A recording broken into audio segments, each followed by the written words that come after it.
Oh, there we go. That's better. Good morning, Cece. Can you hear me? Put a one in the chat if you can hear me, Cece.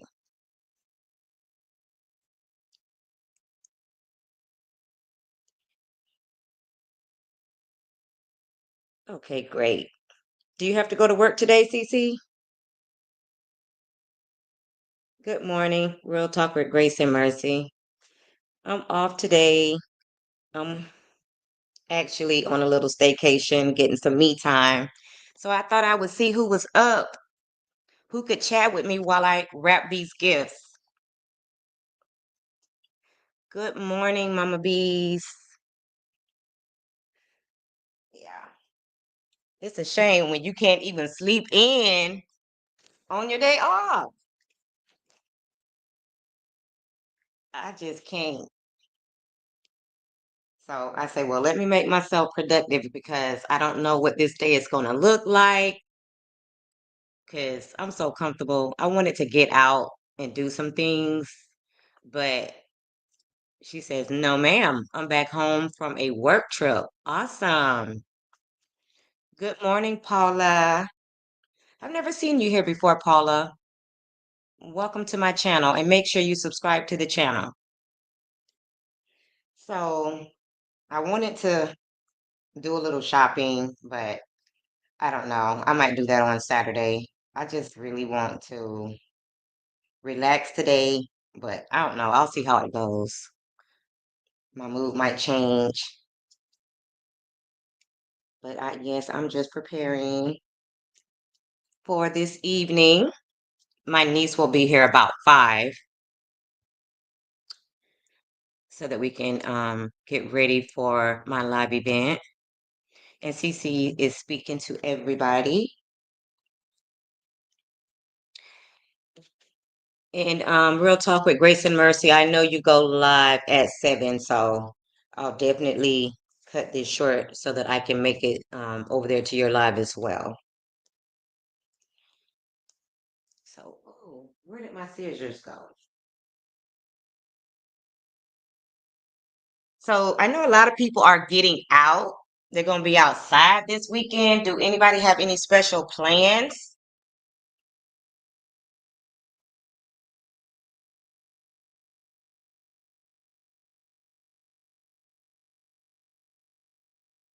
Any special plans? And Real Talk with Grace and Mercy, I hope you enjoyed your birthday, sis.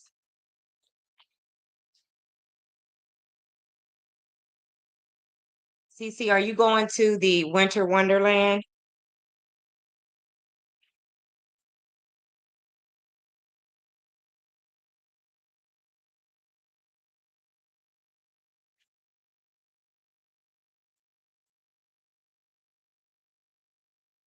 Oh, okay. So your family is having your annual Christmas party.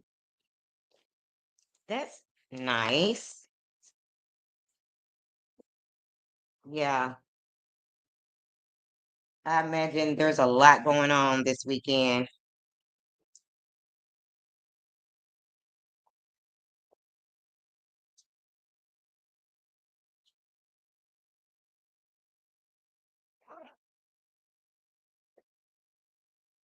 Uh-oh.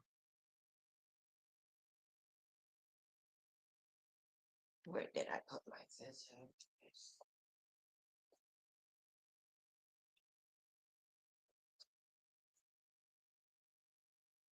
Hmm. Oh, Real Talk with Grace and Mercy. Okay, awesome. She's going to, she says she's headed to Melody's Winter Wonderland. That is so awesome. So that's a great way to celebrate your birthday. And I know you got that email that you guys are going to also be celebrating Tank's birthday. So you can bring a gift or you can give cash.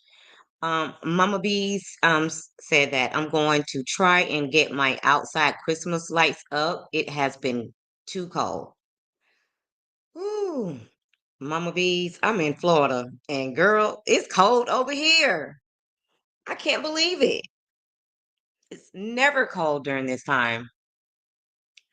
And Cece said, I started wrapping gifts, placing them under the tree last night. to get into the holiday spirit. Absolutely. I think um my tree has been up since not this past Sunday, but the Sunday before, like right after Thanksgiving. And Paula said, safe travels. Yes. Real Talk with Grace and Mercy. Are you in Atlanta or do you have to travel? I'm almost for sure you're not in Atlanta, so you probably do have to travel.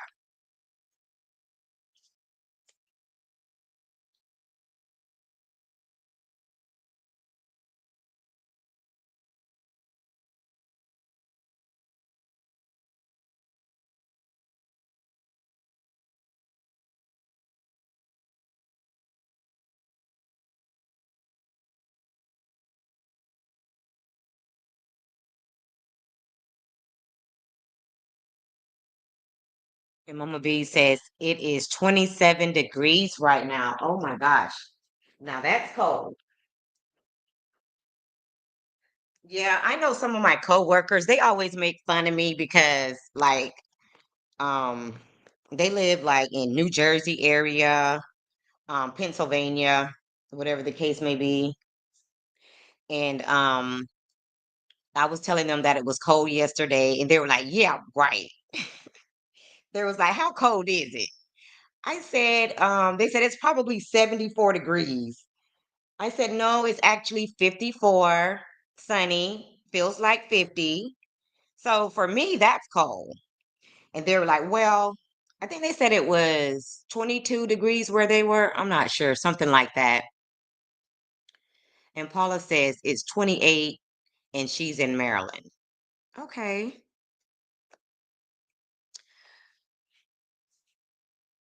Yes. Love Maryland and DC area.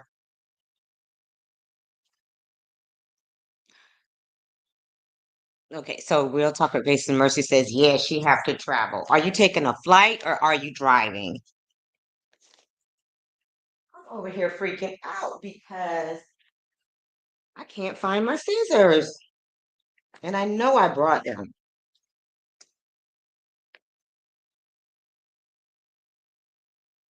Wait a minute. Hold on.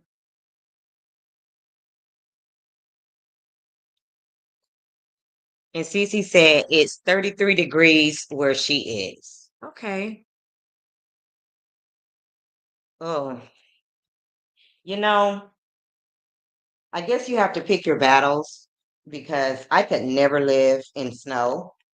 But a lot of people tell me they can't live where there is hurricanes. So, like when it's snowing, I feel bad for the people, that has to deal with snow. But when those hurricanes come around, they feel sorry for me. So, I mean, I guess it's a matter of what you're willing to deal with. And Mama B says, I have all my indoor decorations, my trees are up, gifts wrapped, and under the tree. Get it, Mama B's girl. You are ahead of the game.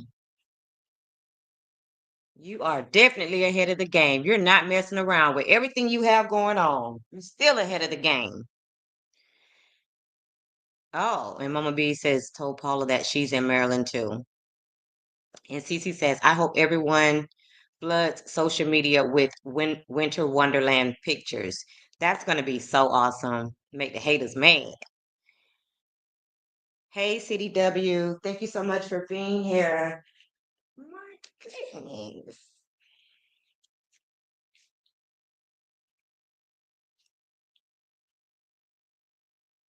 Still trying to locate my scissors. This is weird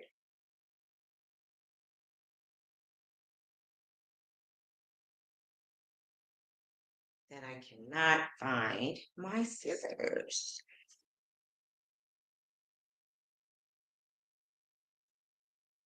And Cece said, Mama Bees, I have half of my inside decorations up. My husband finished outside. That's awesome. You got help. And Paula says, I'm in Clinton, Maryland, Mama Bees.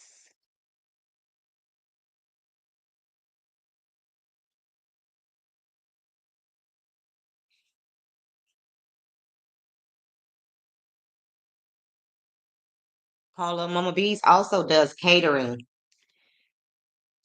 I don't know how overwhelmed she is with business, and she might not want me to share that, but just in case, you guys are so close. I wish I was close enough to enjoy some of her food. Upper Marlboro. Mama Bees, how close is that? Well, that's Maryland. How close is that to the harbor in DC?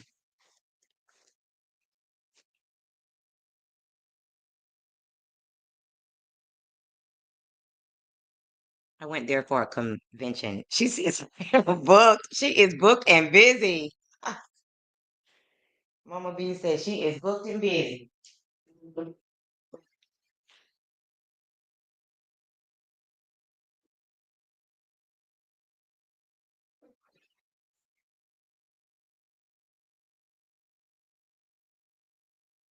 my God.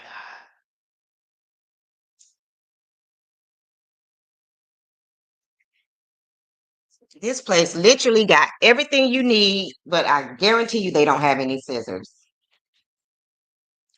She says about 30 minutes. Okay. I stayed at I don't know, whatever that nice hotel where they have the waterfalls, the dancing waterfall. And I really enjoyed all the shops and stuff and the wheel in the harbor.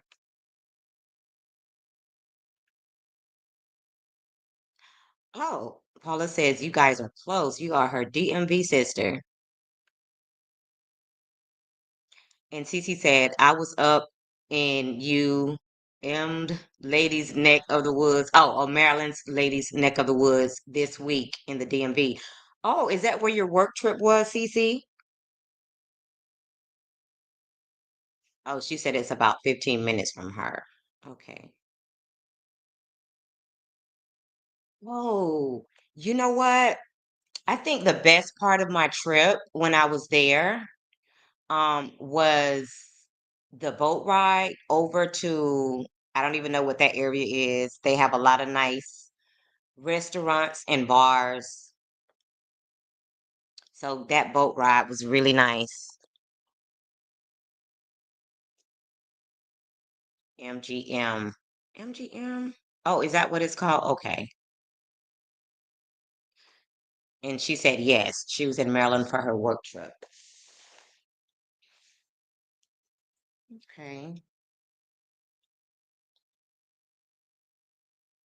And I know I heard when I was on Courtney's live, some of you ladies telling her about going to the MAC store to get your makeup done. I do that a lot. Like, I don't have a makeup artist because honestly, I don't wear makeup. Um, maybe once every 3 months or not even. So I don't have a regular makeup artist. So when I do need one, I will, because I figure if I'm gonna pay somebody over $100 for makeup, I might as well go to the MAC store and spend that same money to get some MAC products because I have lots and lots of lipsticks, which is what I mainly get, MAC lipsticks. And MAC store used to have this thing where if you had like 5 to 6, I can't remember exactly, empty containers, you could get a new tube of lipstick, but they stopped doing that. I found that out the last time I got my makeup done. And actually, the last time I got my makeup done at a MAC store, um, is when I took that profile picture that you guys are looking at right now. I had that makeup done at a MAC store. And I think that's the last time I had my makeup professionally done. And I wasn't even going anywhere that day. As a matter of fact, I think it was around this time because if I'm not mistaken, me and my son was Christmas shopping together when I got my makeup done. So he was, walking around in the mall while I was getting my makeup done. And then after that, I really didn't have anywhere to go, but I wanted to buy some new products. So I was like, what the heck? Let me just go ahead and let these folks do my makeup. And I didn't go anywhere. As a matter of fact, all I did was went home and took the picture that you guys are looking at. I didn't go anywhere.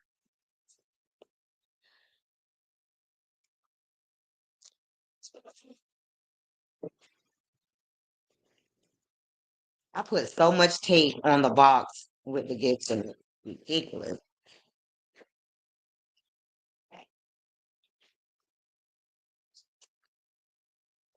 So you guys still got a lot of Christmas shopping to do.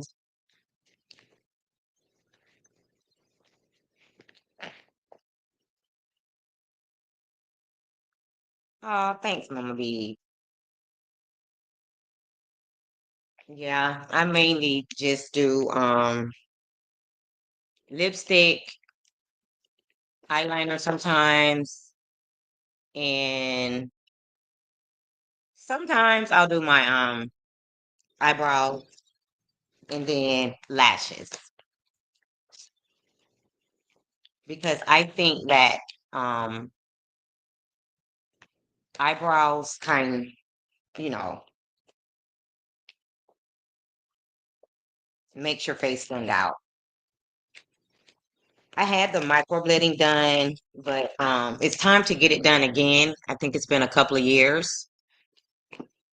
So I'm going to be having that done again soon.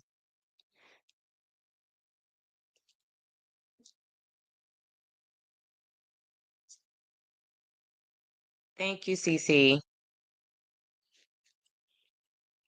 And Paula said you are beautiful. Thank you, Paula. And Mama B says, I have two gifts left to buy and I am done. Mm, yeah, so guys, the noise you hear is me trying to get all this tape off top. I don't know. I overdo everything.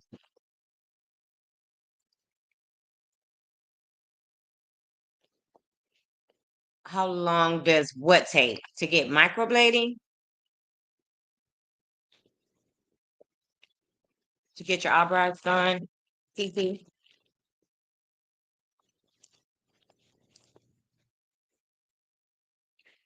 The lady that does the nail shop where I go,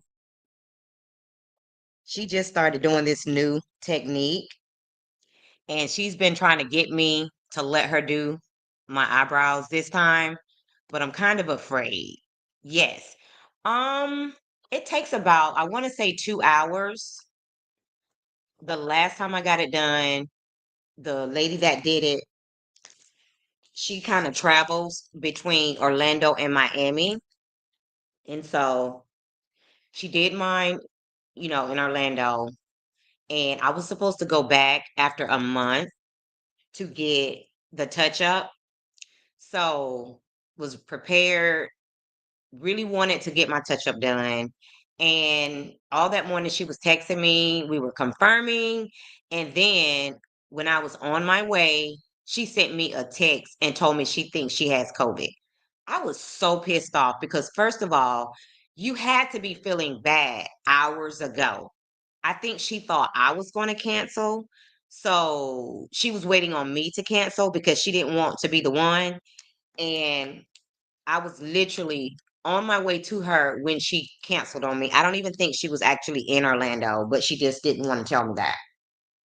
And I was so mad because my sons were getting together to go watch football at a bar or whatever.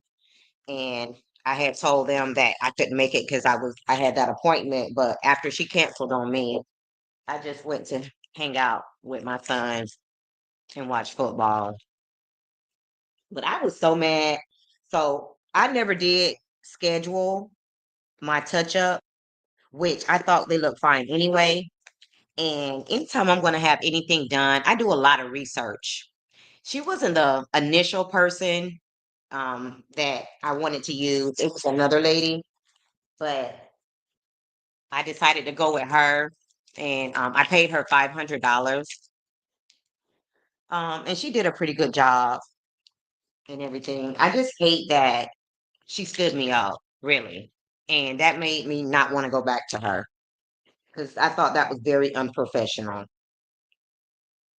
Like, I would never tell somebody, make an appointment and then not show up and cancel at the last minute. And I take customer service very seriously because I also had my license to do hair, um, which I realized pretty early on that was something I really didn't want to do. But um, yes, I just like people who are professional. Yes, that was very unprofessional. And it sounded like a lie. I don't know if she just didn't want to cancel because she wanted to make them. I mean, I just don't know. I just really feel like she wasn't in Orlando at all. That's how I feel. She wasn't here at all. Oh,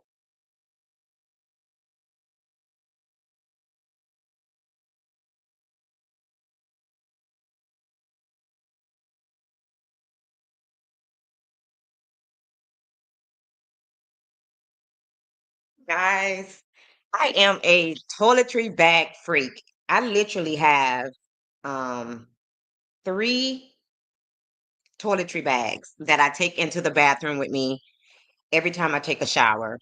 And I know that's very excessive, but I have one for my hair stuff, my shower cap, my little thing you put on your hair, when you're going to do your face, your morning routine.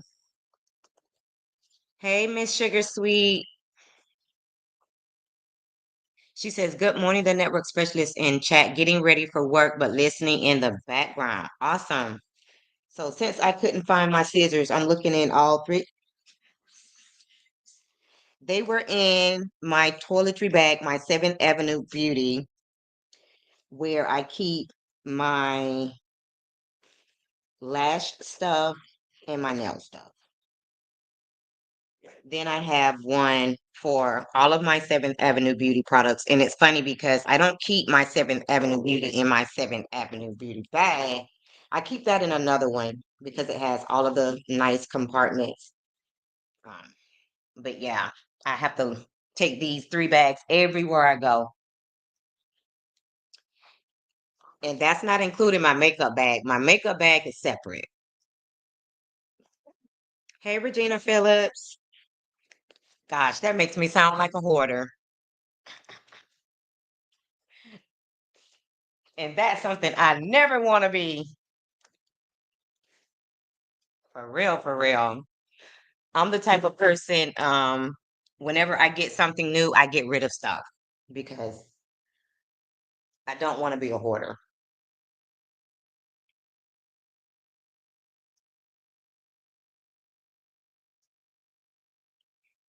And she is speaking to Miss Sugar Sweet. So yes, guys, if you just got here, make sure you like the video. I'm just up early. Um, I ordered me some coffee, so I got my coffee and I'm up wrapping gifts for my live subscriber appreciation event later on this evening at 7:30.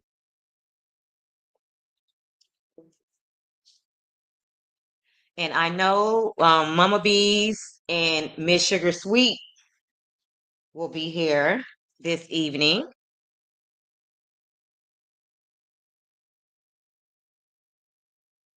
I love it that we have this community. Everybody knows everybody. Everybody is speaking.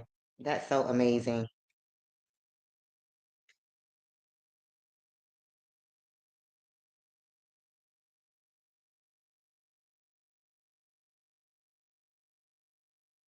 And I don't know about you guys, but I don't even know how I got here. Like, I don't know how I started watching the show. I don't know Love and Marriage Huntsville. I don't know how I found YouTube to, like, I don't even know how all of that stuff happened. but it did. So I think it was meant to be. And Cece says, I need my coffee, but I don't want to get out of bed until daylight. See, I wish I could be like you, Cece, and sleep in on my day off. Like, I literally was up since 4. Oh my gosh. I've been up since 4. But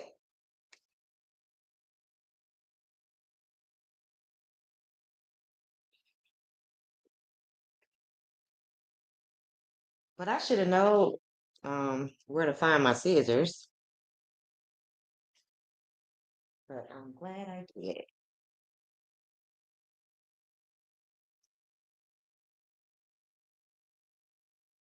Cece says she has to send me her RSVP on TikTok. Cece, I like you so much. I'll definitely make an exception for you. Well, please go ahead and do it, Cece, because I want to be fair. Because the people that, let me say something right now.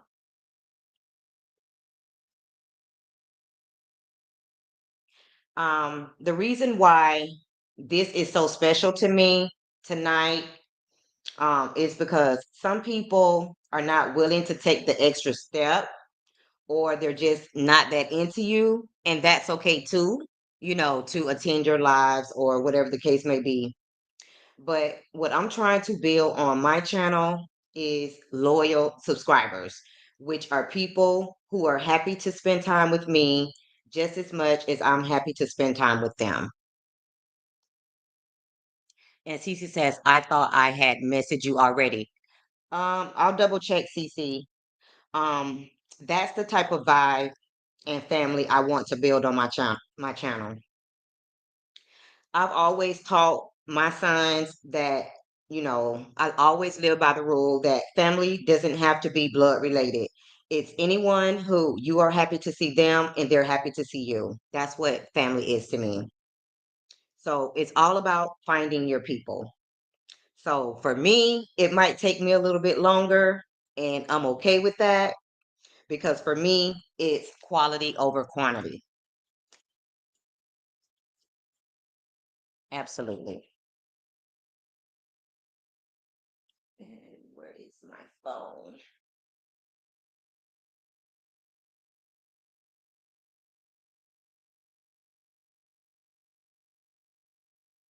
I am losing everything. Oh, there's my phone.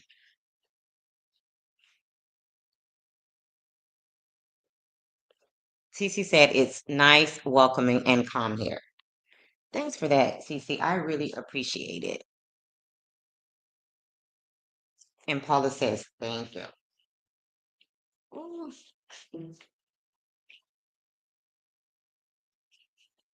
Y'all can imagine I had to pack a lot of stuff.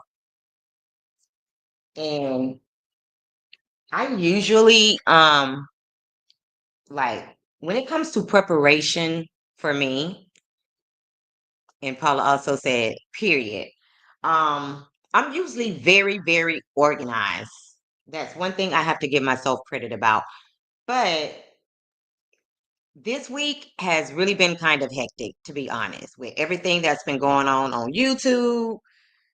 It's been a lot, just everything. So, this time I wasn't as prepared, but I did a pretty good job. And so far, I haven't realized anything that I forgot yet. Because you know how you get where you're going and you're like, oh my gosh. And you think about everything you forgot. So far, I don't think I forgot anything. And Paula said, she said what she said. I love it. Yeah. Um, yeah, so last night for dinner, because I got here last night, what I did was I had some food delivered from the Ale House, and I'm not sure if you guys have a Ale House where you live, but one of my favorite dishes there is the Mimi's Fiesta chicken. Well, it's chicken and shrimp. And then I also got the Miller's pork buco. Have you guys heard of that? So, of course, I only started to eat one of the dinners, but I just wanted to have food, and I didn't want to like have to keep ordering. So I just went ahead and ordered two dinners. And that pork buco, and I know a lot of you guys don't eat pork, but it's really, really good. If you have an ale house in your area, you really should try it if you eat pork.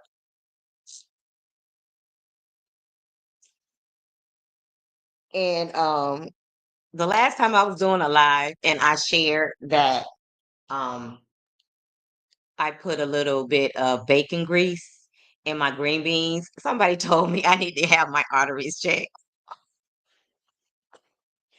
That is so funny to me because that's a southern thing. A lot of southern people use bacon grease. It's not a lot. It's the same thing as using ham hocks, smoked turkey wings, or anything like that. You need some degree of grease. Was that you, Mama Bees, that told me I need to check my arteries? She said, never heard of the ale house. Yes, it's ale, like ALE. Like, I think that's like ginger ale.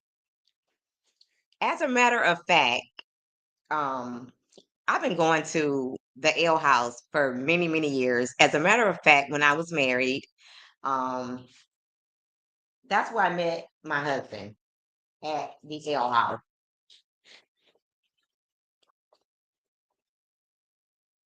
And it's a very nice vibe for watching sports, whatever the case may be.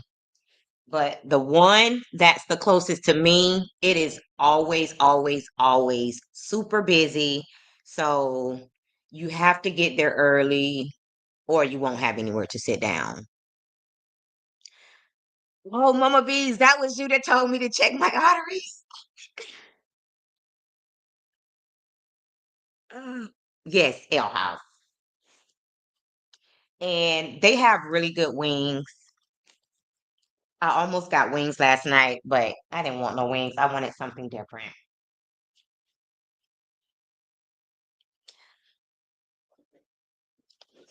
But I'm pretty healthy. I don't take any medications or anything like that. And I'm pretty healthy. I take my daily vitamins and I also take cinnamon pills. I'm not sure if you guys are aware of cinnamon pills.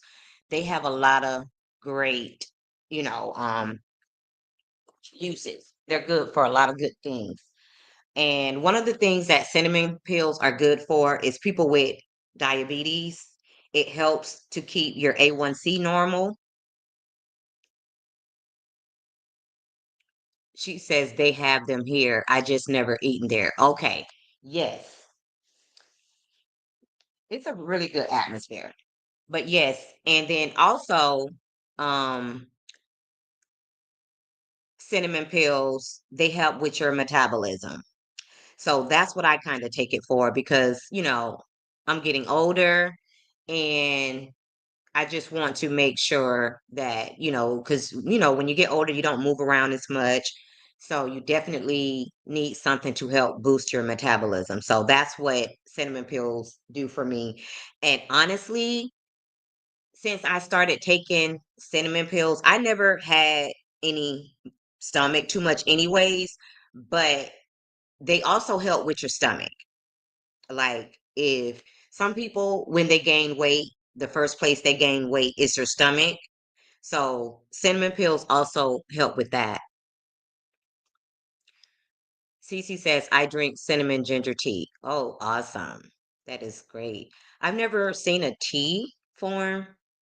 I'm gonna have to look for that. And Regina Phillips said, oh, she's speaking to everybody. So yes, so I take cinnamon pills every day. And not every day, but sometimes I take Pepsid AC because I have been known to have a very sensitive stomach, and I use Pepcid AC for that.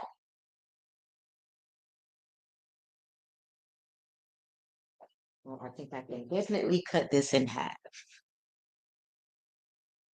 Like, my sister is so good at putting up Christmas trees. As a matter of fact, she goes around and puts up everybody in our family's Christmas tree. Oh my God. And she's so good at wrapping gifts. She is like the best gift wrapper I know. Mama B says, I brought back cinnamon tea from Jamaica. Oh, okay. That's awesome. Still have to go there. I haven't been there yet. And Cece said, I get the tea from Trader Joe's. It's called Wake Up Tea. I'm going to write that down because I do have my pad and pencil right here. Wake Up Tea.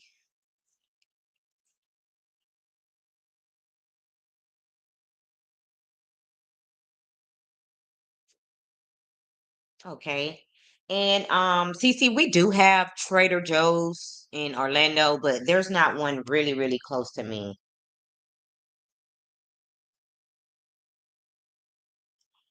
Oh, I remember the last time somebody was talking about Trader Joe's. They were talking about those little corn niblets or something like that. Was it Trina Braxton? I don't know who it was, but I realized that it's really corn. So I said, I don't know. They said they were so good. Have you guys tried those from Trader Joe's? The little corn niblets? I forgot what they're called because I don't think I ever tried them after I researched them and found out what they really were. I mean, they're probably good, but it sounds like they would be something like skins, like pork rinds, but in a corn version. I'm not sure because I don't think I ever tried them.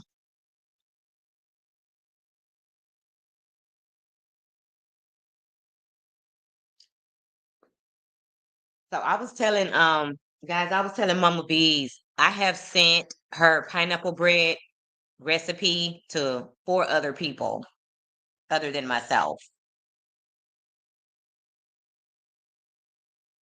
Good morning, Helen. And she said she just subscribed. Thank you so much, Helen.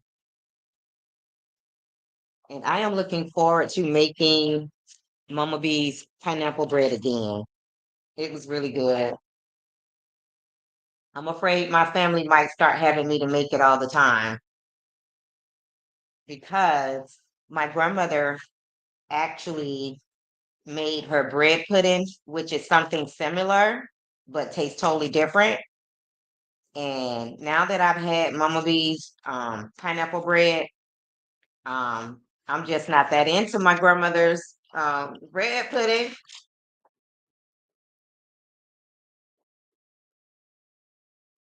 Yeah.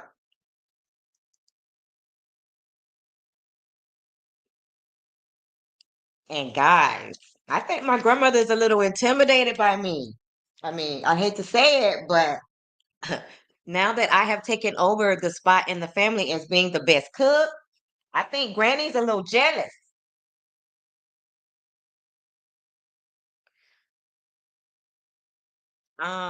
Helen says, have you ever tried sweet potato cornbread? I have not, Helen, but it sounds like it would be good. Is that something you make?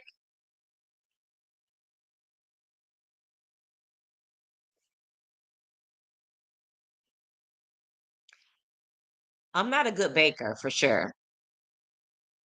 And Cece says, I do want that pineapple bread recipe. Cece, are you following me on TikTok, Cece? Let me see. At the network specialist.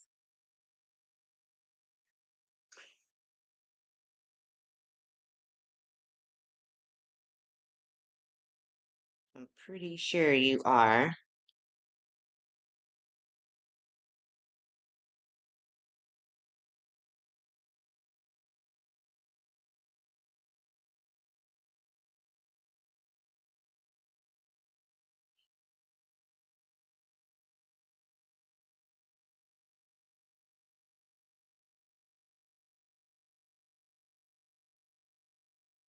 Cece, I just sent you the recipe.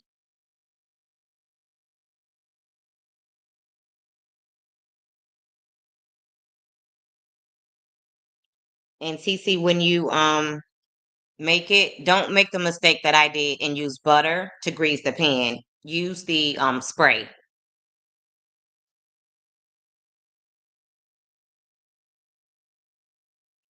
That's what Mama Bees told me. Oh, she says yes, it's delicious. I'll probably look up a recipe for that because I look up recipes all the time. And Mama B says, I love sweet potato cornbread and sweet potato pound cake. Oh my God. Mama Bees, do you make those too?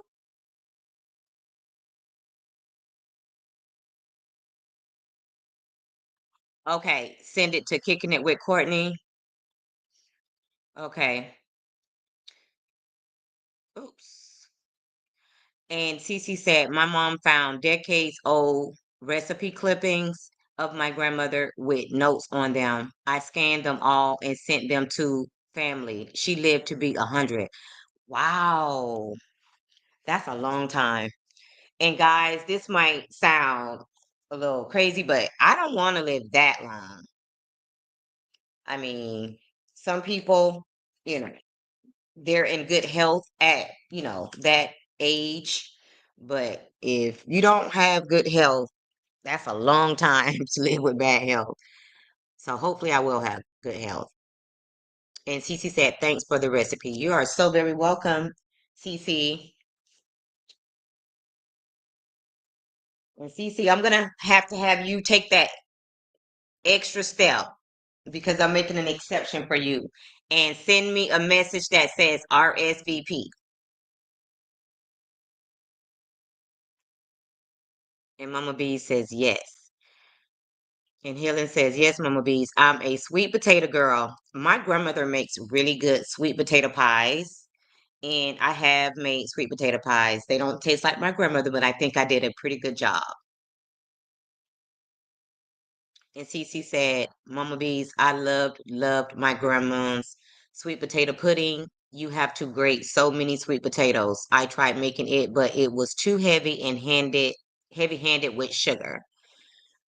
My mom loved sweet potatoes. I mean, it doesn't even have to be pie, cake, or anything. Just plain sweet potatoes, baked, whatever the case may be. She loves sweet potatoes.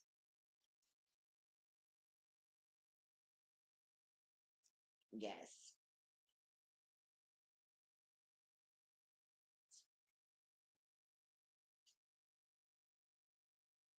I mean, for me, they're just okay. I do eat sweet potatoes, but not like her. It's like she'll almost eat them every day. Mm. But it seems like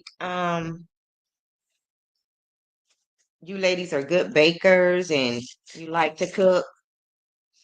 I don't necessarily like to cook. I cook because I have to eat.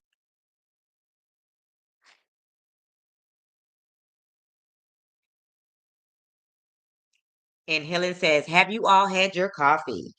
Most of us have, Helen. We've been up for quite some time. I'm still drinking my coffee. I think my coffee got here at 6.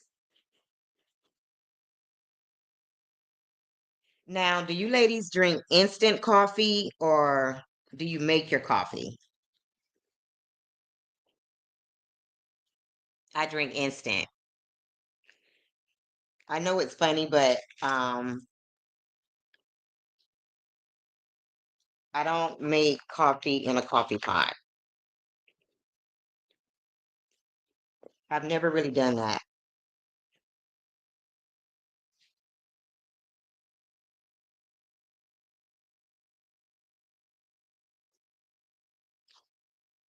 At one point, I did have a coffee pot, but my husband would make the coffee.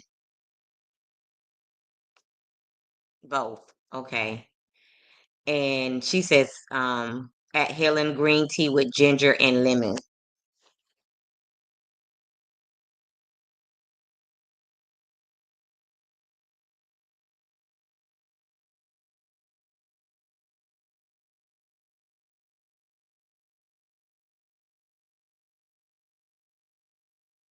And guys, I know some people are really into tea, and tea is good, but I'm not a tea girl. I'm more of a coffee girl.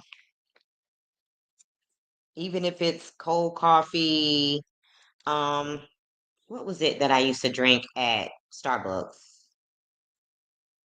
Mm,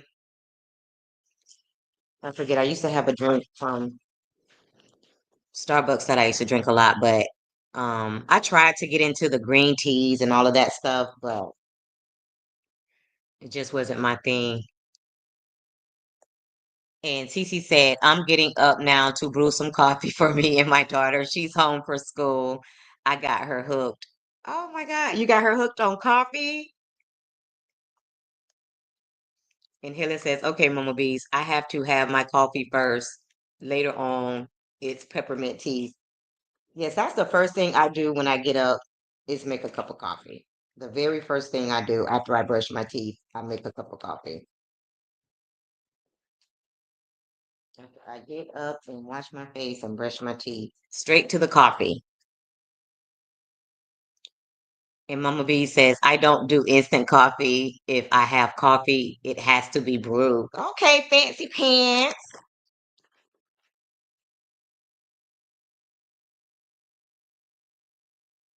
Yeah, I'm just a simple girl in a simple world.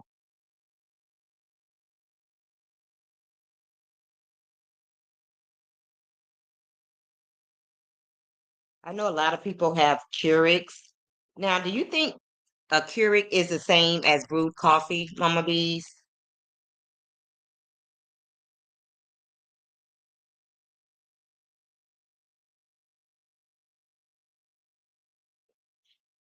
And Helen says you're making it right now. And Cece said, I have a coffee bar with a coffee brewer, a Nespresso, two pour over options, and a French press. And I have a coffee set up in my office at work and a Keurig. I got problems. You're fancy pants, Cece. I picked that up about you, when I first seen you around. You're fancy pants. And Mama B says no. She says, so I think you're saying that it's not the same. The Keurig is not the same as brewed coffee. If I'm And Helen says yes. Cece says a Keurig isn't the same as brewed coffee to me, but at work it will do. I don't want to drink the swill from my coffee office club, my office coffee club. Okay, gotcha. Good morning, Toot Latrice. I know you're getting ready for your trip. Toot Latrice will be at the Winter Wonderland.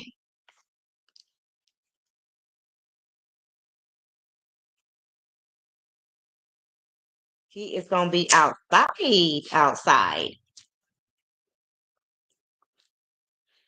Yes, Real Talk with Grace and Mercy is going too, to Latrice. And Cece said, I'm not a fancy pants. I just want a little bit of things I like. We work hard, so treats here and there are needed. There's nothing wrong with being fancy, Cece. I'm fancy too. But yes, we do work hard. So, we want to enjoy the things in life that we love. Like for me, that's one of the reasons why I'm by myself in a three-bedroom apartment home on a staycation.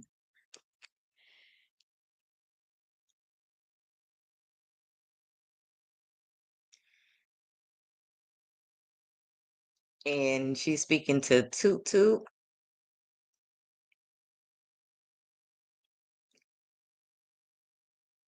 And Mama B says, my daughter comes to get me for brewed coffee. She has a Keurig. Okay.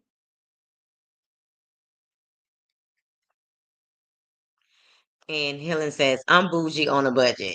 Me too, Helen. I'm bougie on a budget. That's a good way to put it. I like that.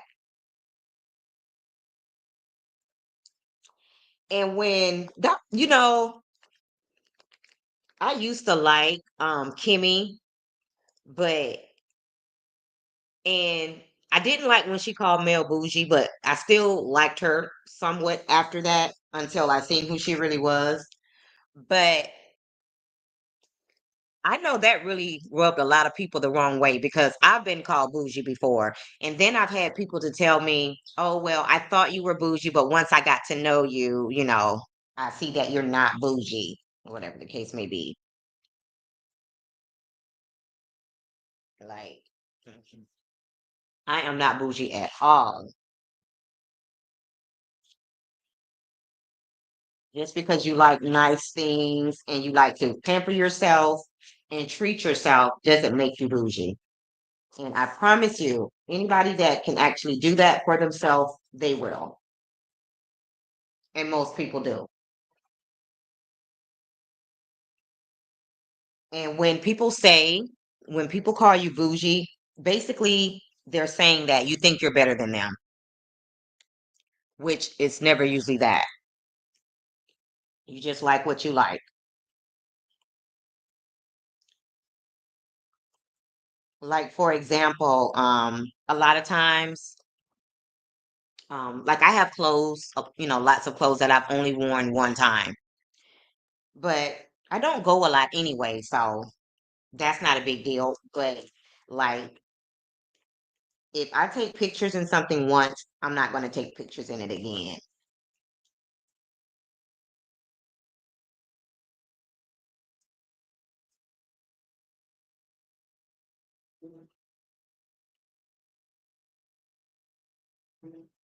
Mm-mm-mm.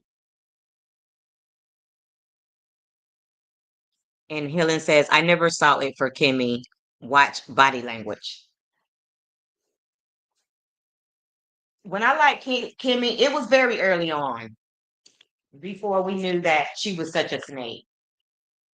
But I am a real girl's girl. And like the worst thing for me is a pick me show, a woman that's male identified.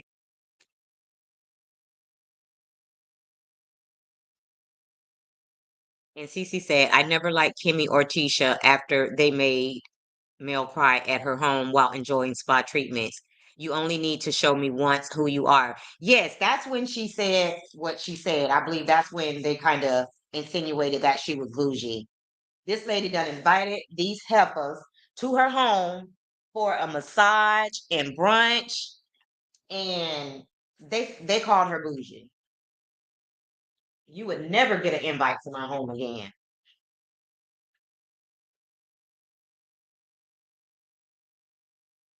Like some people don't recognize a good friend when they have one. Like Mel is an amazing friend, so they really lost out with that one.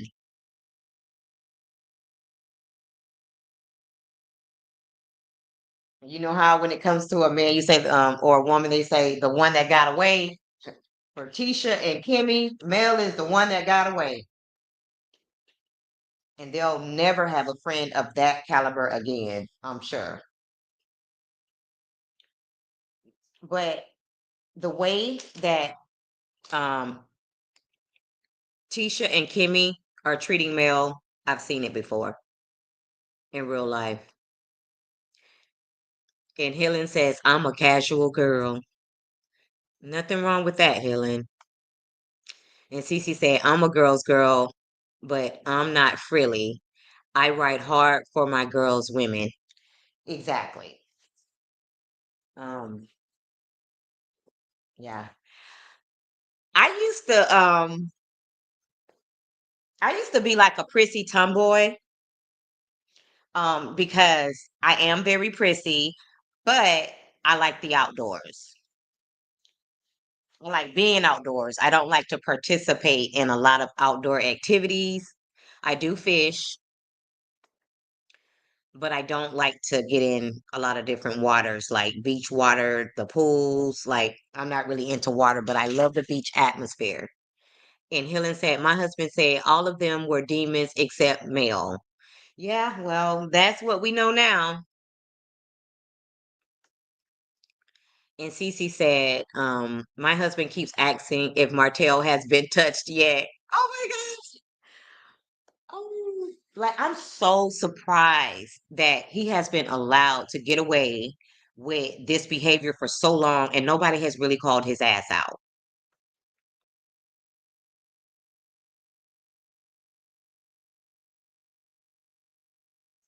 And Toot is speaking to everybody. Cece, my husband said the other men are wussy. They are. I mean, out of all those men there at that event at the park, and none of them said anything. Like, what kind of secrets y'all got in y'all closet? Mm-mm-mm. But guys, a lot of you are from big cities. So this type of behavior that Mel is experiencing is very common in small towns because I briefly lived in a small town myself. And during the whole time that I lived there, nobody tried to make friends with me. I made one friend through my husband. And when I started hanging out with her a lot, my husband actually got jealous and then he didn't want me hanging out with her. So a lot of women, for whatever reason, they don't want to become your friend because they don't want to bring you around their man. And Toot Latree says Tisha got what she wanted, attention from Tasha K. Welcome to infamy, Tisha and Marcel. You think that's what she wanted, Toot Latree? Attention from Tasha K of all people? Or she just wanted to be infamous,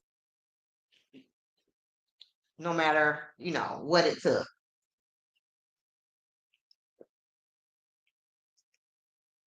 To have a good time for me.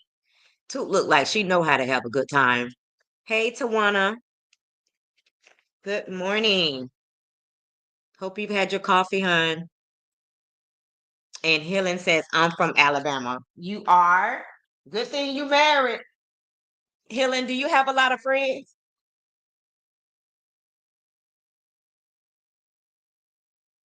Because at one point, my husband was the only friend I had. I had to get the hell away from there. I was missing my family so bad. My family, my kids,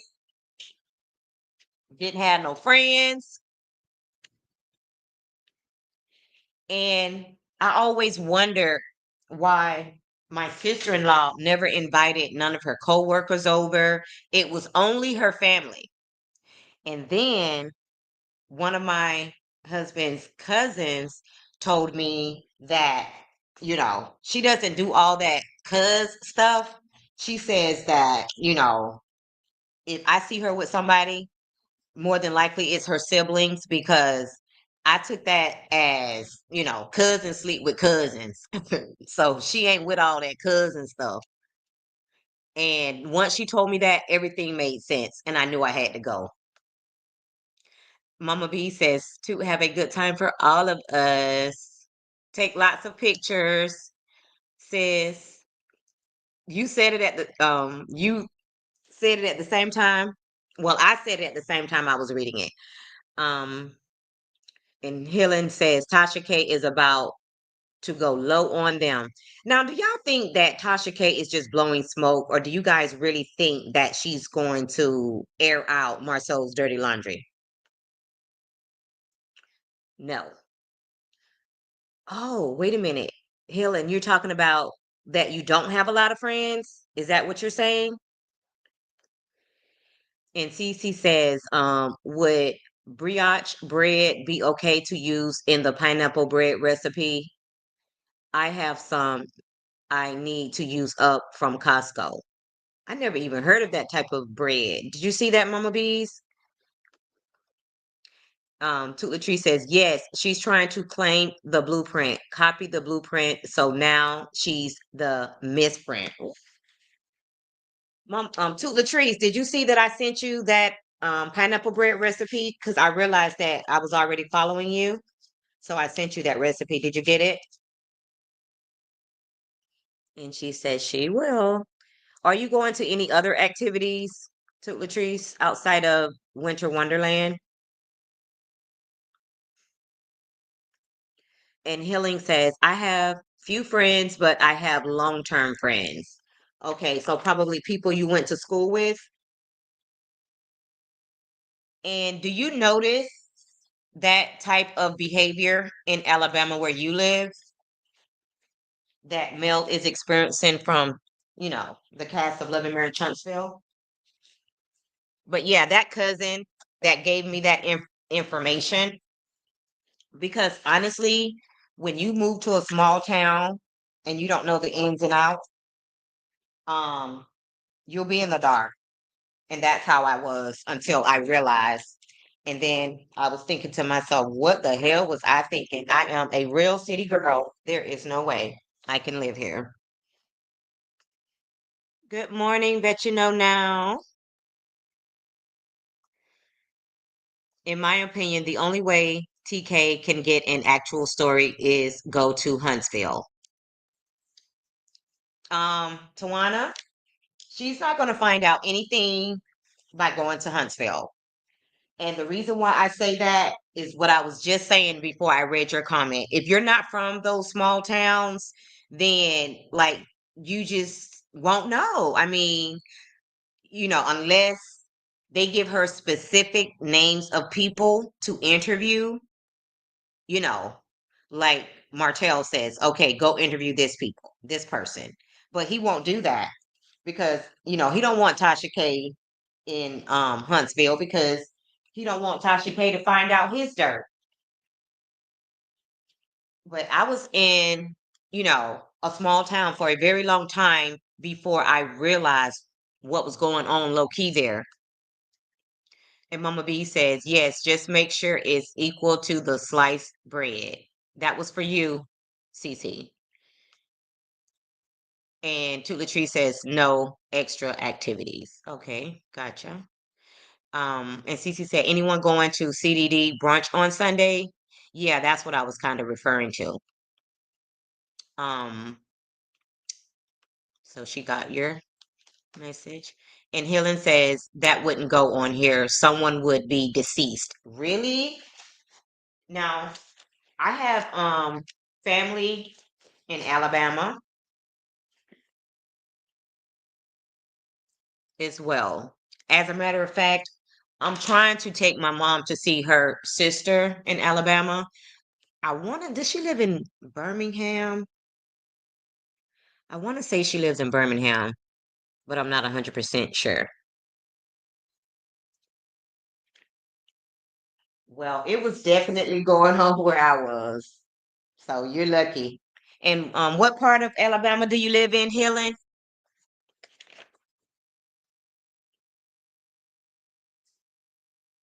And guys, I would definitely go and visit Huntsville because I still think it's a beautiful city.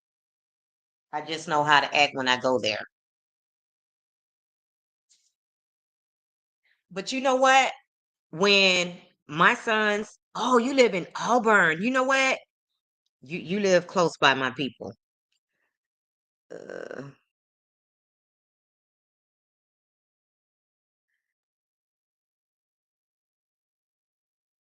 and everybody's speaking. What was I gonna say? I lost my train of thought. Um, oh, that's what I was gonna say.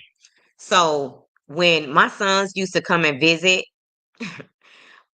me when I lived in Georgia, and she said she did receive the recipe. You're so very welcome. Um, the girls there, and I'm gonna call them girls because even though my sons were grown at the time, they were still young girls. Like they used to be all over my sons because they were like new meat. And then Like they would be throwing themselves at my sons and almost wanting to sleep with my sons, like on the first night or whatever the case may be. And I was like, ew. And then after they would leave, they would be like, Miss Marcy, when are your kids coming back? And I'm like, girl, who are you? And Tawana says, I've been to Huntsville for the last mimosa and the podcast. I'm in ATL. The ladies will just pull up. What do you mean the ladies will pull up, Tawana? And Cece says, Auburn is a lot larger than Huntsville. Yes, because they have, I think, Auburn University. I know Auburn University is bigger than Alabama A&M. Okay. Yes, I definitely got family in close to Auburn and Birmingham. I haven't been to visit in a while. Um, like I said, I'm actually trying to take my mom because that's where my mom's stepsister lives.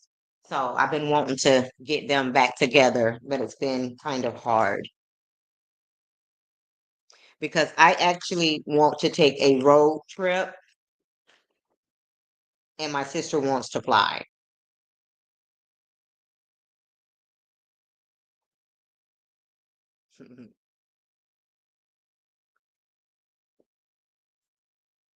Oh, and Helen says it's about the same in size. Auburn University and Alabama A&M.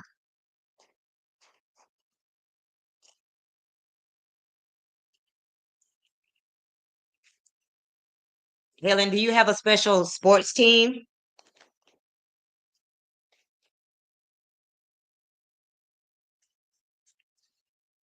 Y'all, I am still at rapping these gifts, and y'all would not believe I've only rapped two. I'm very slow at everything I do. That's another reason why I had to get out of the hair game because I'm such a perfectionist that it takes me so long. So now I only do my own hair. I went through all that trouble of getting my license just to figure out that I didn't want to do hair, honestly. But my biggest regret about that whole experience is that I didn't renew my cosmetologist license, even though more than likely I wasn't going to use them. You should never let a license expire. So I made that mistake. I won't be making that mistake again because that was a lot of hard work. And when I took the test to get my license, I passed on the first try. I know some people that took it like 5 times. Come on, tape now. Don't be giving me a hard time.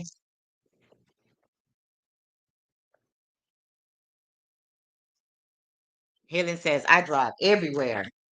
So you don't like to fly, Helen? I love road trips. I love road trips.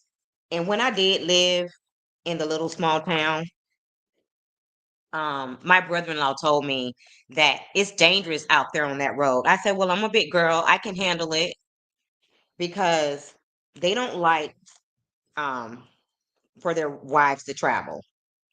Like his wife, even though we're from the same city, Orlando, she has never driven back to Orlando to visit her family by herself. Her husband has to always take her. But I used to drive back and forth all the time to visit my family, but she never did because he had her thinking that the highway was dangerous. So that's, small city thinking. I mean, it's not like that everywhere. Obviously, the people in Huntsville, they're different. They have their little ways over there. And Tawana says, pull up on you if they like your partner. You just gave an example on your children. Oh, okay. So they'll actually flirt with your man in your face. I've had women to do that, like right here in Orlando, a few times. But when I see women doing stuff like that, I don't immediately, say anything or do anything because they know what they're doing and they're doing it to get a rise out of you. But one thing that my husband told me, my ex, when we first got together, he says, I know I have a beautiful wife, and he says, I don't want to be a jealous husband. And that's pretty much what he showed me during our time together. Like, he was never that jealous husband that, didn't want any man talking to you. Like I used to do my husband's hair, my three sons, they all had hair at one point where I would braid their hair, twist their hair, whatever the case may be. And, all these guys, would always ask him, who does your hair? And he would say, my wife. And they would want me to do their hair. Now, outside of, you know, everything else, he wasn't jealous, but he didn't want me doing another man's hair. So that was where he drew the line. But anything else, if he would tell them, call my wife, if it was something that, like he didn't have a problem with, just telling his friends, to call me. Oh, and Tawana says she's driving. Okay, so you're driving to the Winter Wonderland. Roll Tide. All right. She says, I worked as a chef for the football team at Auburn. Wow. That's awesome. So you was always surrounded by big hunky men.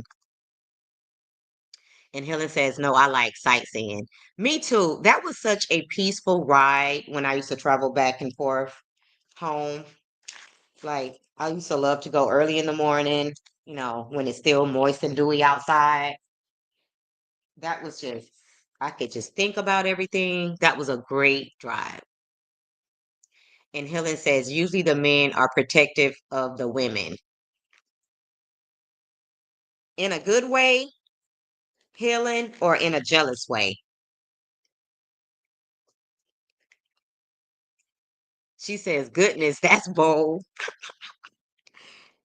Exactly, but I was at a party one time with my husband's friends because when you're married, a lot of times your husband's friends become your friends, whether you like it or not. So we were at a party that his friend used to have every year annually, and my husband used to always go early to cook, help barbecue, grill, whatever. So I would come later on, and I really didn't want to go, but I didn't really have much of a choice. Um, and the last time I went, I actually took a friend of mine, um, a male friend of mine that I knew my husband wouldn't have a problem with because he plays for the other team. But when I got to the little barbecue, this lady told me, tell your husband that my cup is empty. He was doing a good job fixing my drink before you got here. Right, bitch, really? So I relayed the message.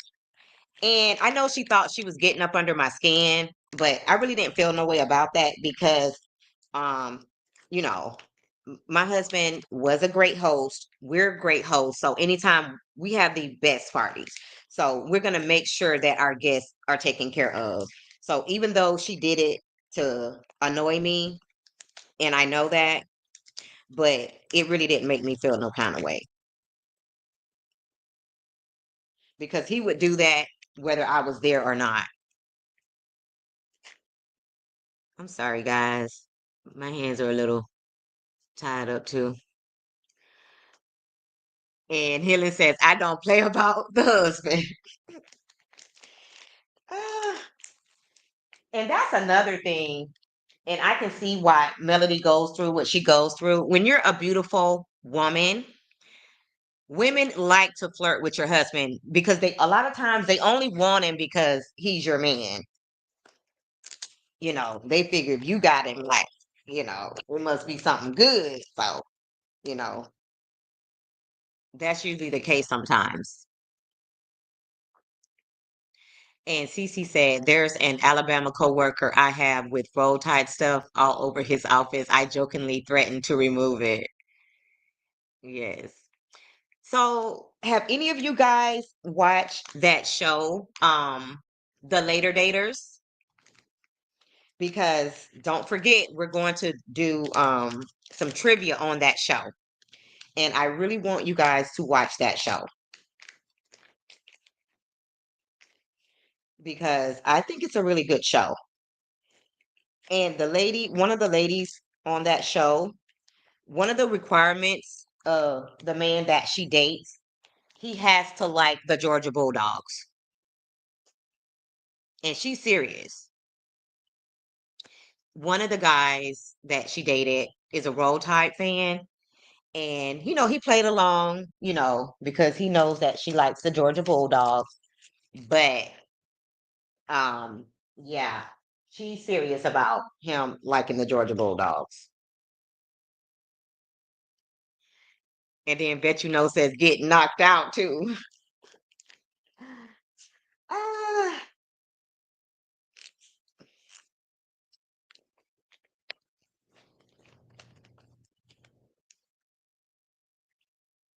yeah. Sometimes women can be really weird, ladies. I had one of my husband's friends' wife pretty much admit that she wanted me and my husband. Like, girl, you're so disgusting.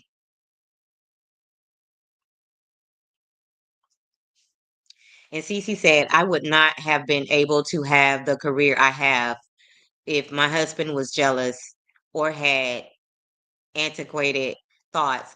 I've had to travel a lot, mostly alone all over the world. Wow, Cece, that sounds amazing. What do you do, Cece?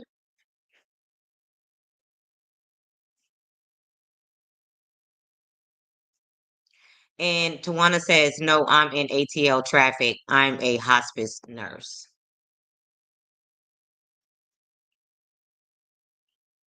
You know what, Tawana? Whenever I go to Atlanta, I get there, I park the car, and I never move it again. There is no freaking way I'm going to drive in that Atlanta traffic. And I tell the people that I know in Atlanta, if they want to see me, they have to come and pick me up. And that's another reason why when I stay in hotels, I like full service hotels with several restaurant options, is because I usually don't like to leave the premises. So this is very kooky because, yeah, I don't like to drive in Atlanta or Miami. Those two places, I just don't like to drive.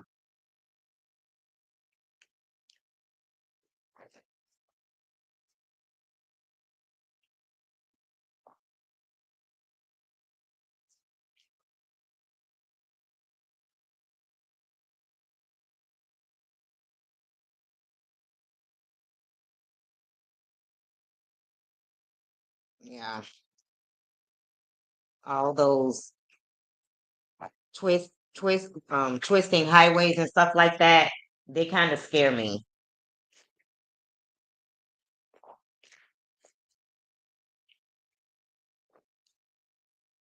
And that's the only thing bad about Atlanta. Well, not the only thing, but that traffic. Oof, I don't see how people do that on a regular basis. But I used to go to Atlanta every year for a convention. I have definitely been to a lot of conventions in my lifetime.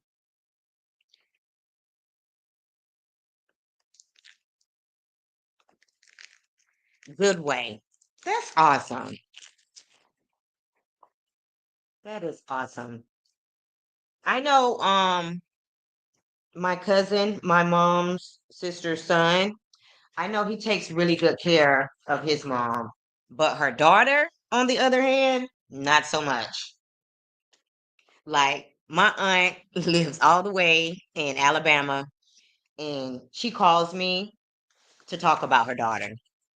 Her daughter don't want to do anything for her. She doesn't want to help her. All her daughter wants is money. Money, money, money. And I think my auntie changed up her will because she is so over her daughter.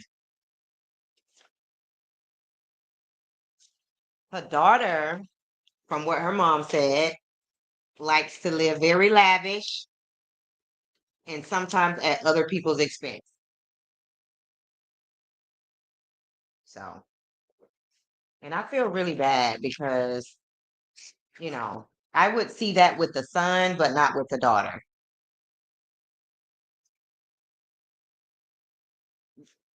Now, for those of you who have sons and daughters, out of your kid, which one do you think is the most caring? Which one do you think if you needed a caregiver, they would be there to take care of you? Your sons or your daughters?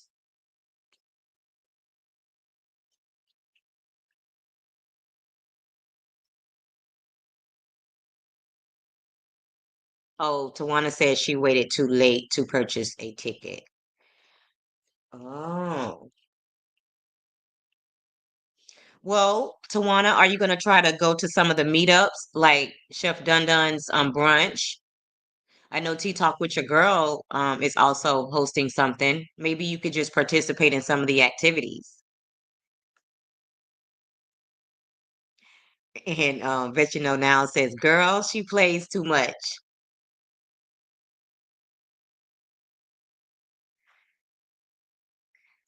Are you talking about the lady that told me that my husband was taking good care of her till I got there? And Helen says, my husband and I are Bunny and Clyde. We are thick as thieves. That's awesome. And how long have you been married, Helen? Oh, Mama Bees. You watched the entire first season of The Later Daters. Did you like it?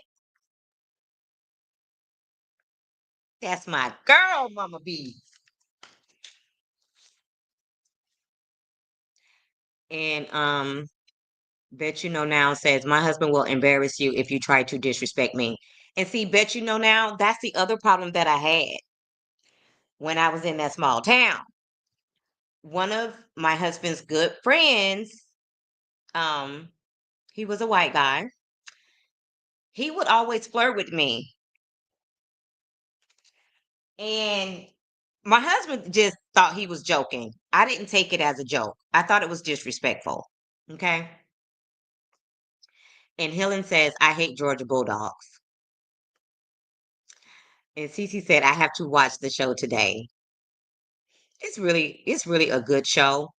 And I've just had conversations with lots of people who talk about how difficult it is to date, you know, over 40 or even worse, over 50.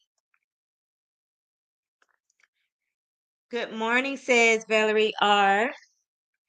And Helen says, I used to be a fool. Don't play about the husband. Okay. Sounds like somebody tried you, like you're speaking from experience. Good morning, says Imani. I left Morning Glory and came right here. Good morning, Sister Moss and chat. Oh my gosh, I forgot about Morning Glory, but I couldn't leave my live. I'll have to go back and catch the replay. And Helen says I shop in Atlanta. Okay.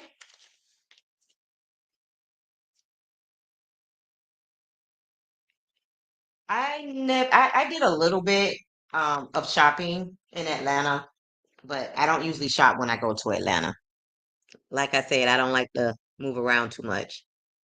Government. Awesome. And Bet you know now says, I don't like to drive in Chicago. I mean, I would like to visit, every state, in, the world, but definitely would like to visit Chicago, but it's definitely going to have to be in the summertime because I know Chicago gets really cold.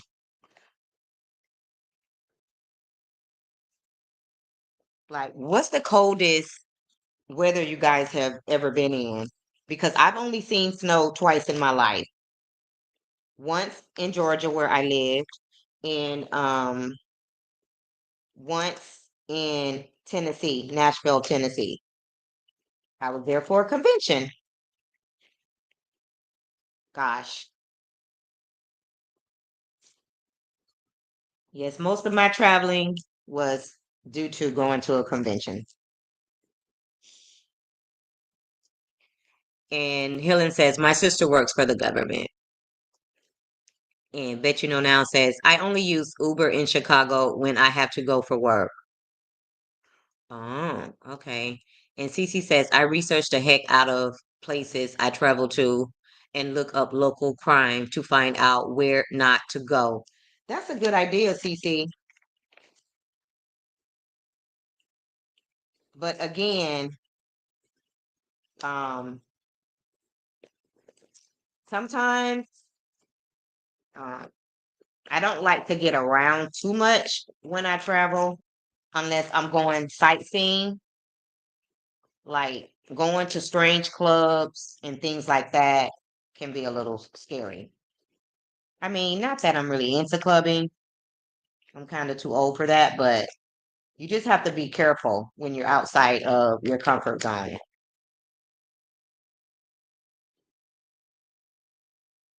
I usually research, you know, things to do when I travel. And I love animals, so a lot of times I'll go to parks, not parks, zoos, so that I can, see animals.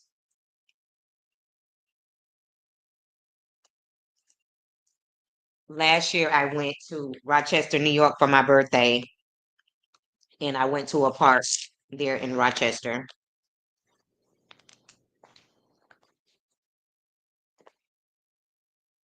One of the, was it the giraffes or was it the elephant? I think it was an elephant. One of the elephants had cancer, so they would talk about it a lot on the local news.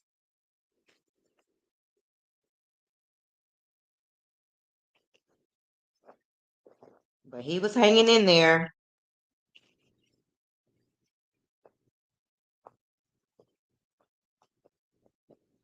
Yeah.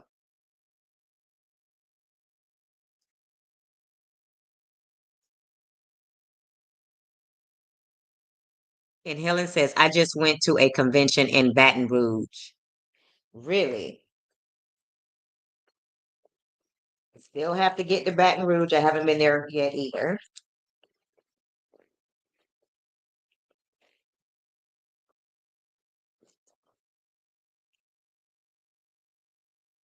You made me want some crawfish, Helen.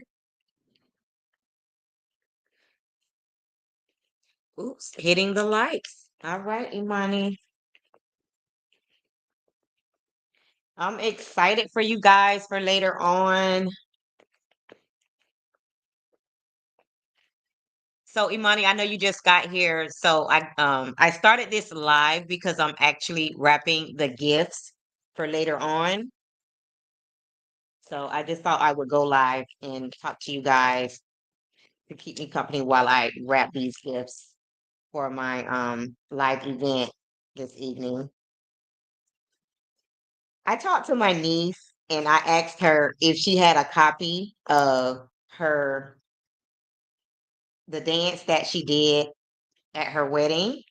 And she was just like, Auntie, I would have to dig deep for that.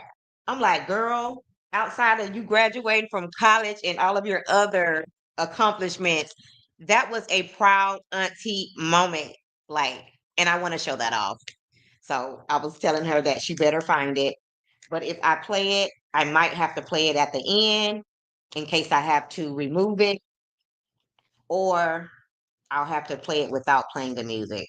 But even if I don't play the music, like you'll be able to get the vibe because it's not just that niece in the video. In that video, I have one, two, three, four. I have four nieces dancing in that video. So that's why it's a proud auntie moment because all of my nieces can dance. And I don't like I said, my family has always had talent shows every year on Christmas Eve. Um, so everybody in my family can dance. But my niece, the one you're gonna meet today, and I hope she doesn't hear this live, but not just her, all of my nieces, like they're always challenging me in dance contests. And finally, I just had to tell my nieces, like, why do you always challenge me? Like, challenge your sister. I'm an old lady. Like, are you freaking kidding me? And we were on vacation one time, and my niece challenged me to a dance contest. And sometimes I really don't like to dance in front of my sons, but when you challenge me, I have to do what I have to do, okay? So my niece challenged me to a dance off, and I did my thing. And the next day, my niece couldn't get out of bed. My niece pulled something in her leg. And my niece told me maybe like a year and a half ago, she says, Auntie, do you know my leg still hurts sometimes because of, me pulling something when we were dancing that day? I'm like, girl, are you for real? And my niece had surgery on her leg. Now, I'm not saying it was because of that injury, but she did have surgery on her leg for something that she did to her leg. But yeah, but I don't dance like that anymore, but I make sure I can dance just in case I have to. I make sure these knees are in good shape. Good morning, Valerie. And Helen says, my mom is my bestie. Same here, Helen. And Valerie R says, I live in Georgia. I guess I'm used to the traffic because I lived here for over 20 something years. Doesn't really bother me. You get used to it after a while. Yes, because it's definitely a lot more cars on the road where I live. And Cece said, I have a convention to attend in New Orleans this year. Oh, okay. Cece be all over the place. You be catching flights, Cece? She's bet says I only have girls. And Helen says, I only have a daughter. Oh, okay. It's a lot of girl moms. And Mama B says, my daughter. So your daughter would take care of you. And Paula said, my daughter. Okay. And Helen says, I don't expect my brothers to take care of my mom. No, that's true. Me either. And Helen says 28. Wow. Congratulations. That's a long time. That's awesome. So Helen has been married for 28 years, guys. And Valerie R says, I only have boys. Me too, Valerie R. And my son asked me, he says, Mom, what would you want me to do if you needed a caregiver or if you need to be taken care of? I told my son, I said, that's why I work so hard. And that's why I have so many insurance policies because I don't want my kids to have to take care of me. Because honestly, I don't think they'll do a good job. And then, secondly, I don't want to be a burden.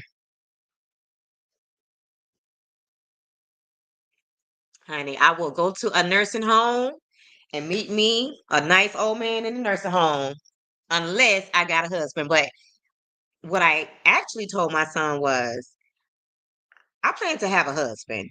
and my husband is going to take care of me. We're going to take care of each other until we leave this earth. So that's the other thing I told my son, because I don't want to have to depend on my kids. So that's going to be a requirement, even if it's just a business arrangement, like what Nene tried to do. Good morning, sound check, Annette. I'm just up wrapping these gifts for the live later on and chatting. Oh, and Toot Tree says, Tawana, I know someone who has an extra ticket if you want it. They are giving it away. Wow. Yeah, because it's probably last minute for somebody that, well, not necessarily, but Tawana, I hope you're still here. You should jump on that, sis. And Helen says, I have visited 29 states now. Wow. That's awesome. 17 degrees. Oh my gosh. Good morning, Peaches and Cream. Everybody, I hope you're liking the video as you come in, please, and thank you. And if you're not already, please subscribe to my channel. And Helen says, I go into the low of the low. I have to plant a seed to let people know Jesus loves and forgives you. Okay. Healing does not play.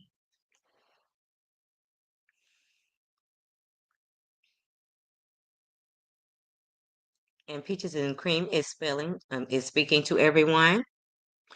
And Bet You Know says, I have only been up and down the East Coast and as far west as Texas.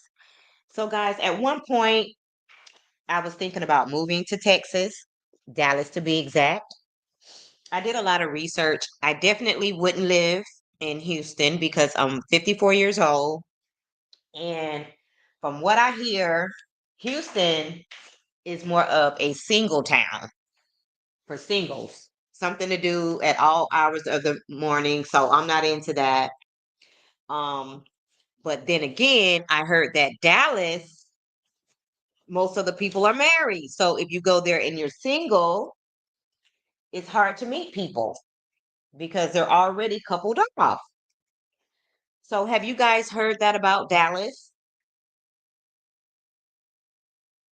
I mean, I know it's a beautiful place, but when I was thinking about places to potentially move, I had obviously Dallas on my radar.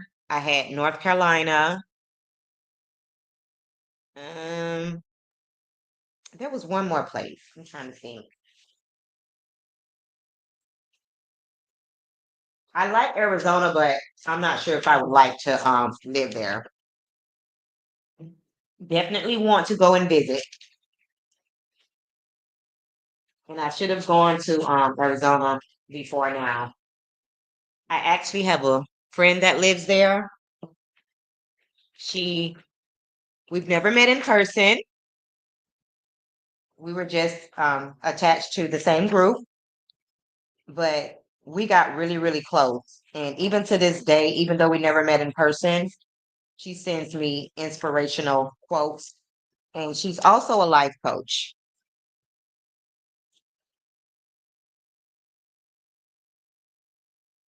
And she sends me things. And I've also done business with her um, in the insurance field with her husband and her. But when she first met me, and this is how we became so close. When, we first met, not in person, remember. Um, After maybe about a month, she told me that, how did she say it? She told me that sometimes I come off kind of harsh or whatever the case may be. And I really appreciated the fact that she told me that because sometimes my personality can come off as kind of strong, but I told her that I would definitely work on being more sweet and sugary. And ever since she told me that, like, we just vibed because I want my friends to be honest with me. And Peaches and Cream is speaking, trying to catch up on the comments. They are good with seafood. Are you talking about in New Orleans?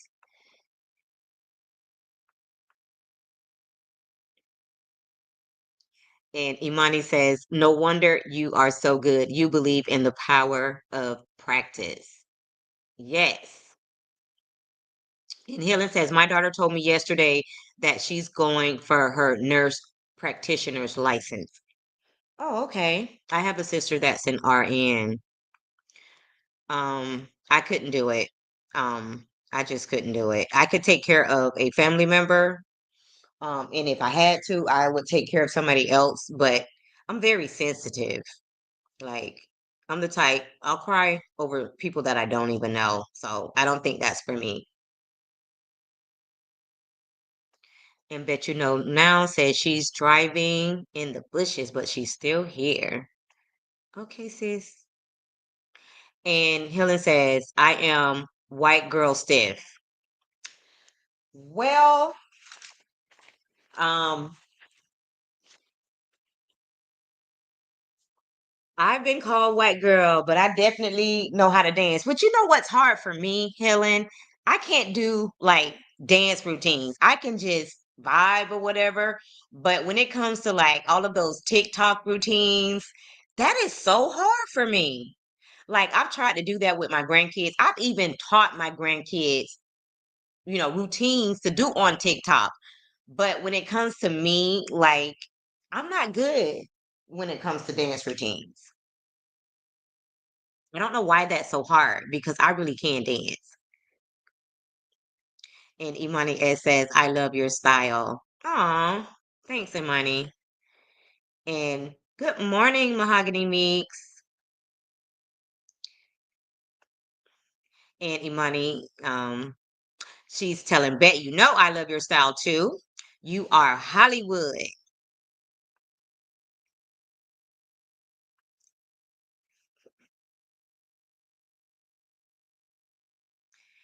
And Peaches and Cream is speaking to Mahogany Meeks. I just love the way we are all so connected.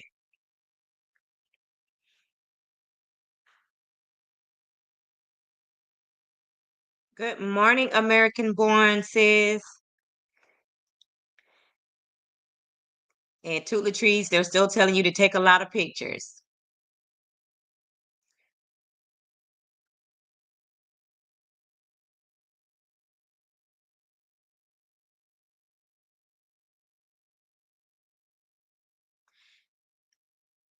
And Peaches and Cream says, guys, I have never been out of the USA. I am scared to fly. Peaches and Cream, even if you fly, you have flown, you still gonna get nervous every time you have to fly. So just step out on faith and just do it. And I promise you, once you do it that one time, you'll be good. I was afraid that first time too, but and I still get really, really nervous because I have anxiety anyway.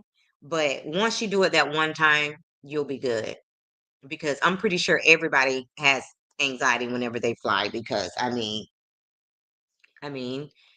it is dangerous. Helen says, I heard Houston is wild. That's what I heard too. And I would go there for a visit because they have, according to what I heard, they have amazing food. So I would go there to visit just so that I can try some of the food. Good morning, Sharon Gobolt, Godbolt. Thanks for being here.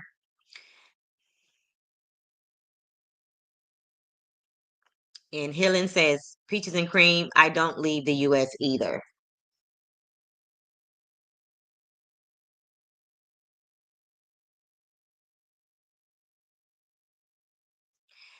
And Mama B says, bye for now. Headed to the dentist. I will see you this evening, Mama Bees. I had a dentist appointment on yesterday as soon as I got off work at 6 o'clock. And I love my dentist. If I was going to any other dentist, my dentist is like a family to me. I would not like it. And I would probably dread going. But, you know, I get excited when I go to my dentist because I just love the people.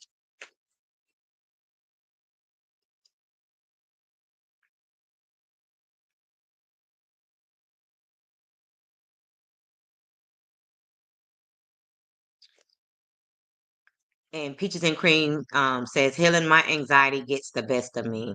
It's a lot of people that are afraid to fly. So don't feel like, it's just you.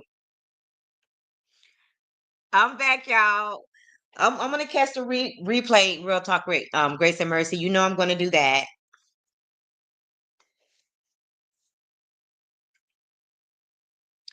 And Helen said, Peaches and Cream, I will pray for your anxiety.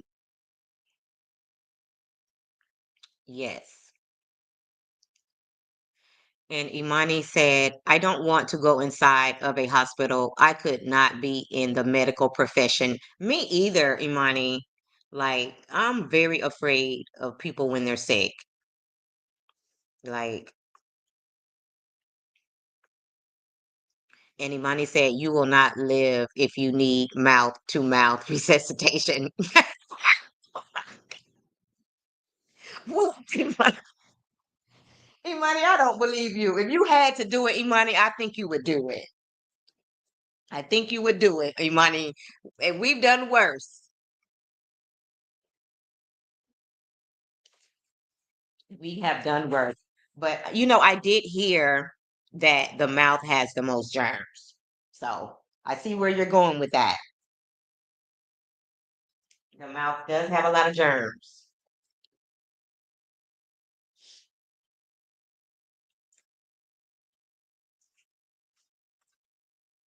But a lot of times when you're put in a life or death situation, you sometimes have to do stuff that you don't want to do. Like you said, you gonna die messing around with her. Oh my God. But I don't know. I kind of feel like, or I feel like it should be this way. If you're in the medical position, I feel like it should be in you. Like, I feel like certain people are made to do that job. That's not always the case, but, I really feel like if you go into that profession, you really should have a strong desire to help people. And you can't be afraid to see blood, and things like that. Because you're going to come across blood, bad odors, just a lot of disgusting things, and you have to have a strong stomach for that. And Imani S says professional men.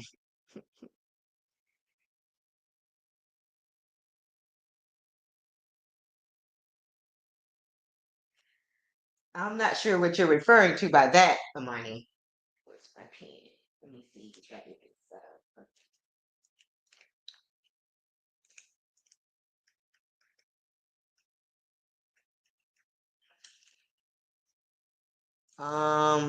How do I want to do this? Let me see.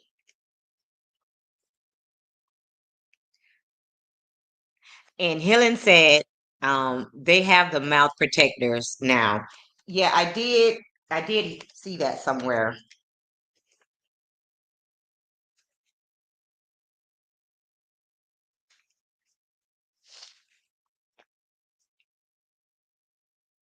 So hopefully that helped to save more lives because people didn't want to do mouth to mouth.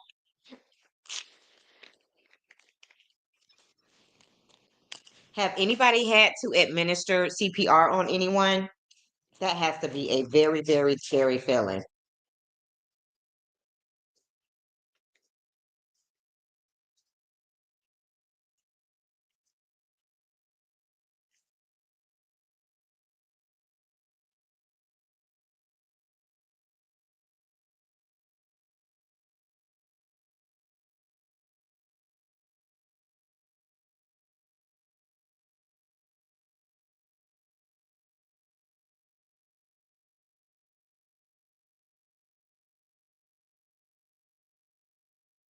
Mm-mm-mm.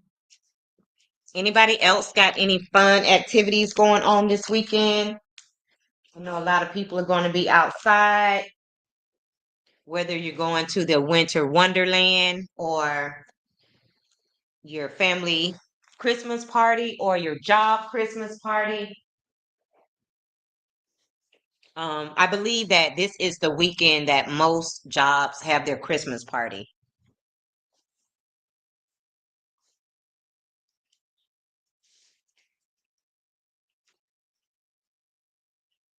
So I know there's going to be a lot of Christmas parties going on.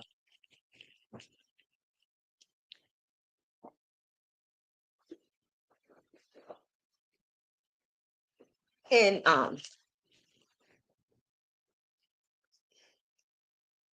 my daughter has. Okay. Now this question is a little bit off topic, but what is your favorite scent of candle from Bath and Body Works?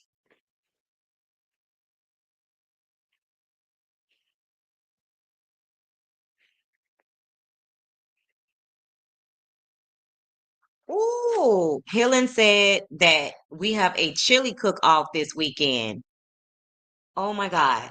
That was one of the dishes that my family usually have for our annual Christmas party. And this year, guys, I don't think that we're gonna do our annual Christmas party. Um, we decided not to do it this year because there's kind of like a lot going on right now. So this will be the first year that we didn't actually do it, unless something changes. But we usually always have chili at our Christmas party, and then we'll do different variations of the chili. Like we'll do like chili cheese fries, chili dogs,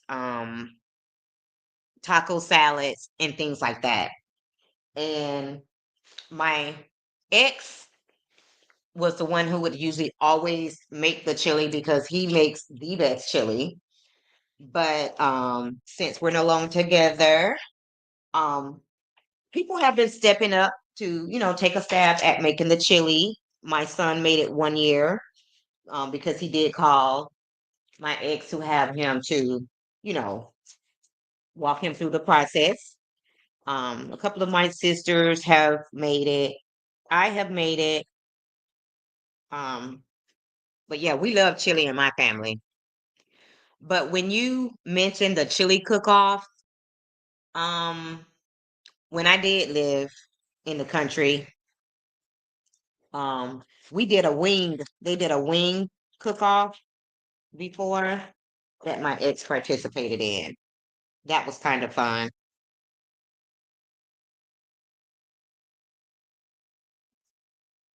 And y'all, I'm gonna tell you how green I am. I'm so green. When I first moved to the country, um, I was just so in love with all of the outdoor stuff. Like, we used to go,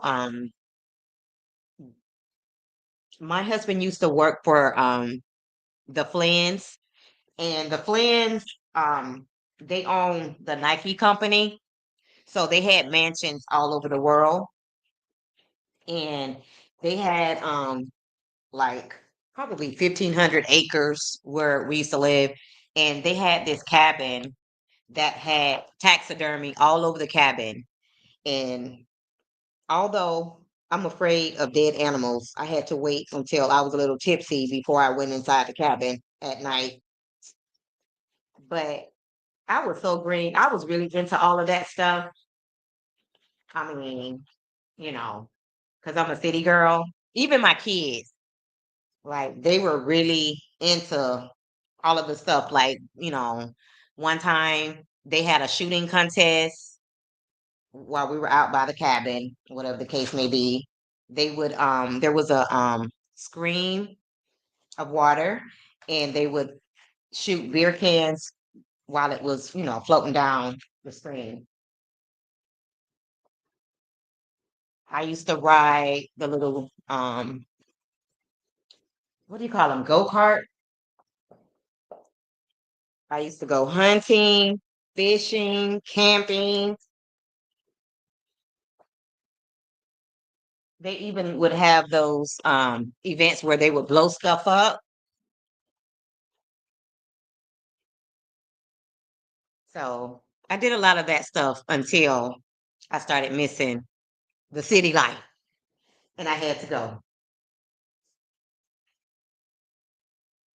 But I used to travel back home a lot. So I could travel back home anytime I wanted to. So,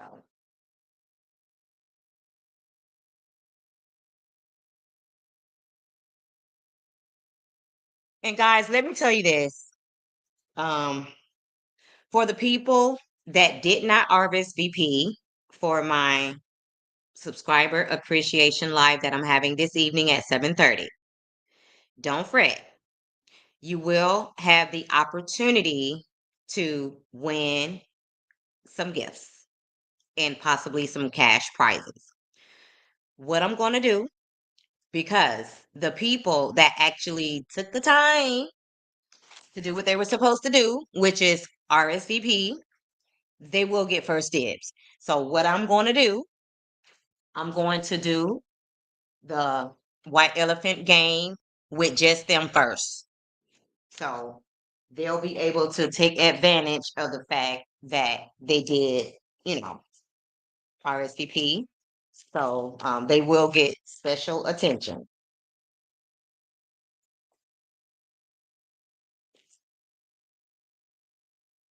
But the people that didn't have the didn't RSVP, you'll still have the opportunity to win some things. I'm going to say that. And for anybody that on the live right now, you have the opportunity. I'm going to give you guys the chance to RSVP right now while we're on the live. And if you RSVP while we're on the live, you will get that same special treatment. But it has to be while we're on this live because I am looking forward to treating this people special who did RSVP.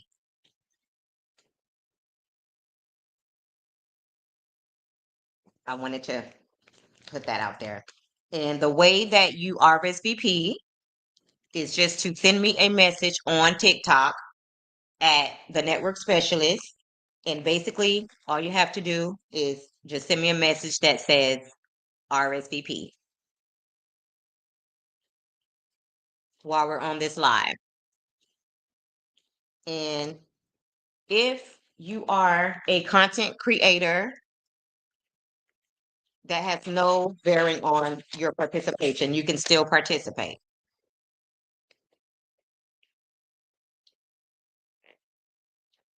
Now, I know, because I don't want y'all to think I'm crazy, I know that there's a good possibility that all of these gifts that I'm wrapping up will be mine.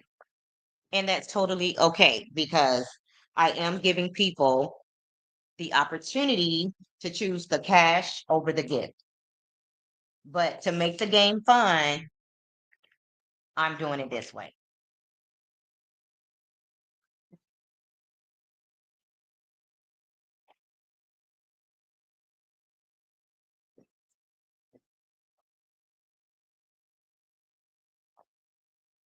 So, does anybody take any extended time off during Christmas?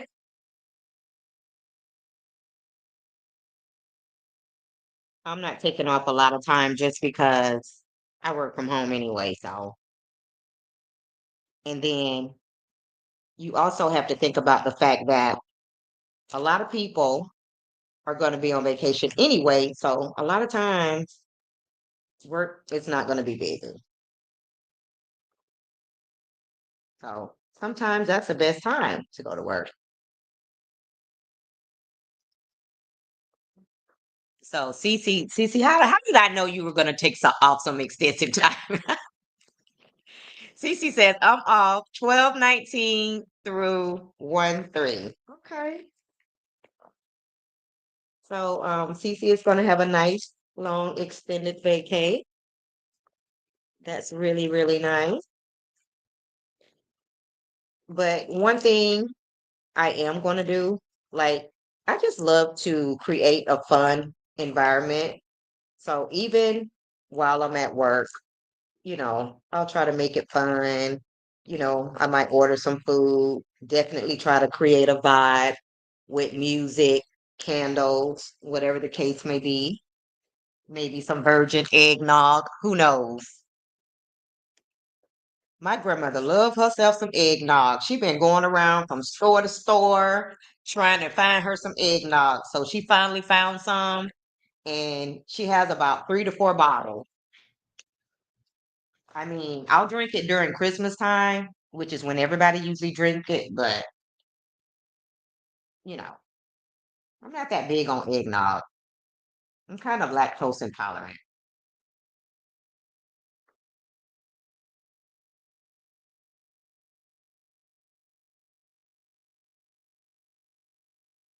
Yes.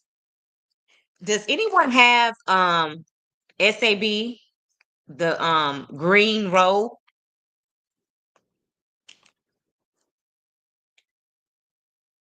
I have it here. It's still in the pack. I haven't opened it to see, you know, but just from seeing Melody with it on, I really do like the color. But I'm leaving it in the pack for now. And Helen says, I don't get a chance to go to events because be- I am my autistic grandson. Okay, so you take care of your autistic grandson? Yeah, I take care of my mom, but I still make a lot of time for myself between, me and my sister. You have to do that, Helen. And I'm gonna be doing, you know, a lot more things. I think I'm gonna plan a cruise this year. Caregiver. Mm-hmm. Got it. Yeah, I knew what you were saying.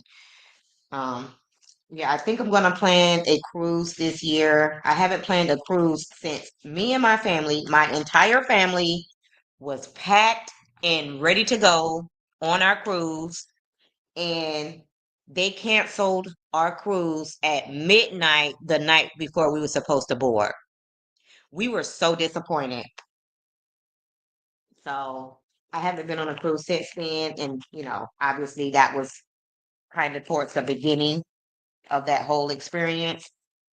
Um, but I love Carnival. And what I love about Carnival, and I'm pretty sure it's probably the same with other cruise lines. Um, Whenever I was going to go on that cruise, they have Facebook groups where you can actually connect with the people that are going to be taking the same cruise and kind of get to know people before you even cruise. And you can arrange meetups. So I think that's pretty cool. And especially if you're gonna go on a cruise by yourself, you definitely might want to do that. So I would definitely do that again if I decide to cruise. Even though I'm not actively on Facebook, I will still go on Facebook just to follow my cruise.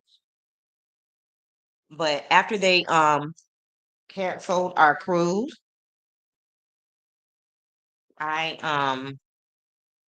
well, several of the people in my family, the ladies particularly, we actually was up all night trying to find a place that we could go um since they canceled our cruise.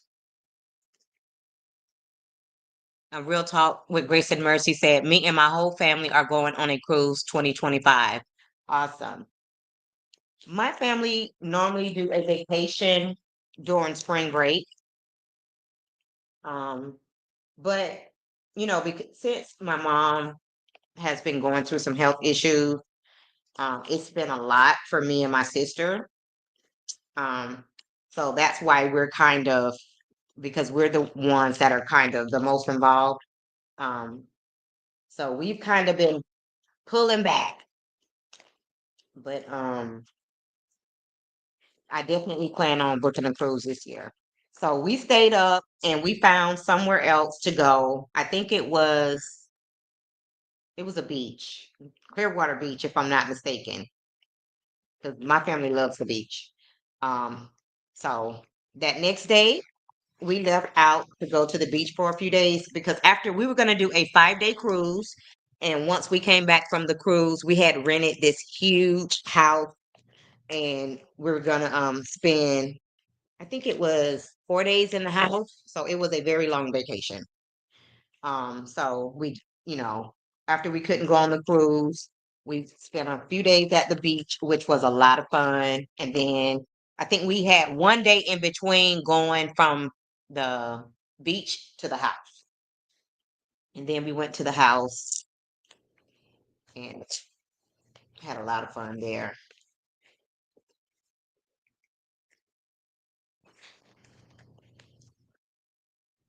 Mm, mm.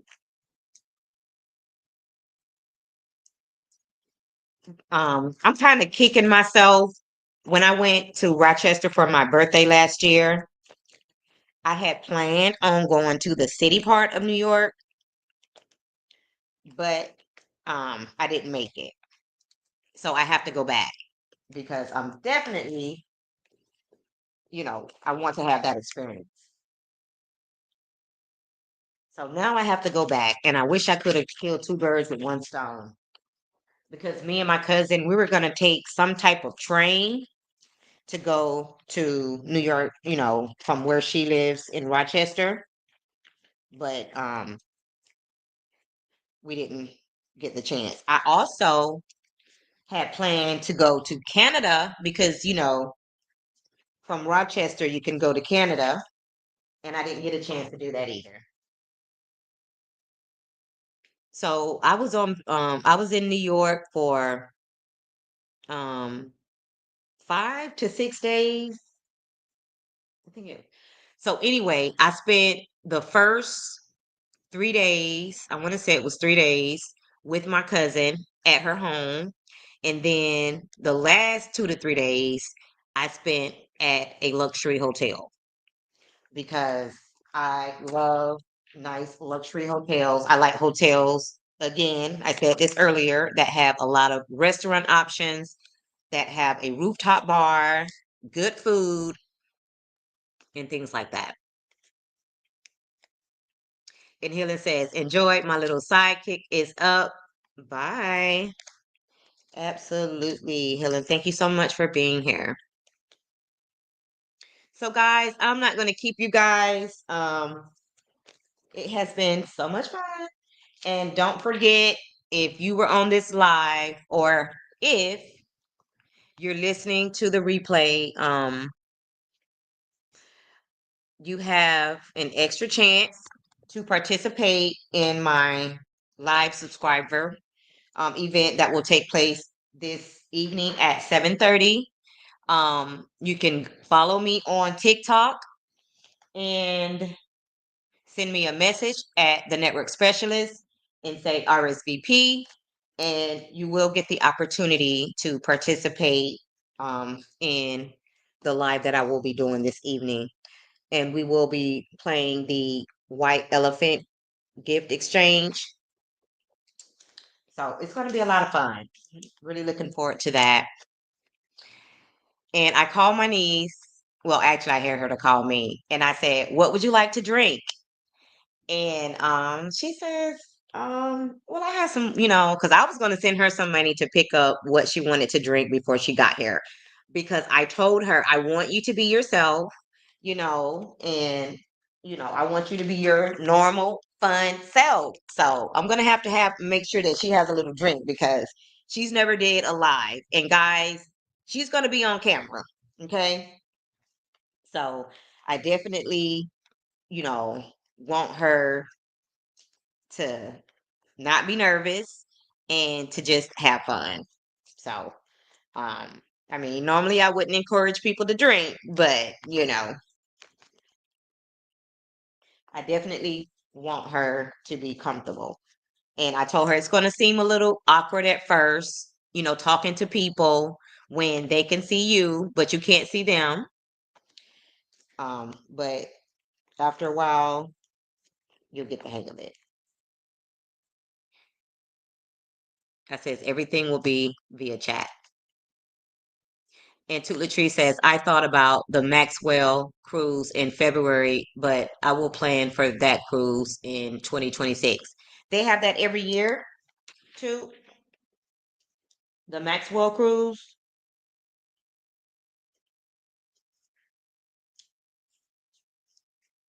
I didn't even know they had a Maxwell cruise. Where does it leave out from?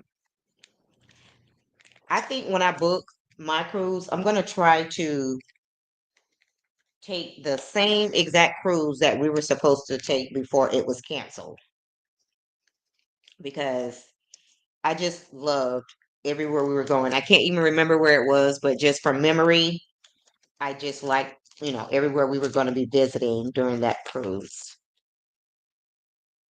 Yes, it's every year so far. Okay. Yeah, I'm definitely, you know, God willing, going to do a cruise this year. And maybe for my birthday.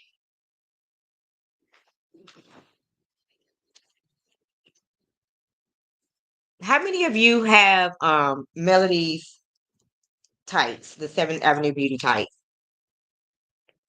When I tell you I love those tights and they really make you look like you got some shape. Girl, girl, girl. They be helping a sister out. Toot Latree says Norwegian Pearl from February 14th through 19th, 2025, leaving out of Miami. Huh. And Toot, where are you again? I know I probably asked you this 100 times, but I keep forgetting. Is it Alabama?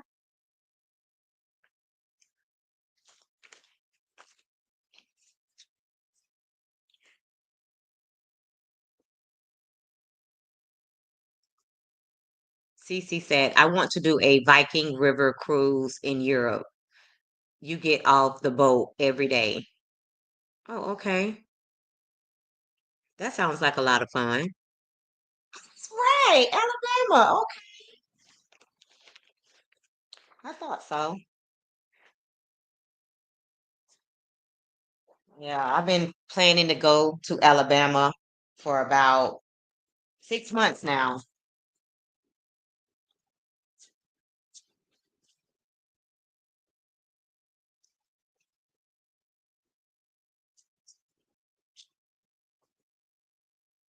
I'm glad these gifts don't have to be pretty, or I will be in trouble because I'm not going for pretty at this point.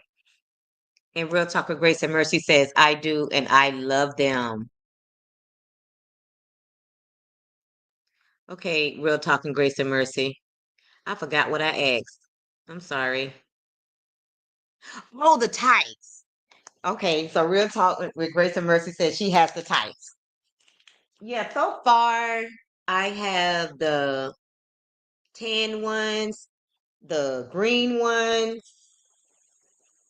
and I think I have the orangish kind of ones. I think they're called tangerine. I'm not sure. I actually bought some for my sister for her birthday.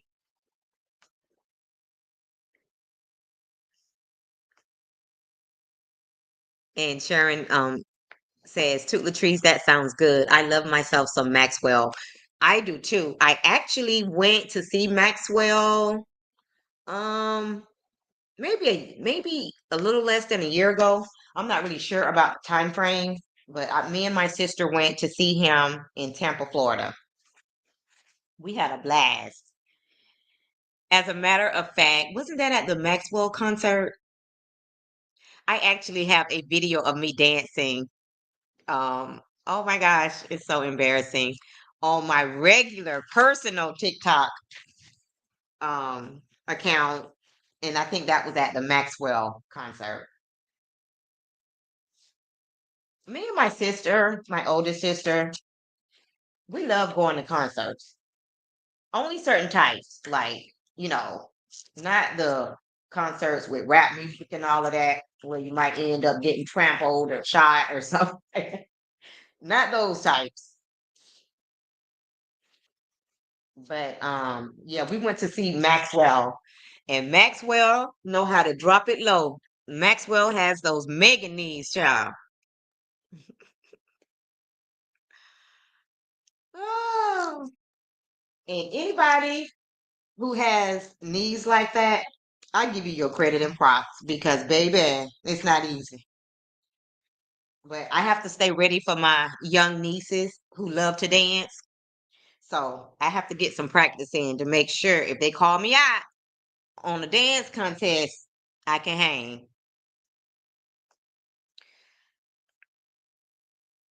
And Imani is telling Real Talk with Grace and Mercy to have fun because, guys, I don't know if you heard her earlier, but she is going to Winter Wonderland. So take lots of pictures and have fun. And Cece said, "Did you all watch Maxwell's Tiny Desk concert?" No, where could we see that? Cece, never heard about it. Wasn't somebody trying to date Maxwell recently? I have no idea. I can't remember who it was, but I think I heard something like that. That some Maxwell was dating somebody. If you know who it is, put it in the chat.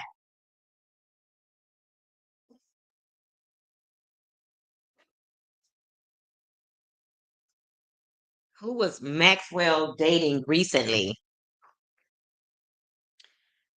Because I was very shocked when I heard that.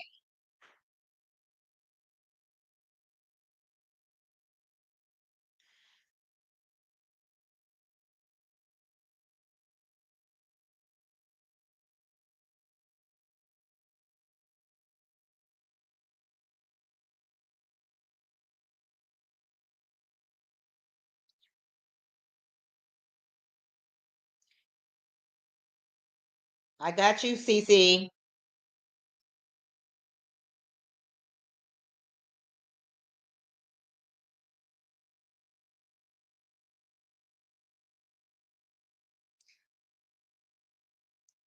YouTube NPR Tiny Desk. That channel has so many great concerts filmed in NPR's office. What is NPR? I know it's something that I probably should know, but I'm not good with acronyms. Wait a minute. I thought I had- Oh, there it is.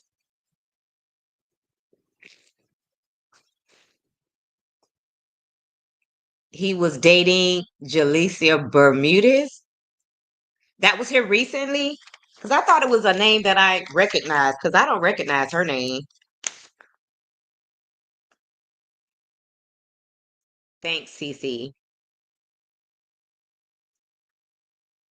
Oh, okay. So I guess Sharon is going to check out that channel, and I'm writing that down on my little pad. I might check some of that out while I'm over here. Y'all, some of my grandkids called me last night. I don't know who it was. I just got a call, and I'm assuming it was from my grandchild, one of them. I didn't answer because I kind of feel like, because a lot of people don't know that I slipped off, but I kind of felt like they found out that I'm doing a staycation and they want to actually, come over. I'm not on that time right now. This is just for me.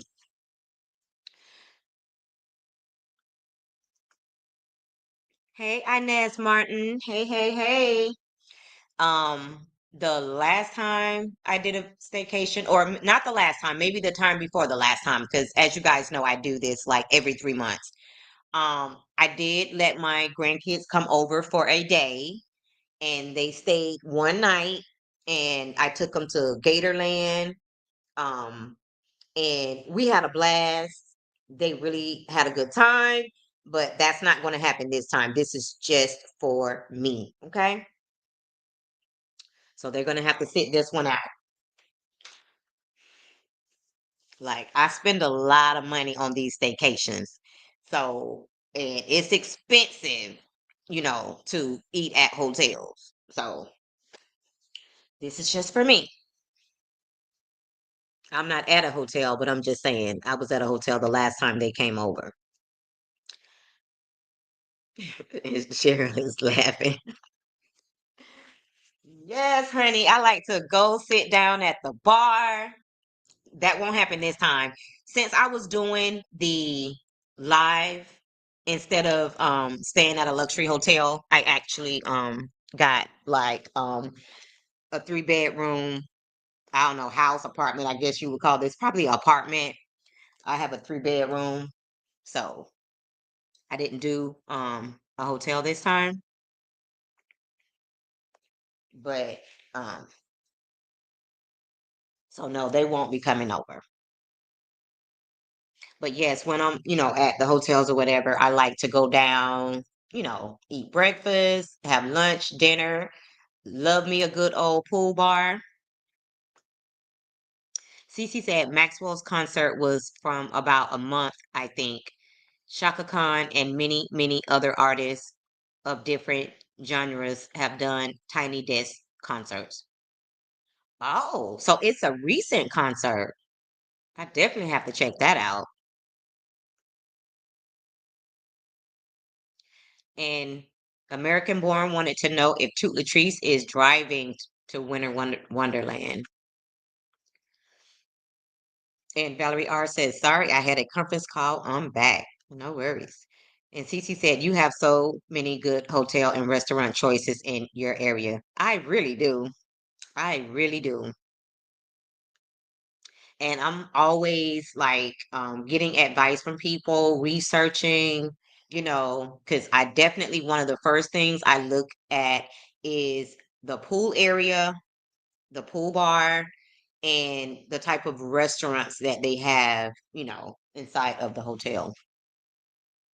And also, I like to stay at hotels that are close or attached to convention centers, just because, you know, once they come home that evening from, the conventions or whatever the case may be, they all meet up at the bar. So you get to see the same people over and over, and you just get to, meet a lot of business professionals. And that's my lane. Like, I love to network. So that's initially where my name came from, the network specialist, because networking is like my favorite thing to do. So I love, love, love that. They get to know your name. Like, you know that when you go to the bar that evening, you're going to see the same people at the pools, whatever the case may be. So it's a lot of fun.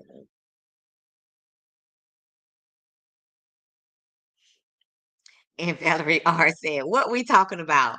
Valerie R, just random stuff. I went live just so I could chat up with you guys while I wrap these gifts that I'm going to be giving away at my live event tonight.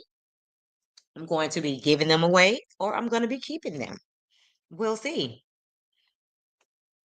Well, we're open, to talk about anything that you would like to talk about.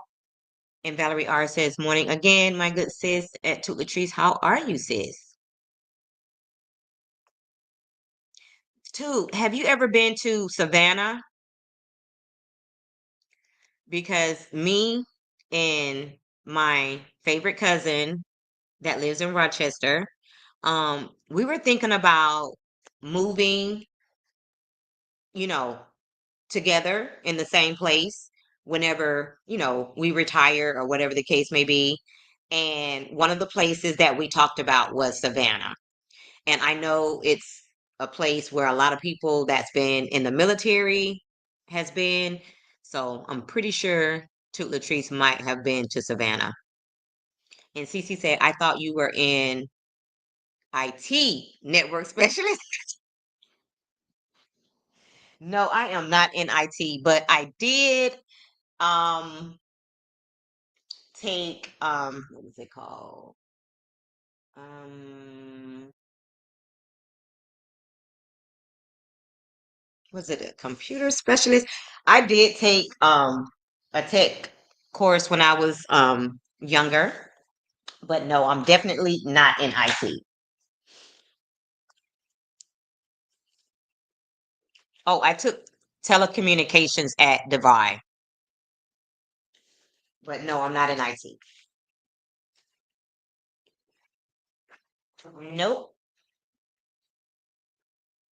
I'm just a networking queen. I love meeting new people, networking, all that kind of stuff. That's kind of my hobby.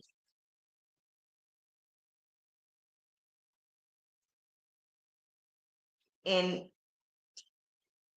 do anybody have any hobbies that, they're really into?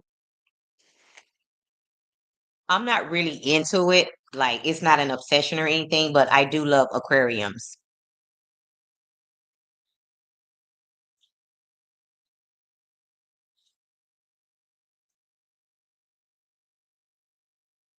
I got stuck with, is it a koi fish? I know they call it something else, but I think they call it a koi fish. My son asked me to babysit his fish, and then he never got him back. So I was stuck. This fish grew so big. I mean, he was huge. And then some kind of way he got sick and he died. Like, I was really sad about that. I had that fish for so long. That one fish. And I was so afraid when he died. I didn't want to touch him. I didn't want to do anything. So my grandmother told me that she would bury him for me, and she did. Because my grandma, she from the old days, like, you know what I'm saying? She cleans fish, she does it all. So it was no sweat off her back. And American Born said, my dogs are my hobby. Laugh out loud. Yeah, I can see that. And I was never really a dog lover until um my sister got her dog and my mom got her dog. And then I really start becoming a dog lover. And American Born says a lot of people used to have koi ponds here and they do get really big. Yes, I also had a koi pond. I actually had a couple, but I only had fish in one because what ended up happening was it was already there in the house um when I got the house. But the frogs, as a matter of fact, I can't even say that it was frogs, but something kept eating my fish. Okay. So eventually my husband built a net to go over the koi pond. And that's when, we didn't have a problem. But before we figured out what was happening, something would come through at night and eat the fish. But the other little pond or whatever you call it, I actually, whenever I would have parties, I would actually put floating candles in that one. I wouldn't put any fish in there. And Cece said, I like aquariums. I'm thinking about getting one. I'm allergic to dogs and cats. I wish I could have a dog. Um, my sister's dog passed away and my mom's dog passed away. So I don't want one right now just because I don't want to go through that right now again because it was really hard when that happened. And we had both of them cremated, and we have both of their ashes.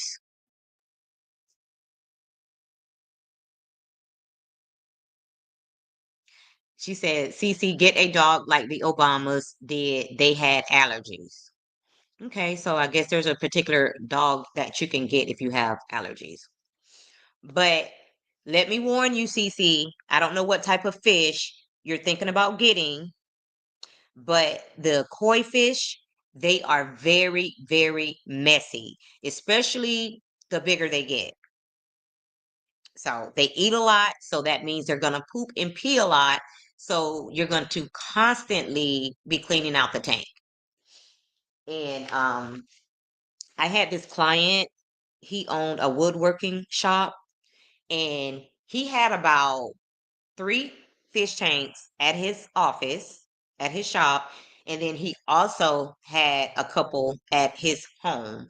He says that his family was so tired of him with those fishes. So he said, if something happened to the ones he had, he was going to give it up because they are a lot of work. And sometimes he just did not have the time to do it. And even now, I have very simple fish. And what happened was when I got ready after my fish passed away, I didn't have a fish for a very long time. And I decided I was going to try again. So, of course, I had to get the fish tank ready. I had to take the water to be tested. So when I did that, the at the pet store, they told me that my water was too clean, that I needed to dirty it up because obviously I cleaned my rocks, I cleaned the fish tank. So she told me I needed to dirty up the aquarium. So she suggested that I purchase some feeder fish so that they could dirty up the water. And I promise you, this lady, I had about probably more than 50 feeder fish in this tank. Okay. So, what ended up happening, she told me, and I know this might sound a little sad, but she told me that more than likely they would die just because the water wasn't ready. So, I that did happen for most of them, but out of all of those fish that slowly passed away, three of them survived. And after having those fish for so long, I couldn't get rid of them. So even though I wanted angel fish and I wanted really, really big fish, that I could probably buy one or two here or there, I still have the same fish. Because what ended up happening, those three fish started having babies. And I believe one of them was a male and two of them was a female. So they started having a lot of babies, babies on top of babies. So now there's about anywhere from 15 to 18 fish in there now from those three fish. So now I'm afraid to get bigger fish because they might eat them. Cece said we had a little pond in the backyard. It had big fish in it. I know a dang cat got it. Yes, it was because that's what I couldn't figure out. Who was eating my fish? Was it cats? Was it frogs? But I do remember hearing a huge frog in my backyard. So that's why I thought it was a frog. But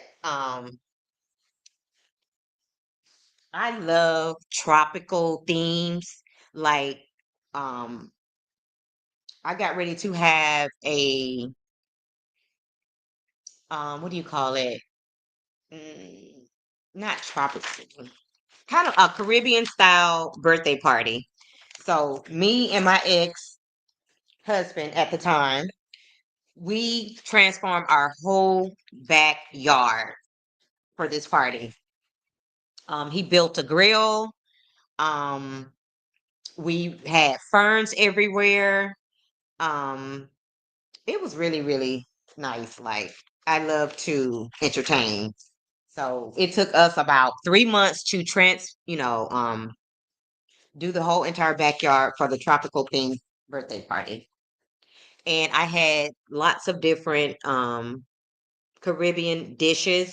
Like I had a neighbor that was from Trinidad. I got her to make a dish. I had a neighbor that was African. He made a dish, and I had a neighbor from where my mom lives from Guyana, and she made a dish. So I just had a lot of different dishes that were from different islands. It was pretty much an island theme party. So that was a lot of fun. Bright colors, everybody was dressed. I actually had my outfit made for the party. But yeah, fish are, I mean, I can do fish. Like they're, even though it's a lot of work cleaning out the tank, but um if you decide to get an aquarium, CC, make sure you check with me so that I can give you some suggestions on the tools that you'll need to keep it clean. Because I was going, taking the long route, and I found some tools that make it so quick and easy. So I got rid of all that other stuff because there is no way I'll go back to using the tools that I was using because it was still a lot of work.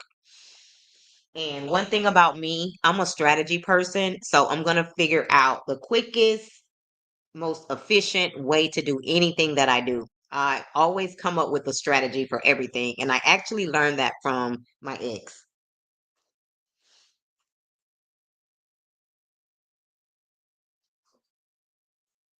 So I'm all about strategies.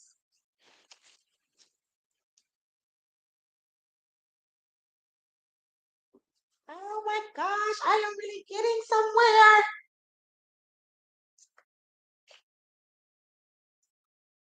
Yes.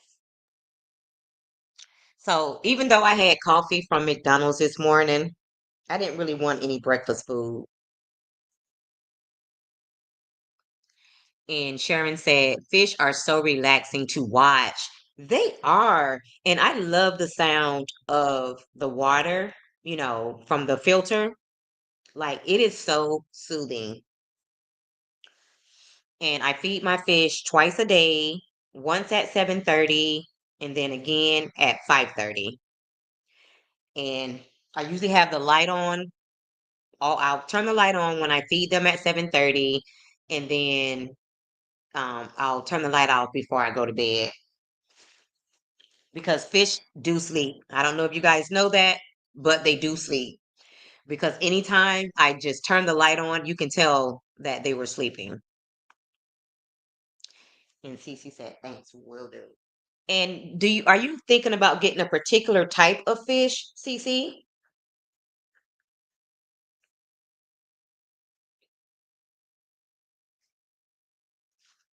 or you haven't thought that far ahead? And like I've started over probably a couple of times.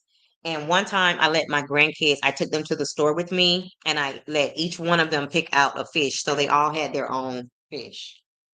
So if you have grandkids, CC, that might be something fun to do.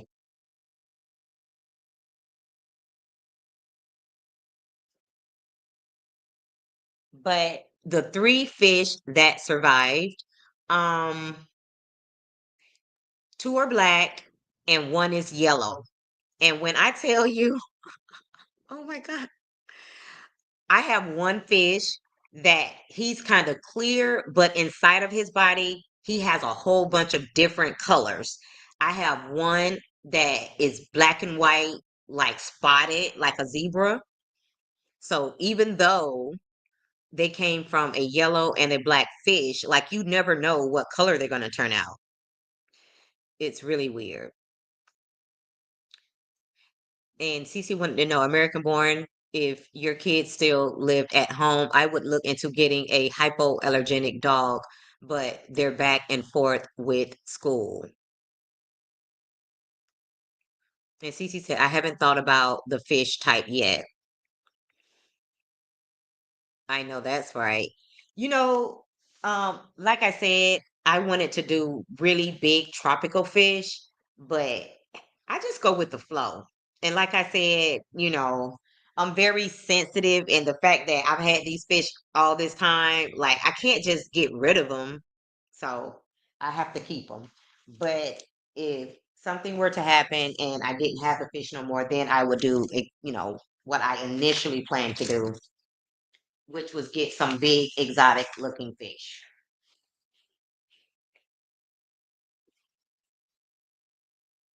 Like I've had fish, I had a turtle, a gopher as a pet in my aquarium.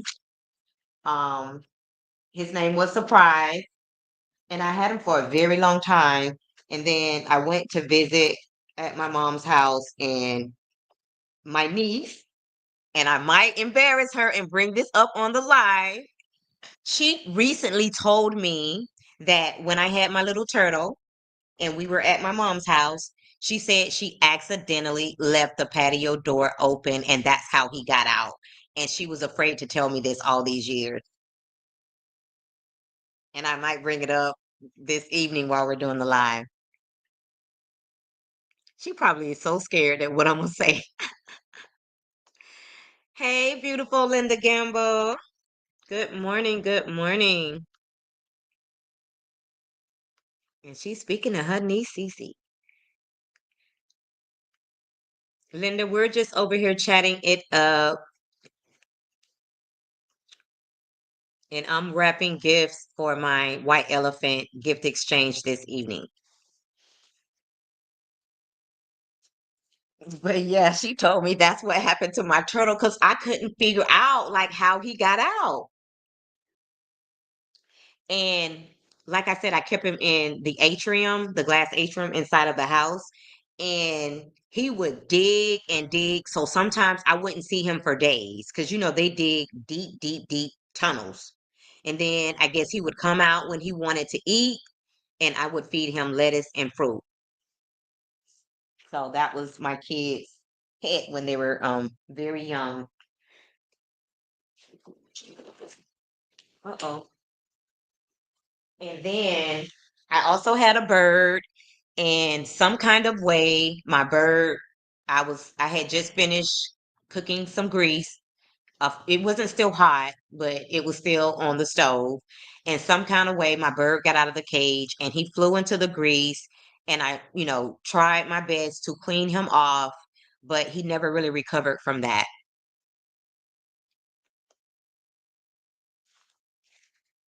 So I think, oh, and I had a hamster. It was my son's hamster, but he was kind of afraid of the hamster. So I was afraid of the hamster. When the hamster would get out of the cage, I would be scared to step on the floor because they can make themselves flat and they can get up under a door. So I'm afraid of a lot of stuff. So what I ended up doing, you know how they tell people if you have a baby and for whatever reason you don't want to take care of the baby, and they tell you to take it to a hospital, a fire department, and something like that. So I took the hamster inside the cage back to the pet store. That's where I took him and dropped him off right before they opened. So yeah, I said because we can't have a pet that we're afraid of. And I kind of felt bad because, my son's never had a dog. I mean, at least not in the house with me. Um, so I kind of felt bad about that. But I noticed when, you know, my sons got old enough where they could have, a dog on their own, my oldest son, for whatever reason, to me, he still seemed like he was afraid of dogs. And I couldn't understand that. I'm like, why would you get a dog if, you're afraid of them? But instead of hamsters, I think he ended up getting his kids guinea pigs. And I almost bought my grandkids an aquarium for Christmas last year, but their mom said no. She didn't want them to have it. So I said, okay, well, I keep my $600 right on in my pocket. Because me and my son was at the fish store, and I told him to pick one out, and he did. But, you know, he called her, and she didn't want it. So I didn't get it, which was fine with me because, it can be a lot of work. And sometimes kids don't want to do the work.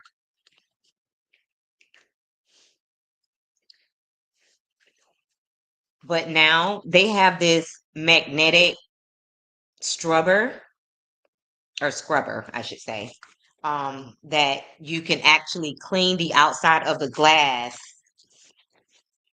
from the outside. It's really pretty cool. I just got one of those. Hey, the review hour with E Podcast. And she said he probably was trying to conquer his fear of dogs. Maybe so. I didn't think about that. Maybe he was trying to do that. But I know one of my sons actually got bit by a dog before. It was pretty bad. And then I have a nephew that recently, this wasn't back in the day, this was maybe like a year ago. He got bit by a dog because his mom, she has a business where she does dog boarding. And it was one of the dogs that his mom boards. And he bit him, and it's an ugly, ugly scar. Like it was really bad. Like I don't know if I could do that job because everybody thinks that their dog won't bite, but you just never know. And then sometimes dogs love kids, but then some dogs don't like kids because kids can be annoying. So you know,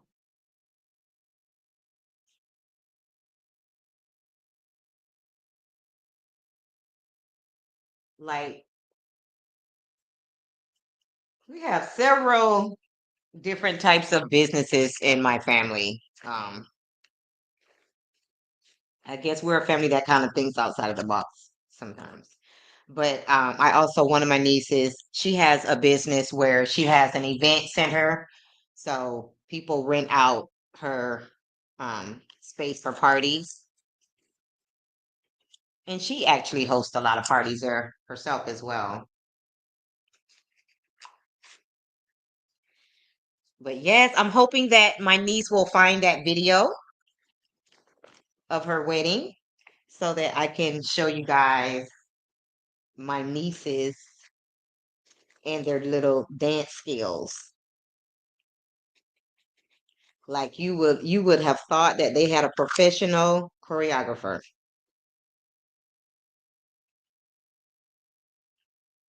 And oh my gosh, I don't know if I would have had the courage or the nerve to dance in front of all those people the way that my niece, the one you're going to meet tonight, because she actually they did a dance together. It was together, but then she also did a solo dance for her husband that she was marrying that day. And I'm like, so I'll see if she finds the video for me because she said she would have to do a lot of digging. I got that video somewhere on my Facebook, but I would also have to do a lot of digging. So I'm hoping that she can find it quicker than I would be able to. And even if I can't play the music, I can show the video without playing the music. And there was one other person in the video outside of my four nieces, because I have four nieces all close to the same age. Um, and it was their cousin. She's also in the video, one of their cousins. And Cece said, one of my cousin's wives has an event decoration company. She does well. Wow, an event decoration company. She does that as well at her event center. Like she'll do the whole theme for your party. And this girl, pretty much everybody in my family, for the most part, she's like a perfectionist. Um, like when we're hosting an event, you don't want to be around us. I promise you, you don't, because we take that type of stuff so serious.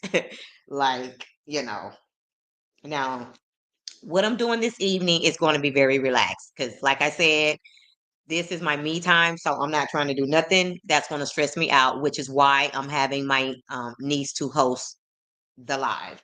But, like, I remember my ex bestie, I was hosting an event. And for me, he was helping out, but he just really wasn't like taking it serious enough for me. And I was so annoyed because like when I'm hosting, like I'm in like straight business mode. Like there's no time to play around. There's just ain't time for that.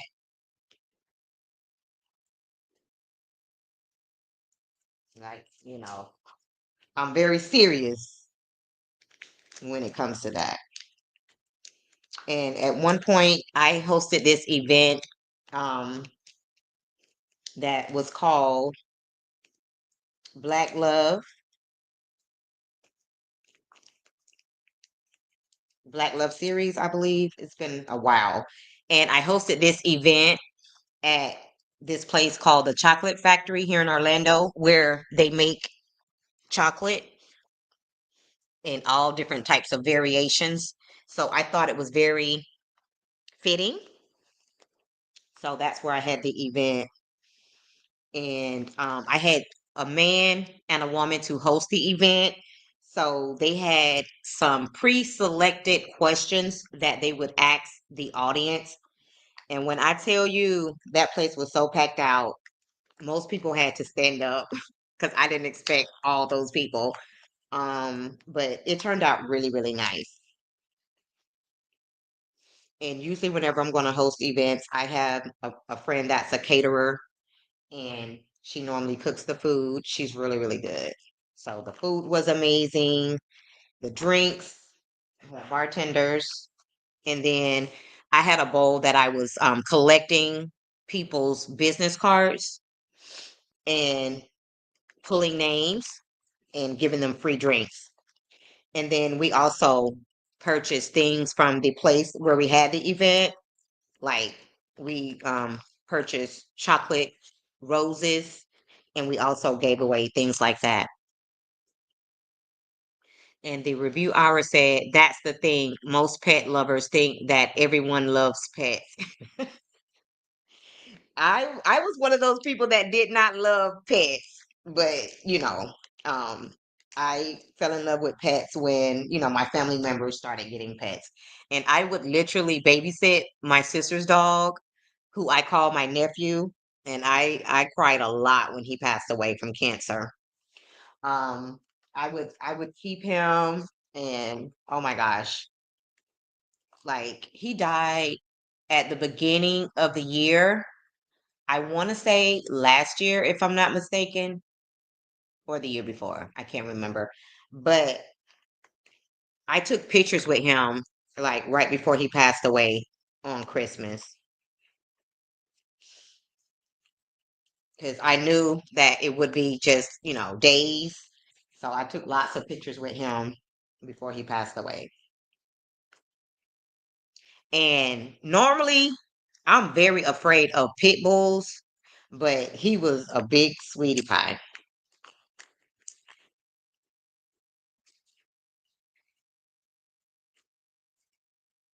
Yes, he was.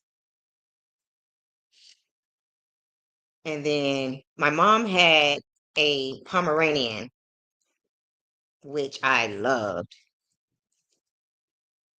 And what movie was that? There was a movie, or maybe it was a documentary about Queen Elizabeth. I'm not sure, but she had a whole bunch of Pomeranians. They can be feisty, but they're very sweet dogs. Like my mom's dog, he knew when she wasn't feeling well. He wouldn't bother her. He would just stare at her until she got up. But they take care of you. They're very loyal dogs.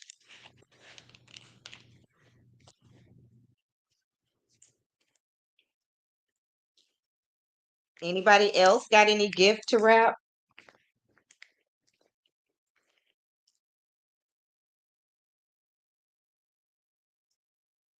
Mm-mm-mm. Oh, I got to decide what we're going to eat on this evening. I'm thinking about maybe Cubanita subs from Publix or wings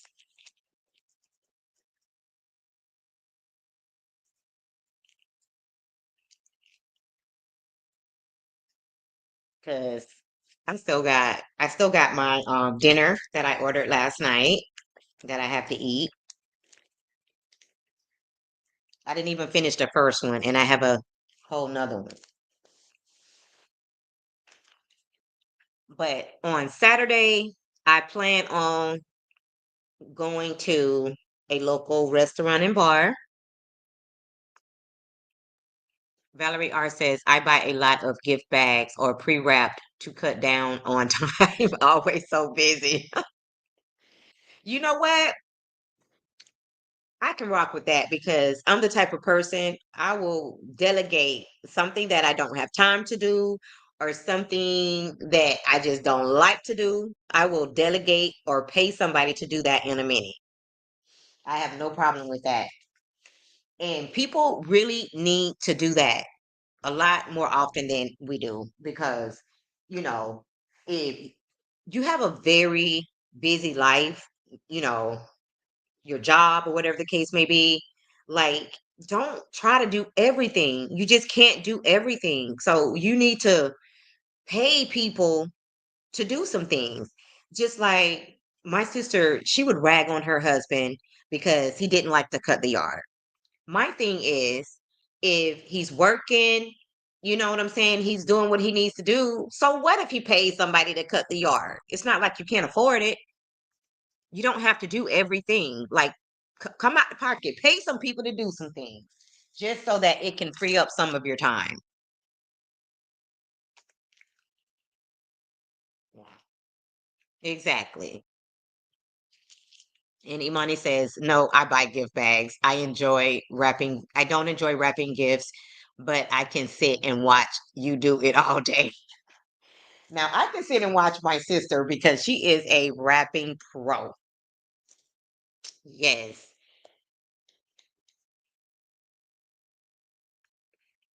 I'm decent at it, but I'm not trying to be decent today. And the review hour says, good morning, Linda, and to all in the chat. Hey, Creole girl. Yes. Don't get mad at your husband if he don't want to cut the yard. Just make him pay for it and allow him to utilize that time doing something else. Because men get burnt out too. I mean, I know, as a woman, we take care of a lot of their responsibilities, but sometimes they have a lot of responsibilities as well. And if you don't mind paying, then hey, it is what it is. You have to learn how to pick your battles.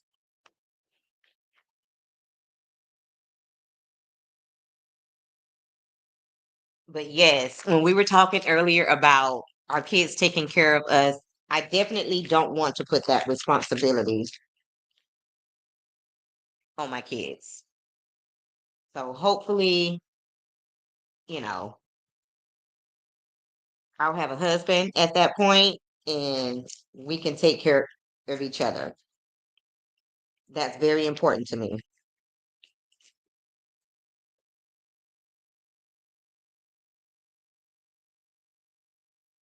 And Cece said, I decided to actually wrap gifts. When I got home yesterday, I showered and started wrapping gifts. I have a bunch to send to my son in Ohio. I made a mistake on my Amazon order delivering here. I hope you've been wrapping some this morning while I've been wrapping, Cece. This would have been a good time. And Creole Girl is speaking to everyone. And Cece said, one commodity wealthy people try not to waste is time. If you can afford to pay someone to do tasks, do it. Exactly. And I don't consider myself wealthy, but I will definitely pay somebody to do anything that I don't want to do or I don't have the time to do.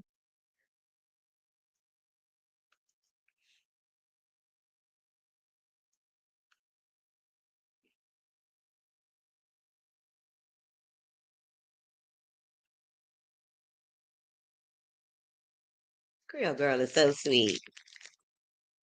Yeah. And Cece, you're married, right? I think you said you were married. Oh, she said she finished her rapping last night. I was up until 2 a.m. I was listening to DS Live. What is DS?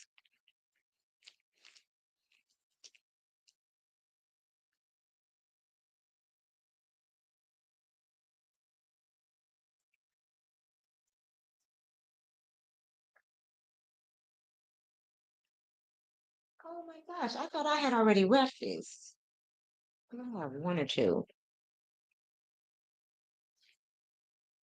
Oh no, I didn't. Was this piece gonna be big enough? Yes, I brought my wrapping paper with me. She says, yes, I am.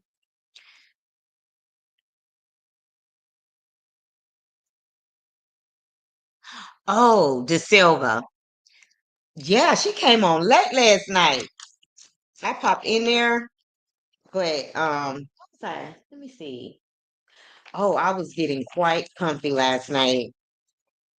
Because I think I got here about between 6:30, 6:45. I wanted to get here earlier before dark, but that it didn't happen that way because, like I said, I wasn't as prepared as I normally am. But thank God, it's a very, they send you everything you need to do the express check-in. They send you the gate code and the door code. So all you do is just walk on in.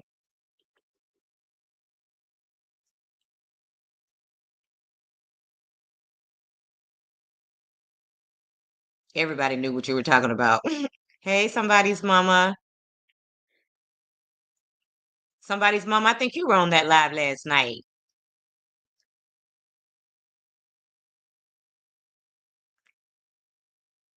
Valerie R says, I agree. We pay a guy to do our lawn when my husband doesn't have time, as long as it gets done.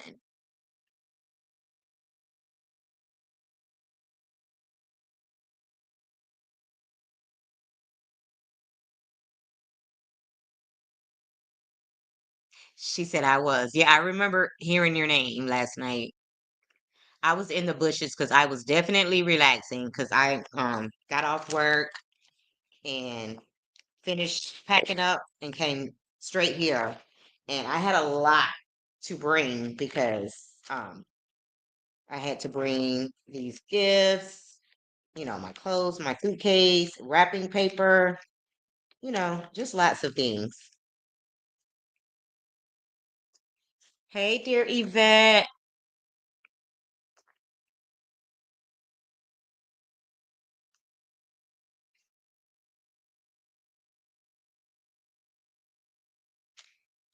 Yes.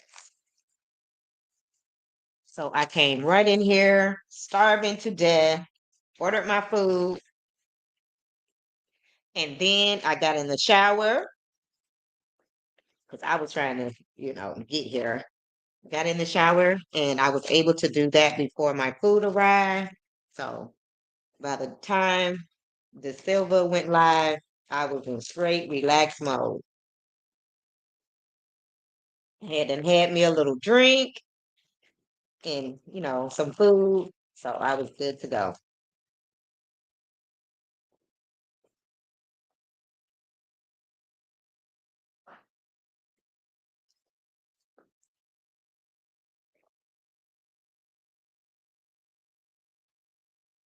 My niece, she used to be a CO at a jail, which is a very stressful job because I know other people who were COs at jails, and a lot of them had to, you know, seek a therapist because it's very stressful. And, sometimes you get threats, and those people tell you what they're going to do to you if they see you on the outside. So, yeah. But now I want to say she's a principal at a school, if I'm not mistaken. I know she works at a school. I think she's a principal. And then her sister um is a flight attendant, and then the other sister is the one that has the dog boarding services.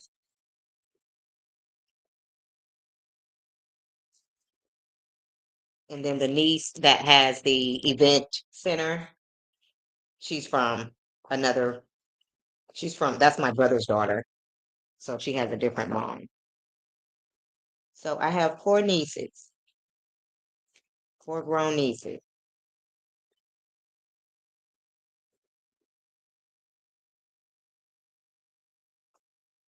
Dear Yvette, you didn't miss anything, hon. These ladies was nice enough to chat with me while I wrap these gifts.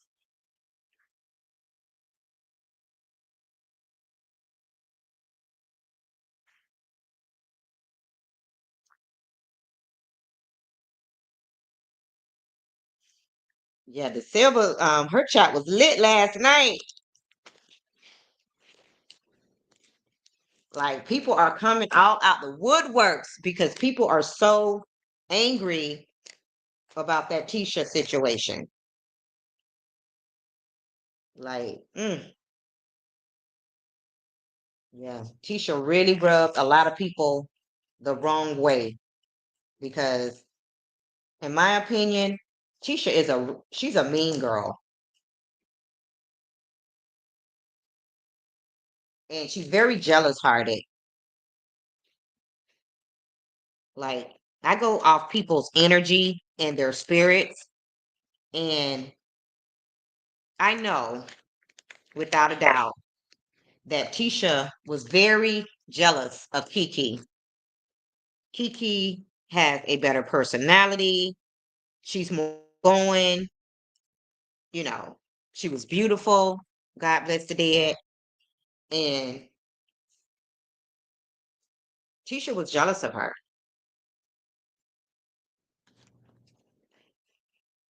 Like, I just don't understand somebody being jealous hearted like that. Like, it's so ugly.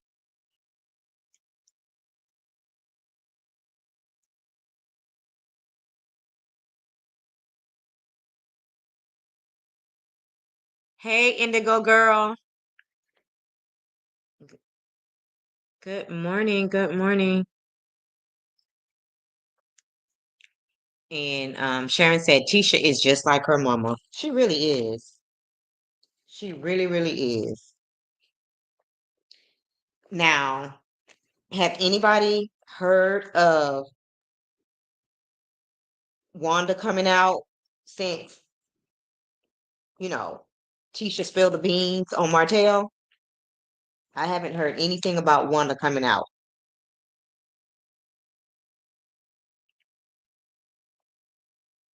And that's quite strange. that Wanda hasn't made an appearance.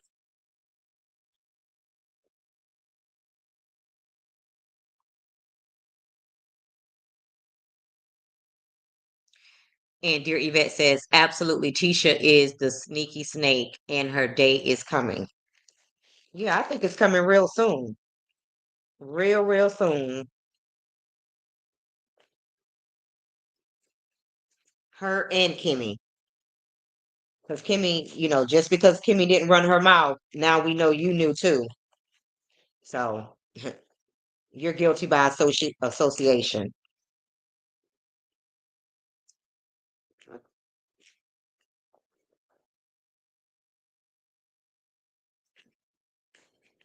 Like, I just don't understand why all of these people felt loyal, so loyal to Martell.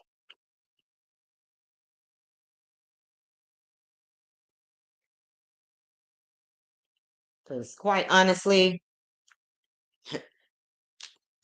as for me, there won't be too many times where I'm going to take up for a man over a woman.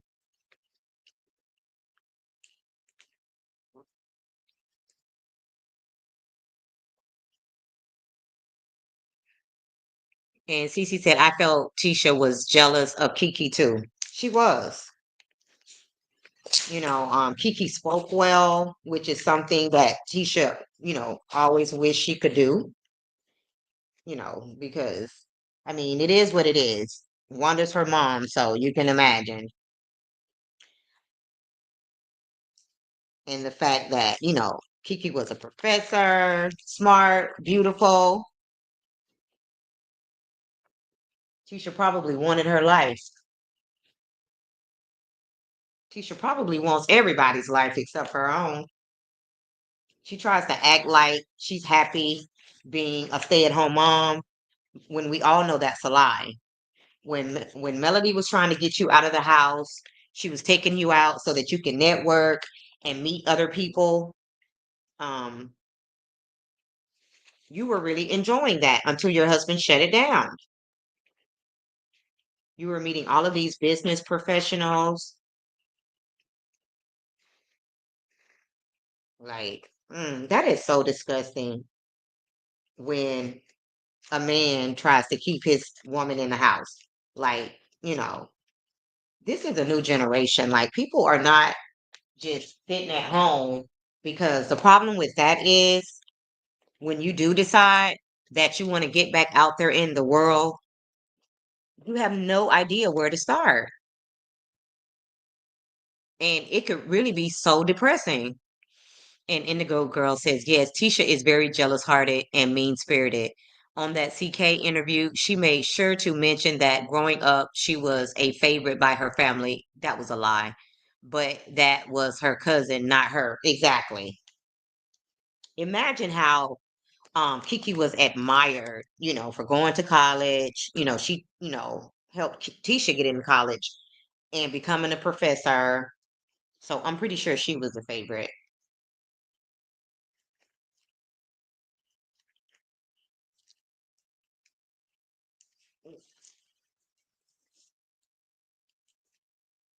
And then on top of that, um, the guy that Tisha chose to marry, that didn't make it no better.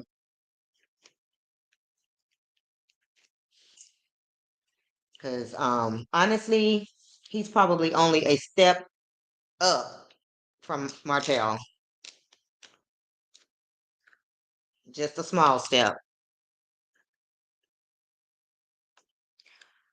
And Valerie R says, I agree, Indigo Girl. She is mean spirited. She's not a good person. None of them are.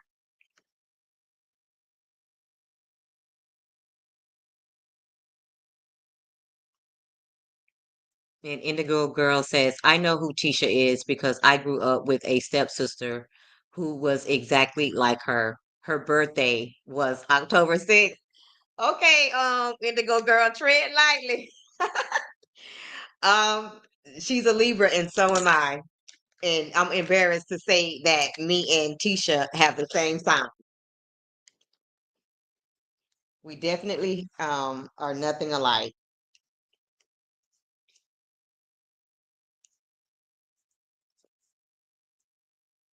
But I can definitely see where um Tisha didn't have a choice because, she is her mom, like somebody said earlier.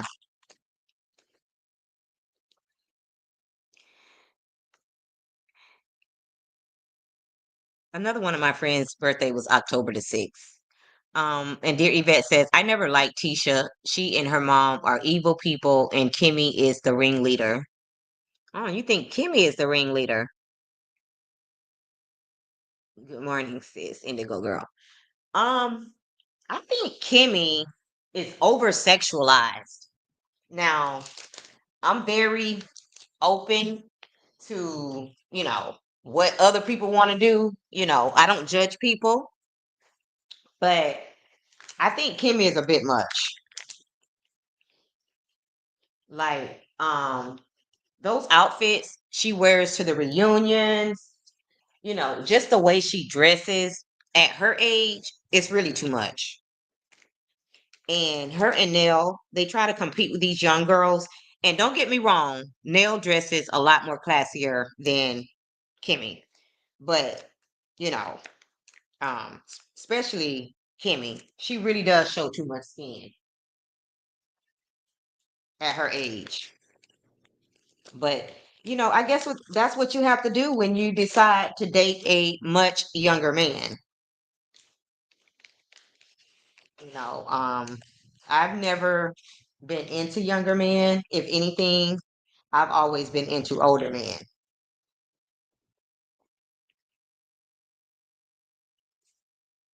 So, I guess, when you date younger men, you have to keep up with the younger women because, you know, maybe you have an insecurity that they might be looking at younger women. And that's why you should stay in your own lane. But to each his own. And Sharon said, so this little tale, all your or hers, is not making people like her because she already has shown us who she is.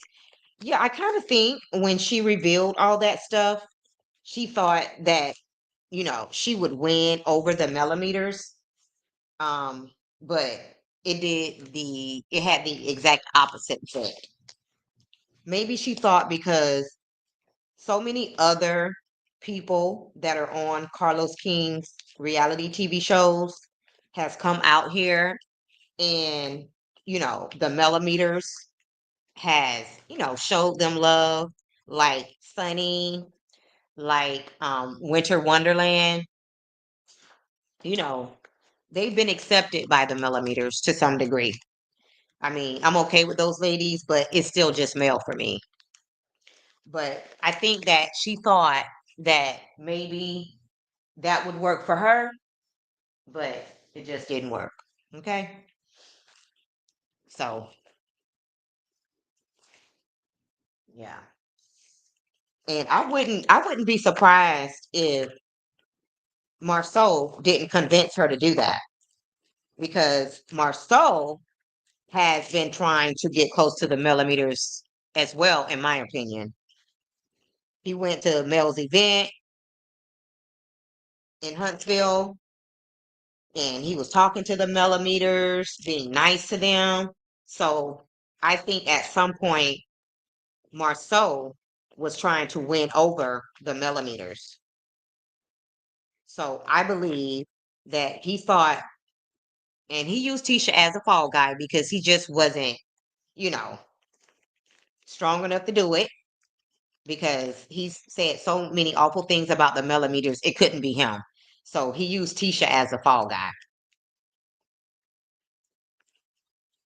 And I could see Tisha being used as the fall guy a lot because she's just too, naive or just plain old stupid to know when she's being used.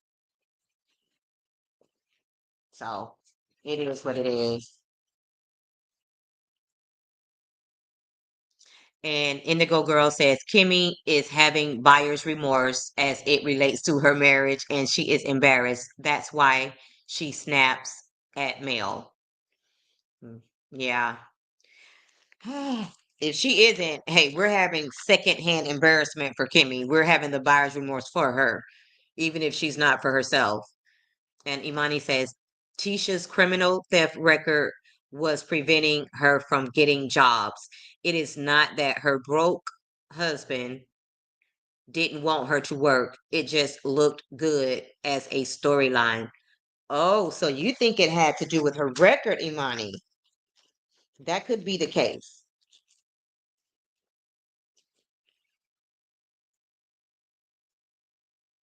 And Dear Yvette says Kimmy was the girl that came from a religious family and couldn't dress sexy, and now she makes up for it in her old age.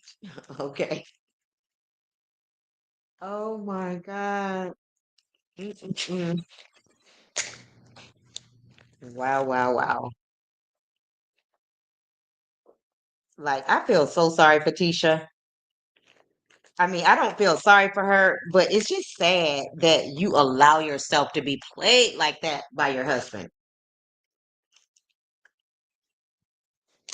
and still and choose to support him in the public eye. Like, why? Like, do you think everybody is wrong about your husband? Like, it's so disgusting.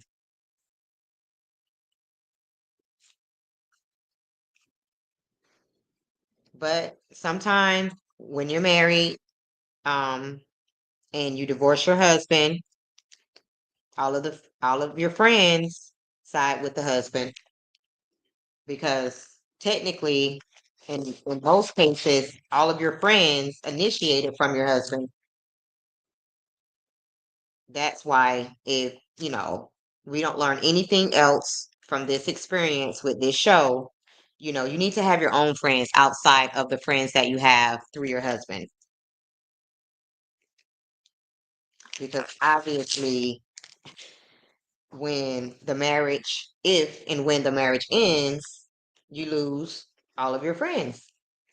And with some people, that's a good thing because those friends weren't worth having, but still, you need your own support system.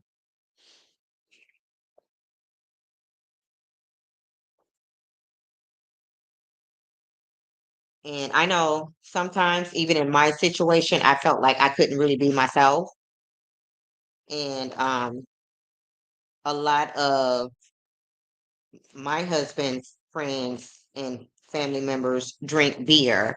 And I'm not really a beer drinker, but I would drink beer just to not appear to be bougie. Now, if I'm at a bar or if I'm hanging out with my guy, I'll drink beer occasionally. Like, I don't dislike it to the point where I won't even, try it. And there are a lot of nice boutique beers, but beer just really isn't my thing. And I know a lot of times when I hang around my white friends, the women drink a lot of beer. They drink beer. So, you know, obviously I'll drink a beer with them just, they almost look at drinking, anything outside of beer as a sin. And Imani said it also made Marceau look like a man of means. My wife doesn't have to work. We'll keep your wife away from the food stamp office. Oh my God. Yeah, but the problem with that is he wasn't really making the money. Even when he was working at the movie theater. And guys, I'm gonna be honest. It's some men, they just a hoe to their name. I don't care what you do or what you say. You can't take the hoe out of them. It just ain't happening. It is just not happening. I know some personally within my family.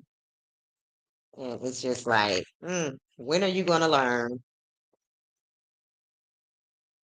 When are you going to learn?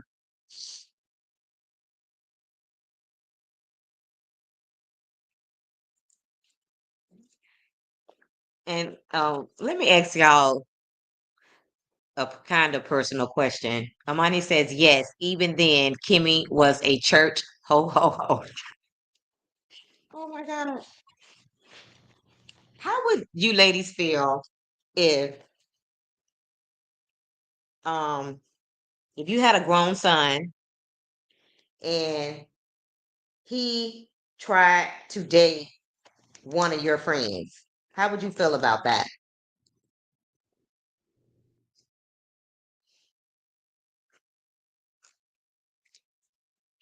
I know a lot of you have girls. Would that make you feel some kind of way just asking for a friend?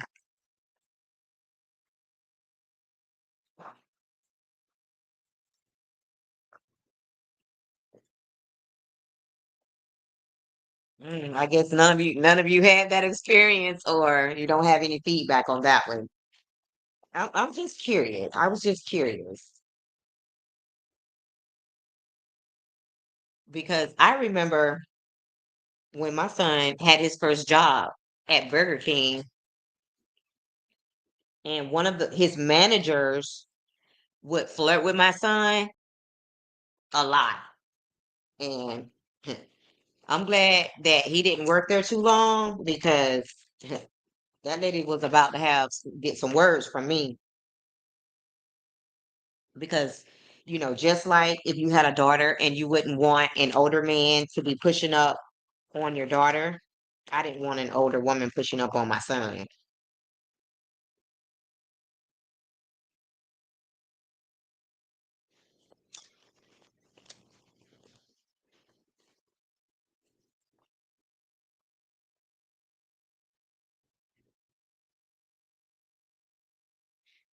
Imani says, unacceptable. You don't date my son and remain friends with me. You old biatch. Okay. Yeah, that's a little disgusting.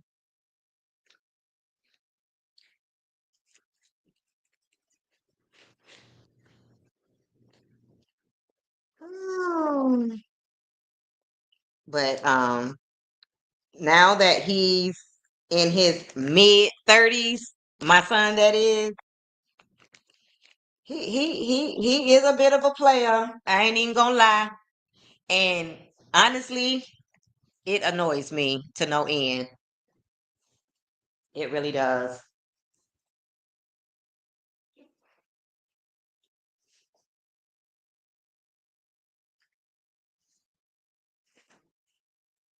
But at this point, the way I look at it is, and I just thought about my friend I told you about that lives in Arizona. You teach people how to treat you. So, you know, even though some people, you know, they do things that we would never put up with, some people are willing to put up with those things, you know? So, you can't really get mad at the person who's doing those things. You have to get mad at the person for allowing them to do those things because they should think better about themselves, you know, instead of allowing somebody to treat them that way. So it is what it is. Hey, like that saying go, don't hate the player, hate the game. Like, it's really a true statement. Because people only do what you allow. And I would never. Now, I've had a lot of problems in my relationships, but infidelities just wasn't one. And that doesn't make, the situations any better, but infidelities just was not one.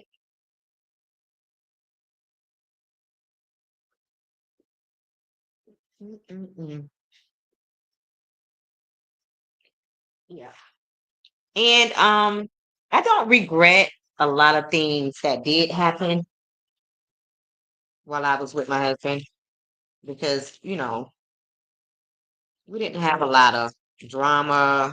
bad things that happened within our marriage. And he helped me raise my sons, and we don't have any kids together. So I would always be forever thankful for, you know, for that.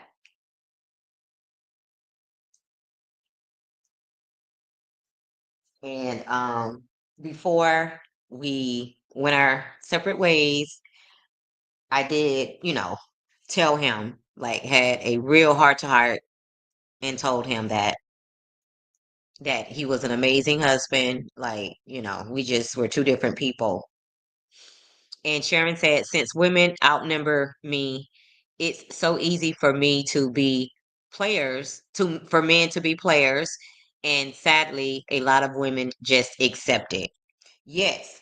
Like, Sharon, in those little small towns, there's like 5 men to every woman. So, there's like you said, there's a lot more men, I'm sorry, women than men. And I remember this young girl, she just happened to be working this summer program with my son. And I remember this lady that was over the program telling me that this young girl, she had to be like maybe 16 years old, that the girl was so depressed that she wanted a man so bad. And that was the source of her depression. I'm like, are you freaking kidding me? She just wanted to be loved. She wanted a boyfriend. Like, I could not believe it. But yeah, some women put up with a lot to have a man, you know, and men know that.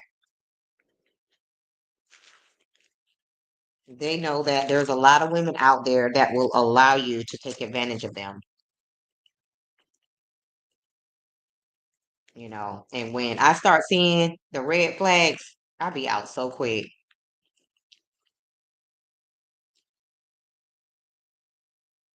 Cause I almost found myself getting caught up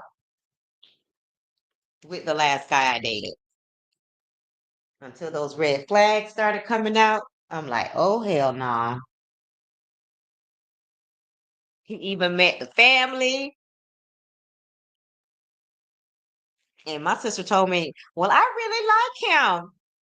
He blends in very well with the family. I'm like, well, then you date him.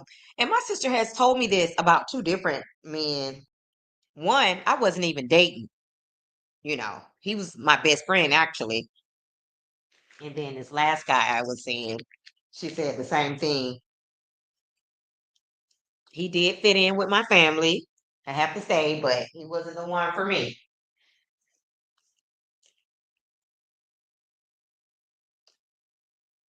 And he was a Libra man, not doing any of those. No Libra man for me. The last two men that I was, you know, attracted to, they were both Libra men. So now I know what, to stay away from.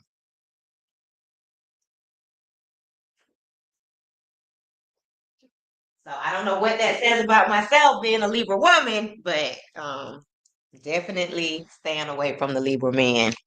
Although I'm very physically attracted to Libra men for whatever reason, it's just not a good idea.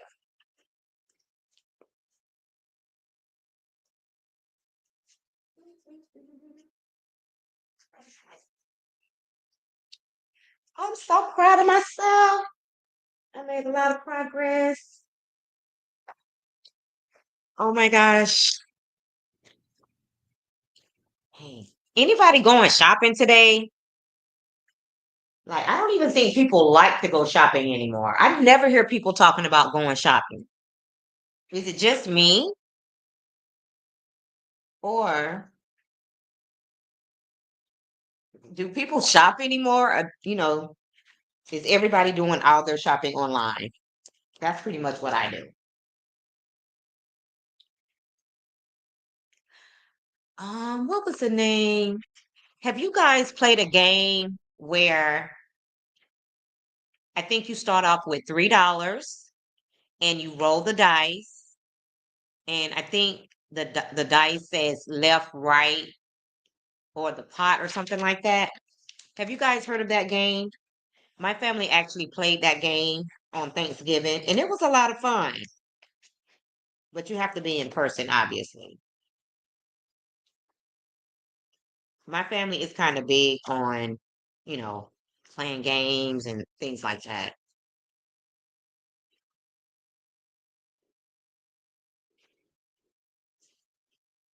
Yeah. Like they'll play games, they'll do crafts with the kids. Like we always kind of have an itinerary when we get together. Sometimes it's a lot. I won't lie to you. And I have to sit some of the events out because they request a lot. Like it'll start off as, a little get together or a little event. Next thing you know, oh, bring a blue bathing suit, and it'll just go from there. So now you got to do all of this extra stuff. Oh, we're gonna take a family photo shoot in our swimsuits. Like we've done that so many times. Like I remember one year we wore blue, a pretty blue, and then one year we all wore black. One year we wore tan. Yeah.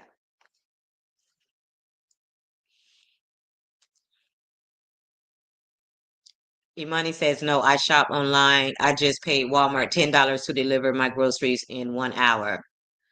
Oh, so you did the express delivery. Yeah, I do Walmart too, a couple of times out of the week, and I also do Instacart. But I don't pay that extra $10 of money. I just get it, whenever they deliver it. If it takes a couple of hours.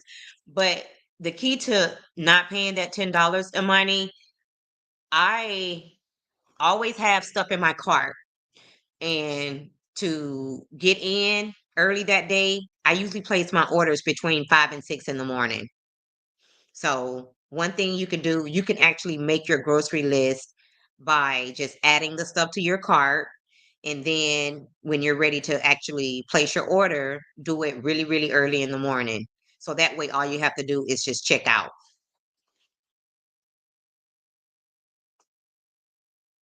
Yes. Mhm. And I started doing that when one of my coworkers mentioned that she does that. And I've been doing it ever since, probably for the last year and a half, 2 years. I don't step a foot in a grocery store. She said she does that also. Yeah. That is so convenient. When I run out of stuff, I just add it to my cart so that I don't have to try to remember because I'm the type of person I have to have certain cleaning products. I have to make sure, I got plenty of paper towel, tissue, whatever I need. So once something runs out, I automatically add it to my cart.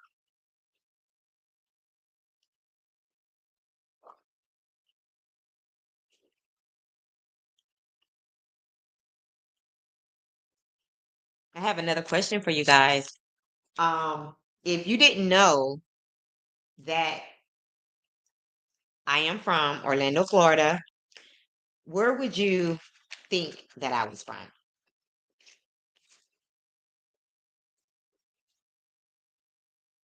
From hearing my voice. Money says, I want to get with Instacart. I have not used them. Yes. I like Instacart better because they just bring your stuff so much quicker. Obviously, I go through Instacart for Publix and it's a lot more expensive than Walmart, but the service is so much better. Like I love Instacart to do my public shopping. Love, love, love Instacart. And then both my Walmart and my Publix have a liquor store attached. So I can do all of my shopping at those two stores. North Carolina, which I love and thought about moving there, up north. Okay. A lot of people think I'm from up north. A lot of people think I'm from the islands. A lot of people think I'm Jamaican. They always tell me that. Jamaicans tell me, they ask me, am I from Jamaica?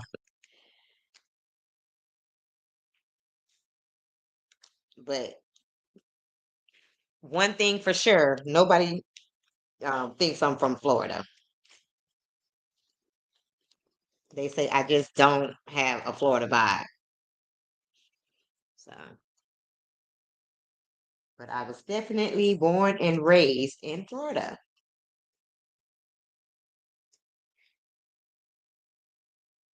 She says you are smooth like North Carolina people. Do you live in North Carolina, Imani? I've been there, and I'm sure you guys can guess what I was doing there. I was at a convention. I think I went to a park called Black Rock Park or something like that.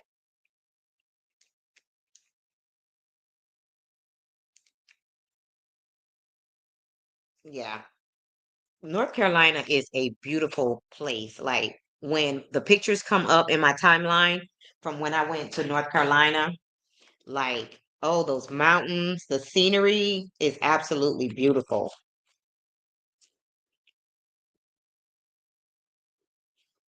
So I would definitely move to North Carolina, but there's not a lot of social life in North Carolina. And Indigo Girl says, you do sound like an islander, very laid back and happy. I am from Trinidad. Oh, nice, nice. My god sister is from Trinidad. I've always wanted to go to Carnival, but I've never been. I'll go to any carnival from any island. And the money says, no, my dad is from North Carolina. Oh, okay. So yeah, I definitely want to take another trip there. I've been there several times. Um, but there wasn't a lot to do. But while I was there for my convention, one of my classmates was living in North Carolina, and it was Raleigh. And I actually met up with him while I was there. So that was pretty cool because otherwise, like even he was a dean at a college. Um, but he even said there's not a lot of social life and things you can do up there.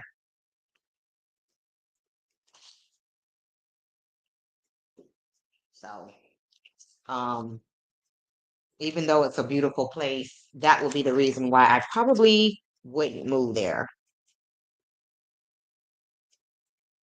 Now, I'm sure there are places that, I'm just speaking on the place I visited. She says, I live in Durham. Really? Somebody's mama. Oh, okay. I've never been to Durham. That's probably where the social life is. Is there a lot to do in Durham?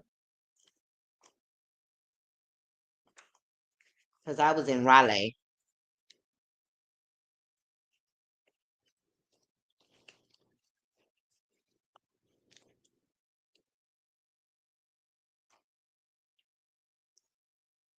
Like, I love different cultures.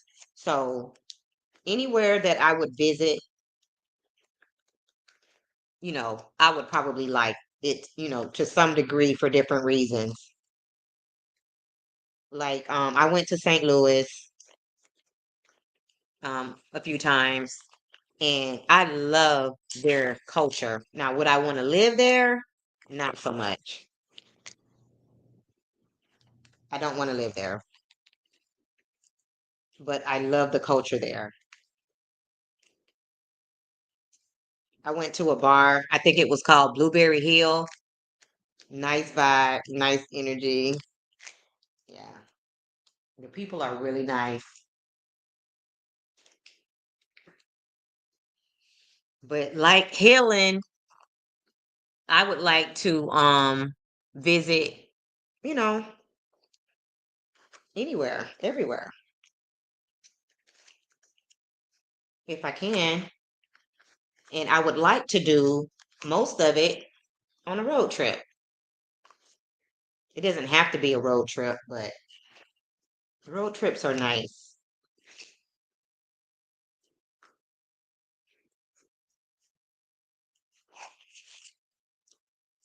Yeah, it's a lot to take a flight, honestly. It's a lot. It's very mentally draining to take a flight. With a road trip, you just get right in your car and hit the road. She said it's what you make it. Okay. And for me, I'm already past the clubbing stage, so it's not like I'm trying to go clubbing or anything. But you know, I think and maybe you know about this with Raleigh. Um, and this is what I heard from my friend that lived there. There just weren't a lot of us, like black people. And he ended up dating, you know, a white girl. Because I did notice that when we would go to a lot of the restaurants, and maybe it was just that particular place we were at, there wasn't a lot of black people. So I need to see some of us.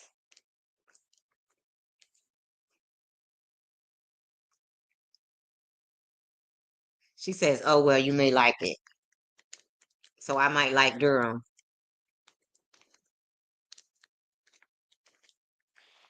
Like I said, I would like any place. Like I like to see different cultures and how people live in different areas. So I'm pretty sure I would like it. Hmm. Yep. I'm a beach girl, but I like the mountains too. Kind of, even though I don't think they're going to share it on the episode, but I'm kind of curious to see where the ladies of Married to Medicine are going to be going glamping because keep in mind they're going to be in Orlando, Florida on their trip.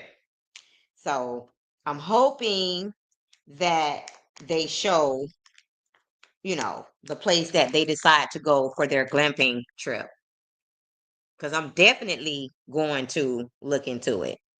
Because, like I said, I've been camping many times, but I want to go glamping because it's a lot nicer than camping. She says Durham is black. Okay, I kind of figured that because every time, and I hate to make this, what do you call it? Um, I hate to put the two together, but every time I think about North Carolina now, I think about Shanquilla Robinson for whatever reason. She always comes to mind when I'm talking about North Carolina.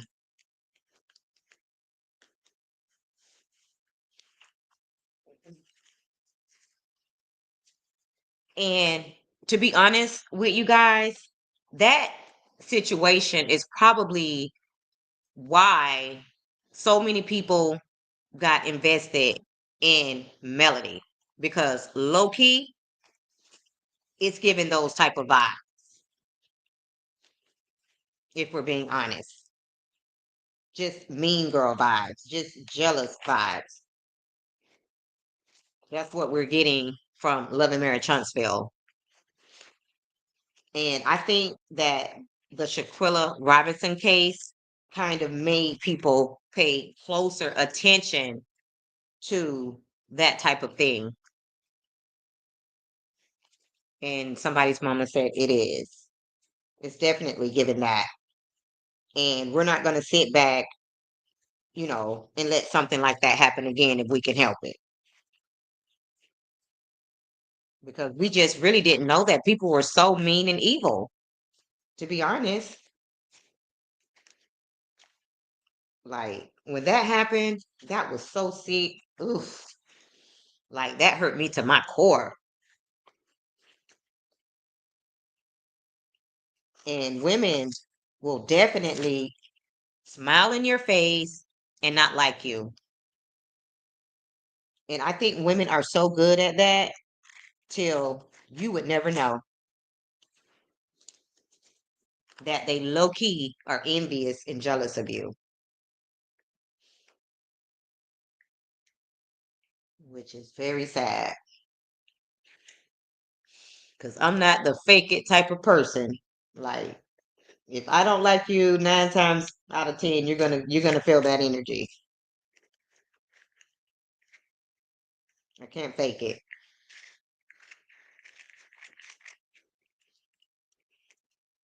You know how you have that child that always talk a lot and say exactly, that's me. I can't hold back. And somebody's mama says, I just knew they were white. We don't kill folks. Apparently, I was wrong. Yeah. Like, I was so shocked when that happened. Like, ooh. Now, when that happened, somebody's mama, was everybody where you live talking about that situation when that happened?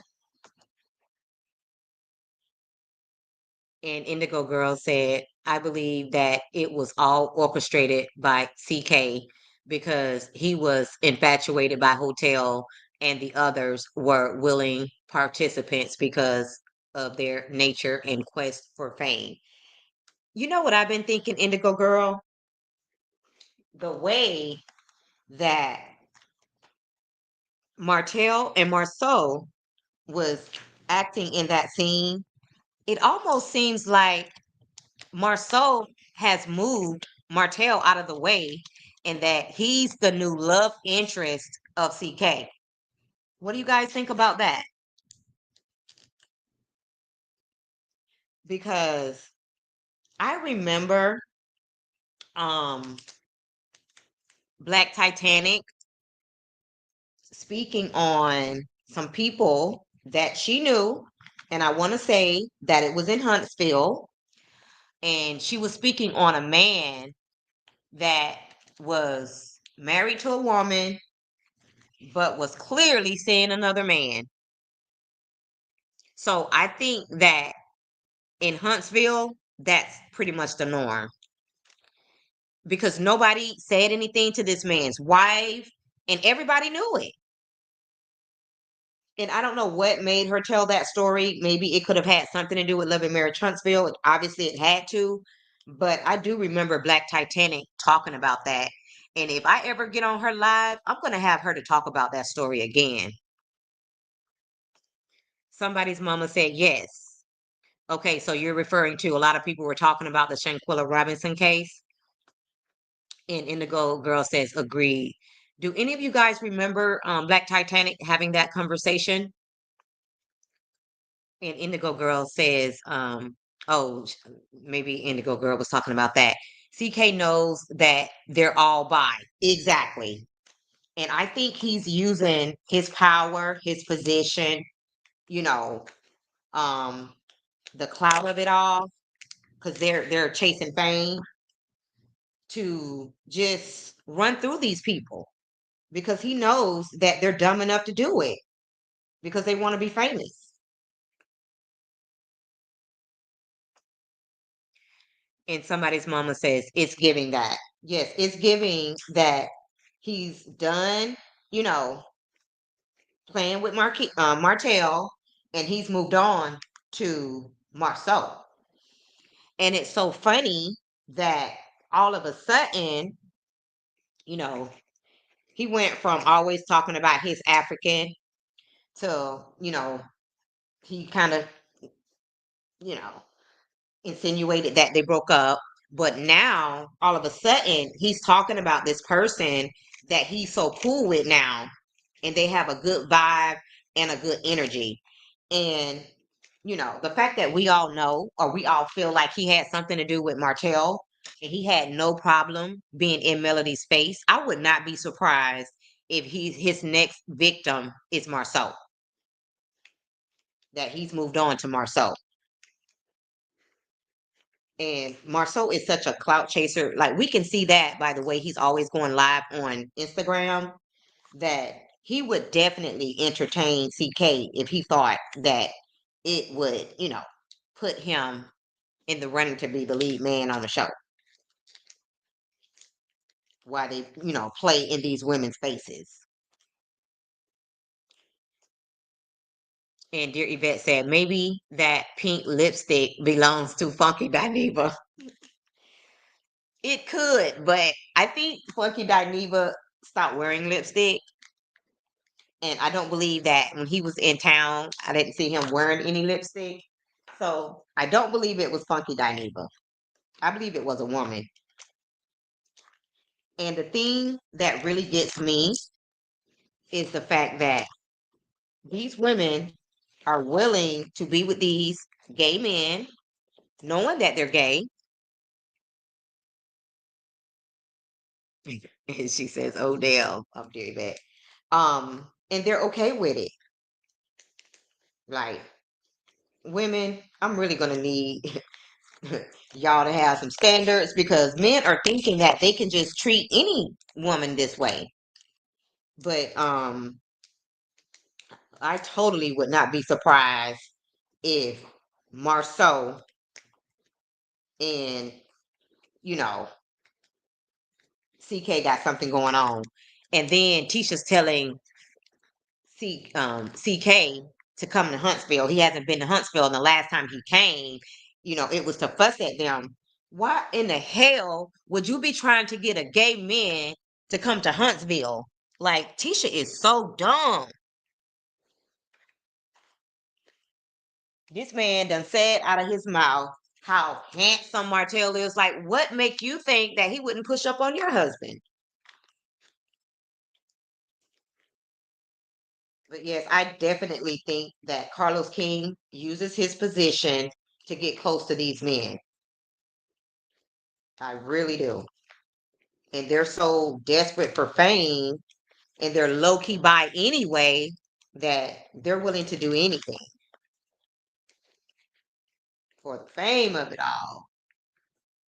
When they say fame is a hell of a drug, they ain't tell no lies. None at all.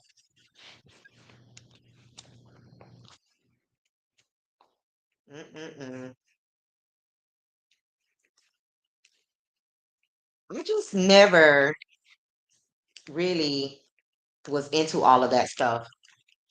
And even, when I met lots and lots of celebrities, like I don't really pay them a lot of attention.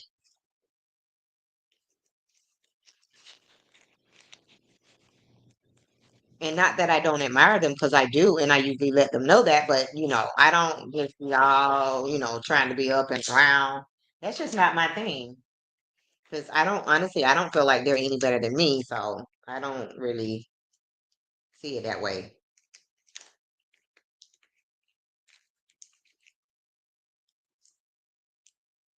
Guys, I cannot believe that I have been live for 4 hours. I believe this is a record. This has to be a record. Uh, I know I probably did 2.5, close to 3, but I don't think I've ever did 4. But the good thing about it, I had people to come and go. So, um, it's really been a lot of fun. And Indigo Girl said, Tisha is playing dumb for the public. I believe they're all by and have their agreements to not embarrass each other. Look at how Tisha and Kimmy were behaving in the pool in the DR. I definitely believe that the men and the women are by. And dear Yvette says, I'm enjoying you. Aw, I wish you were loco. Um, yeah, I definitely think that they're all by. And it's just something that they do. And when I speak on small towns, I hope no one takes that as, offense because let me tell you, Florida is always in the news, okay? And anytime you see some crazy shit happen, nine times out of ten, it happened in Florida. So I'm not being judgmental. I'm just telling my own story. I'm telling you guys what I experienced for that time period when I lived in a small town.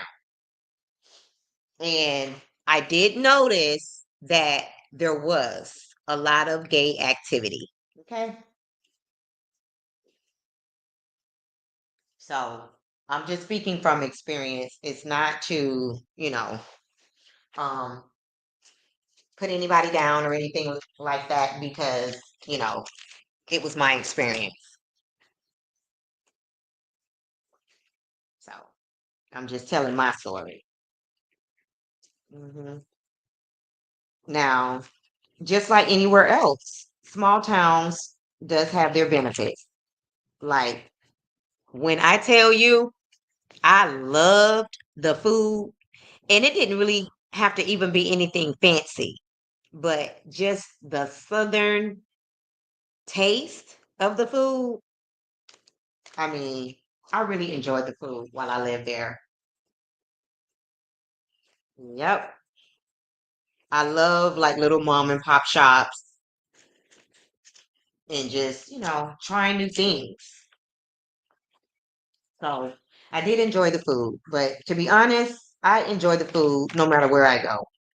Because one thing I'm going to do is eat good and try something new. I'm definitely going to do that. So that's just a part of who I am.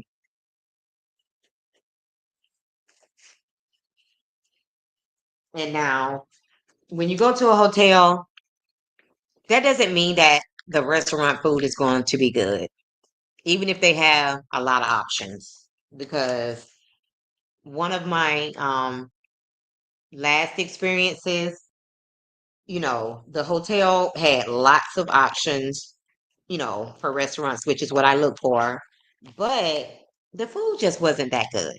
So I was a little disappointed. Dear Yvette says, me too. It's 20 degrees, but with the wind, it's 3 degrees. I'm in upstate New York. Really? Mm, yeah. Um, so when I was in New York, I went to Rochester and what was the other one? Where they had all of the good food. I can't remember. Um, and Indigo Girl says Mel doesn't want any part of their nonsense. So they see her as an op and therefore treats her the way they do. Things are starting to get clearer now.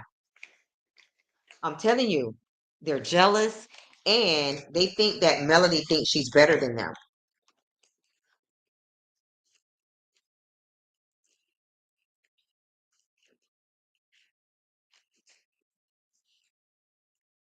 They yeah, they know that they'll never be her. hmm And see, even though, like I said, um, you know, I don't have a lot of negative things to say about my ex, but um, he introduced me to this person that was not from there. She was from, I think, initially Tampa, Florida, which is very close to me. And then she moved to Atlanta, Georgia. So she wasn't really that familiar with the small town, situation. So when me and her started hanging together, I think that that's the reason why he didn't want me hanging out with her. He wanted me to hang out with, the people that would, you know, the Tishas and the Kimmys. He wanted me to hang out with those type of people. Oh, dear Yvette, you're in Rochester. Oh, okay. Yes. Yes, I went there last year for my birthday. And what's the name? Dang. Have you ever heard of a restaurant called Brothers? It's owned by two brothers, two or three brothers. They have really, really good food. It's not in Rochester, it's in like the next little city over. Have you ever heard of it? No. See if I can pull up my yo.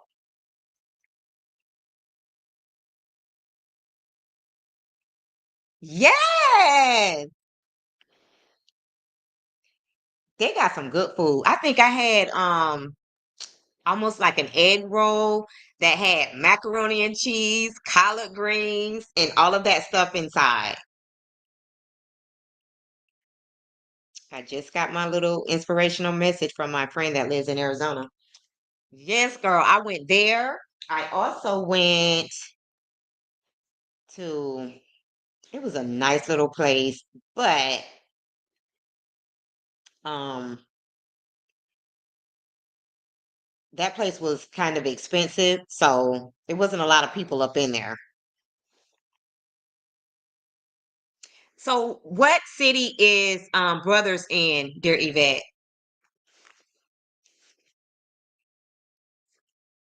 When I was there, we were supposed to go to New York. We were supposed to go to Canada. She says, yes, we have very good food places. Yes, even the surrounding cities. What city is that restaurant in? Because I know it's not in Rochester.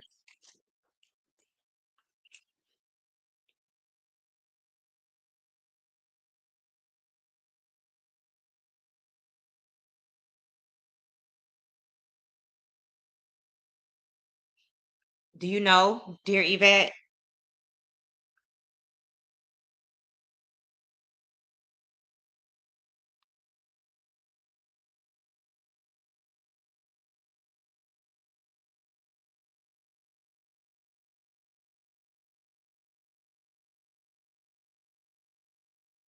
Gaylord. Gaylord. Mm, and Olene's?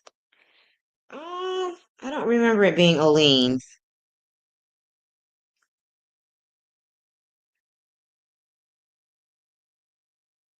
No,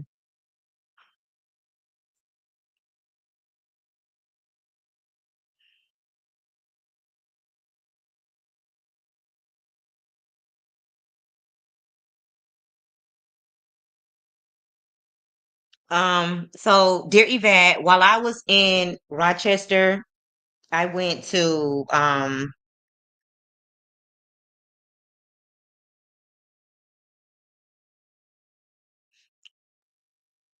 is this Astor on the Main.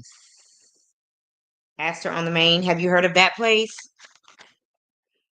I went to the Seneca Zoo, and the hotel that I stayed at the Allen, Rochester. Are you familiar with any of those places? Or she says, or Clifton Springs. Are you familiar with Allen, that hotel? I love that hotel. They had a rooftop bar, and then they had a really nice bar that was downstairs that a lot of the locals actually love, and they go there just to hang out. And that's what I learned while I was there. I went to Genesee Brew House. The restaurant inside the hotel was called Char's Steak and Lounge.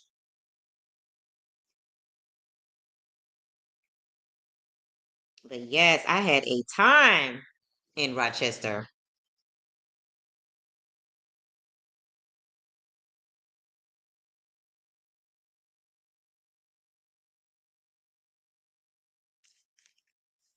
Hmm.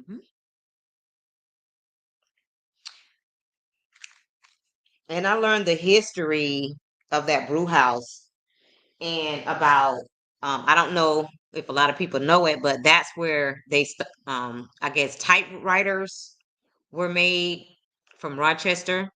She says, "Oh yes, my niece had her baby shower there and lots of big money Yes, we go there to chill a lot. Yes. And that's what I was told, that a lot of people have their weddings there. Yeah, they have events there. So I would definitely like to go back to the Strath Allen Hotel. That's my cup of tea. Those are the places I like to, you know, have my me time. And their food is really good. So sometimes I think there are more locals there than people just actually coming to stay at the hotel. The locals like to hang out there.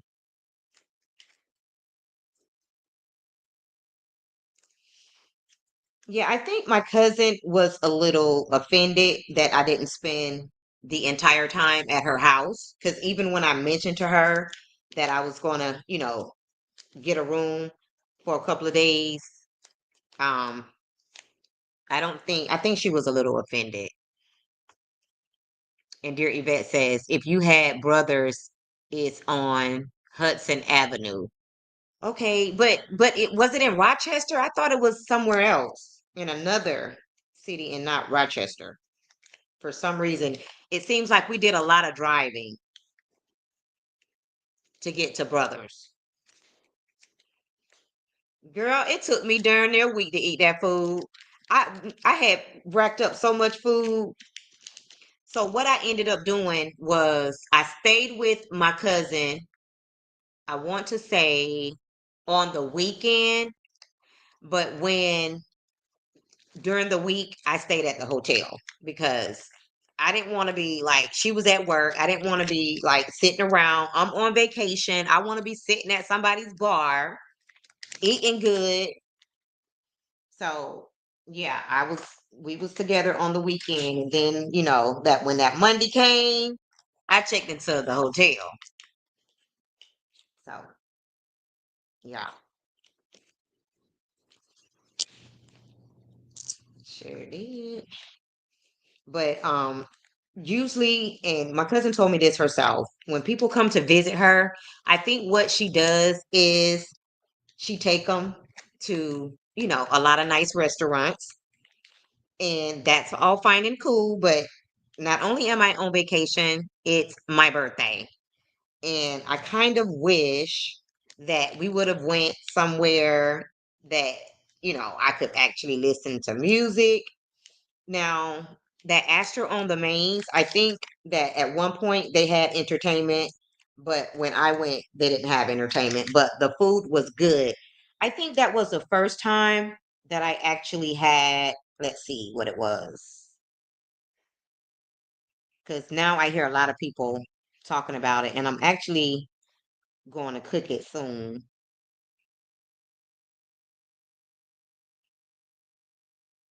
Mm, I think it was, oh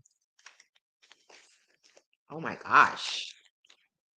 Did I put the name? I don't think I put the name. I think it was short ribs. Have you guys tried short ribs? I believe that's what I had at Astra on the Mains. That was so melt in your mouth good. They're a little pricey, but their food is really good.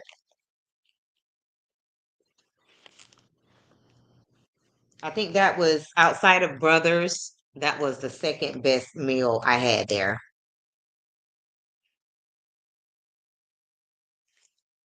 while I was in Rochester.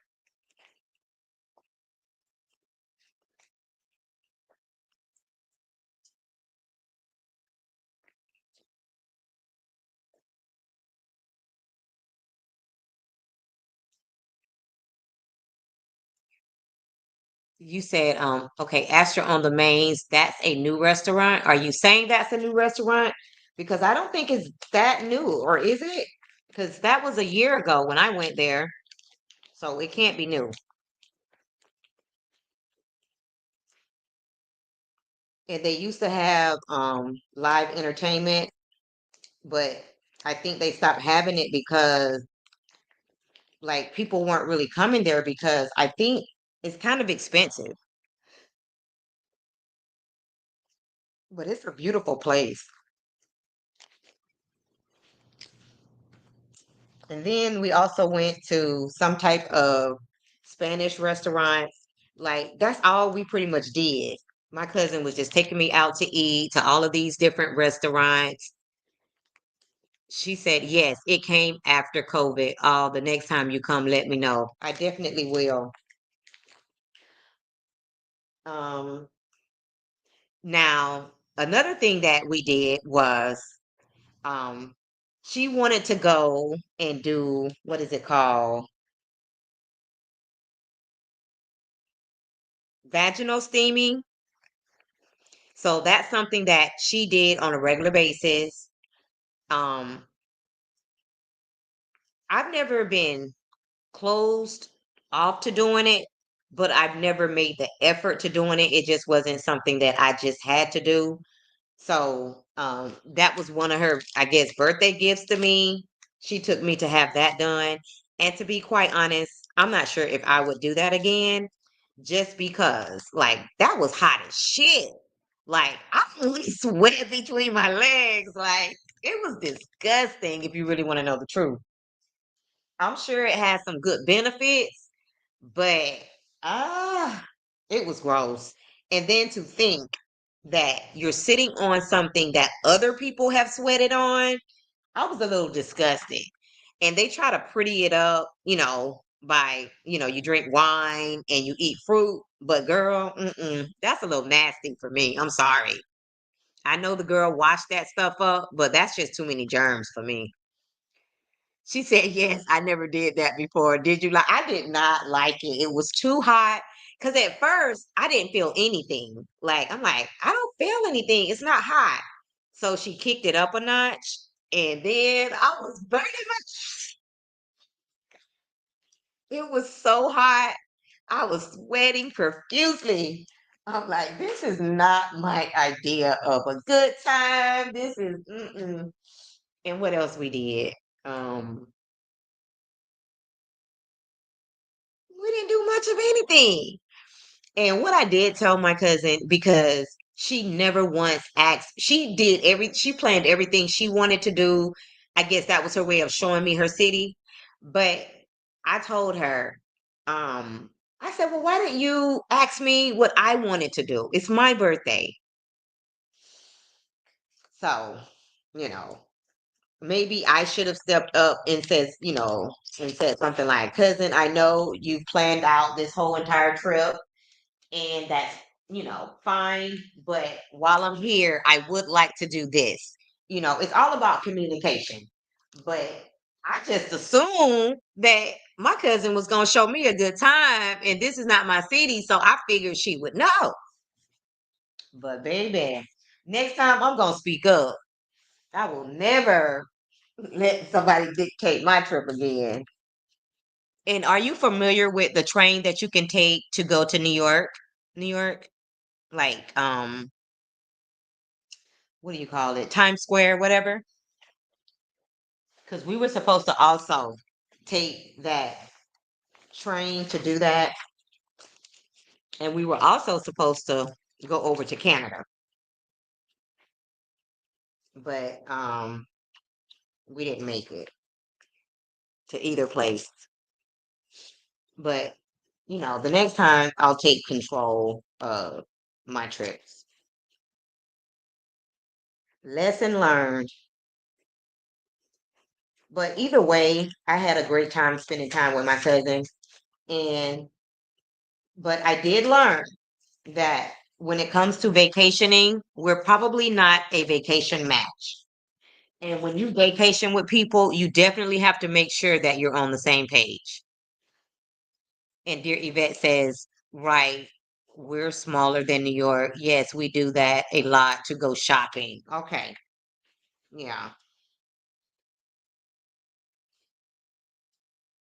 absolutely. So next time I'm probably going to plan out, my sightseeing and things like that on my own. Because my cousin had been asking me to go on several trips, and we considered it. but I'm not sure if we like a lot of the same things because she became a realtor, um, and she knows that I'm really heavy into networking. So she was asking me, about some networking ideas. So another reason why I booked that room and, made sure I got a big enough space for the two of us is because I wanted to show her how I network. That's how I network. But it wasn't her thing. And she was the one who actually recommended that particular hotel, the Strath Allen, because she said she always wanted to go there. But I think she feels more comfortable being at home. And there's nothing wrong with that. But, you know, sometimes I just like to get out, especially if I'm celebrating a birthday.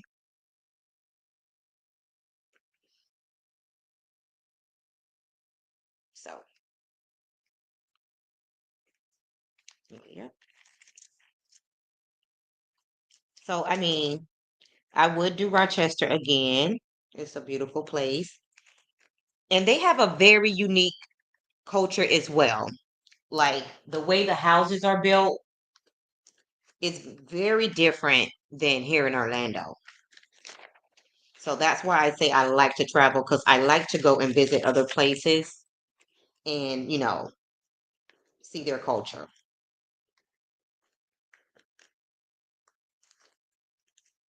hmm But my cousin, she seems to like it. She likes Rochester. She actually also lived in what was it called? Um, where it's very cold.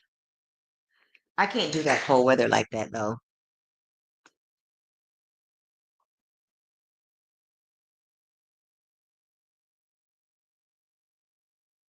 She says you definitely have to have a turn up cousin and chill cousin. Yes. See, I don't think my cousin likes to dance and stuff like that. And that's okay, you know. But yeah, I don't think we kind of hang the same or party the same. I think we're a little bit different. And if my cousin has a choice, I think she'd rather hang out with a guy. Mhm. Yep, I like to experience new things. Hello. Gosh, I'm so glad you finally said it because and I thought that's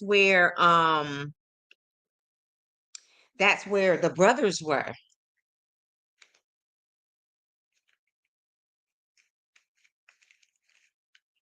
Yeah, Buffalo. Yeah, I think that's where it was. I could be wrong. That's your city. I just, I was a visitor, but I could have sworn. I think we went to Buffalo.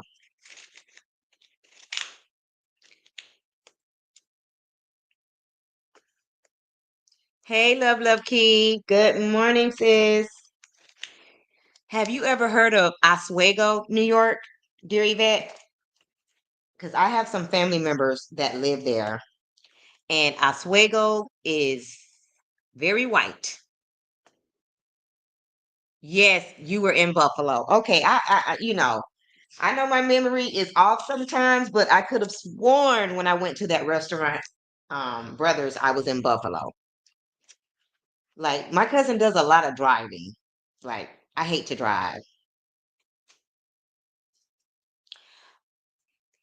but Oswego is a white part of New York. A lot of prejudiced people there. But some kind of way, one of my cousins made that her home many, many years ago and raised all of her kids there. And ironically, all of her sons, which she has many, she has at least six sons, at least. And all of her sons date white girls. And nothing wrong with that. but I'm just saying they're a product of their environment.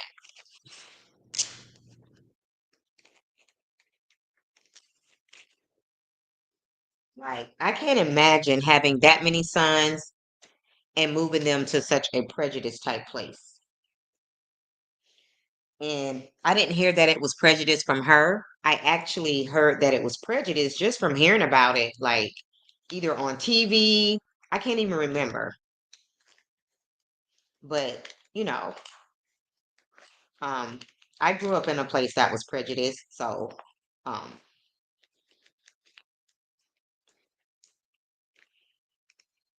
but sometimes you risk your kids being bullied, picked on, and stuff like that. But in my mom's case, she definitely wanted to make a better life for her kids. So I'm definitely appreciative of the way I grew up. And dear Yvette says, yeah, it's cold as hell and all white peoples. I think you're talking about Oswego. If I'm saying it correctly, it could be Oswego. I'm not sure. It's near Syracuse. Oh, okay. I've never been there to visit her or anything. It's probably not somewhere I would want to visit. Um, just because, like, there's so many other places on my list, and that's just not at the top of the list. It's like Virginia. If you make the wrong turn, you messed up. Oh shit. Oh, Virginia's like that too? I didn't know that. Wow.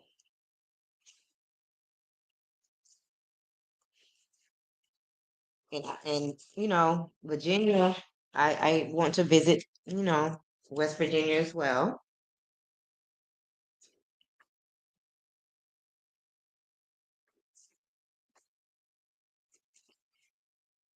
I'm willing to visit any place at least once. Um, like I said, me and my cousin was thinking about moving to Savannah, Georgia when we retire, but I seen something on the internet that kind of turned me against Savannah. I seen where this young girl who was maybe 20, 21, 22, probably no older than that. She was on drugs really bad, her and her baby daddy, but she ended up killing her son, and the police took so long to arrest her. And a lot of people were out there protesting and doing all of these things, but they were actually looking for her son in a landfill because somebody had witnessed her throwing something in the trash and they knew it was her baby. That was like maybe 2 years old. So that's why they were searching the landfill. And eventually they did find her little boy in that landfill. Imagine all those man hours digging through that trash. Like, that was so disgusting. And the way that the police was harassing the people, it kind of turned me off of Savannah, Georgia. But they say it's a beautiful place and a beautiful place to go for retirement. And Love Love Key said West Virginia, in my experience, was very much coal minerish and rural. Oh. I think my niece's mom is from West Virginia. I've never been though. And dear Yvette says she a PA on the Army base.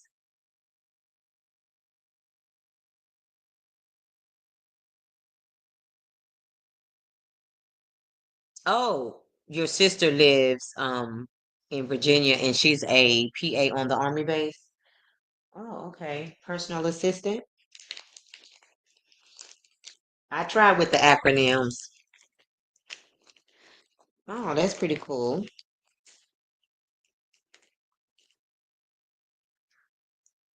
They've been coming out with several movies of women that work for prisons falling in love with the inmates Or well, I think the last one I seen was actually a man. Did I even see the end of that movie? It was yeah, they've been coming out with those movies. It seems like a lot. But have any of you seen that movie that Julia Roberts, not Julia Roberts, um the one that was married to Brad Pitt? What's her name? She's an actress. It's not Julia Roberts. Angelina Jolie. And she was an opera singer, physician's assistant. Okay, gotcha.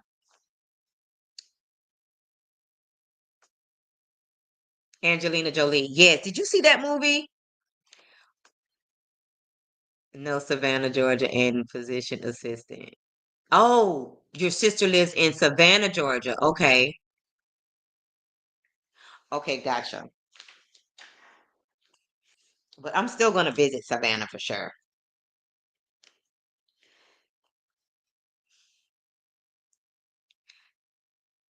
But I don't know. That's typically not a movie that I would normally watch. Angelina Jolie. Let me see. Angelina Jolie's new movie. The first two are Without Blood and Maria.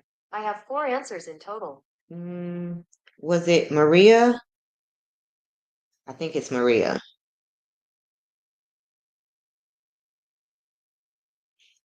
Yes, it's called Maria.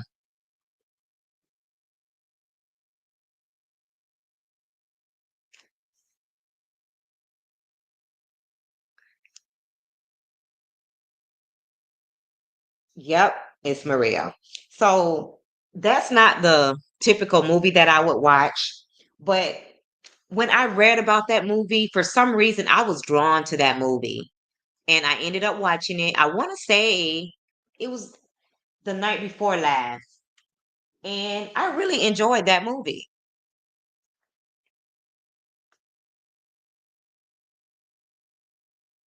So Love Love Key, check it out.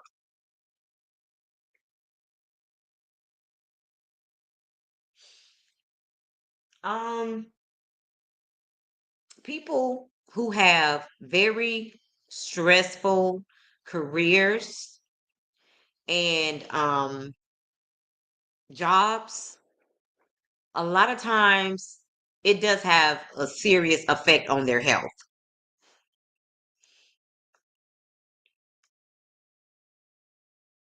Yes, put it on your watch list. That movie was very interesting.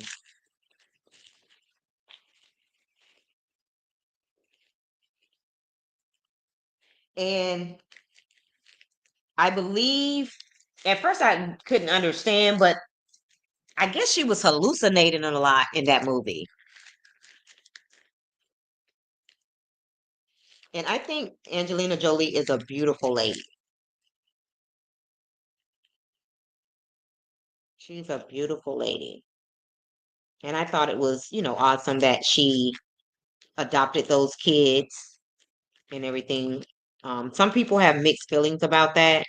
You know, some people want to know, like, why do they have to go to other countries to adopt kids? Um, but maybe they want to give a kid, who would have probably had a horrible upbringing, a better life. I mean, a lot of times people who live in other countries, they're always trying to come to America for a better life. So maybe people who adopt kids from other countries feel like the kids over here already have all of these opportunities. So maybe they want to give a kid who may not otherwise be exposed to the type of opportunities that people in America have. So, I mean, I'm sure people have their own personal reasons why they like to adopt kids from other countries, but hopefully that's the reason. Um, I have seen some worst case scenarios when it comes to people that adopt kids from other countries. Like I seen a lady that was on YouTube that adopted a kid that I want to say, that was Asian or something like that. And, she started her YouTube channel, and her YouTube channel centered a lot on that kid that she adopted. But a lot of people said behind the scenes, she was abusing that kid. And I know that I'm kind of messing up the story because it's been a long time since I seen it, but she ended up not wanting the kid, basically. She couldn't handle it because he had some health issues and she couldn't deal with it. Maybe he was autistic. I can't remember. Um, Dear Yvette, I believe that that movie is on Netflix. And I think we were talking about Instacart earlier, and Instacart sent me something where I could get Peacock streaming service for free. And I already have Peacock, but I definitely plan on taking advantage of that free service through Instacart because they said it was like a $79 value.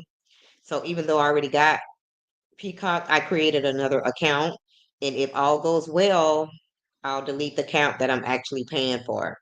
But I definitely need my Peacock because that's what I watch Married to Medicine on.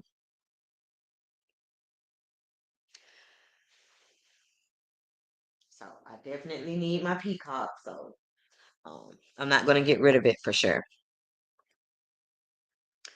Okay, guys, I'm really going to have to end this live now because I have been on here for 4.5 hours, which is record breaking.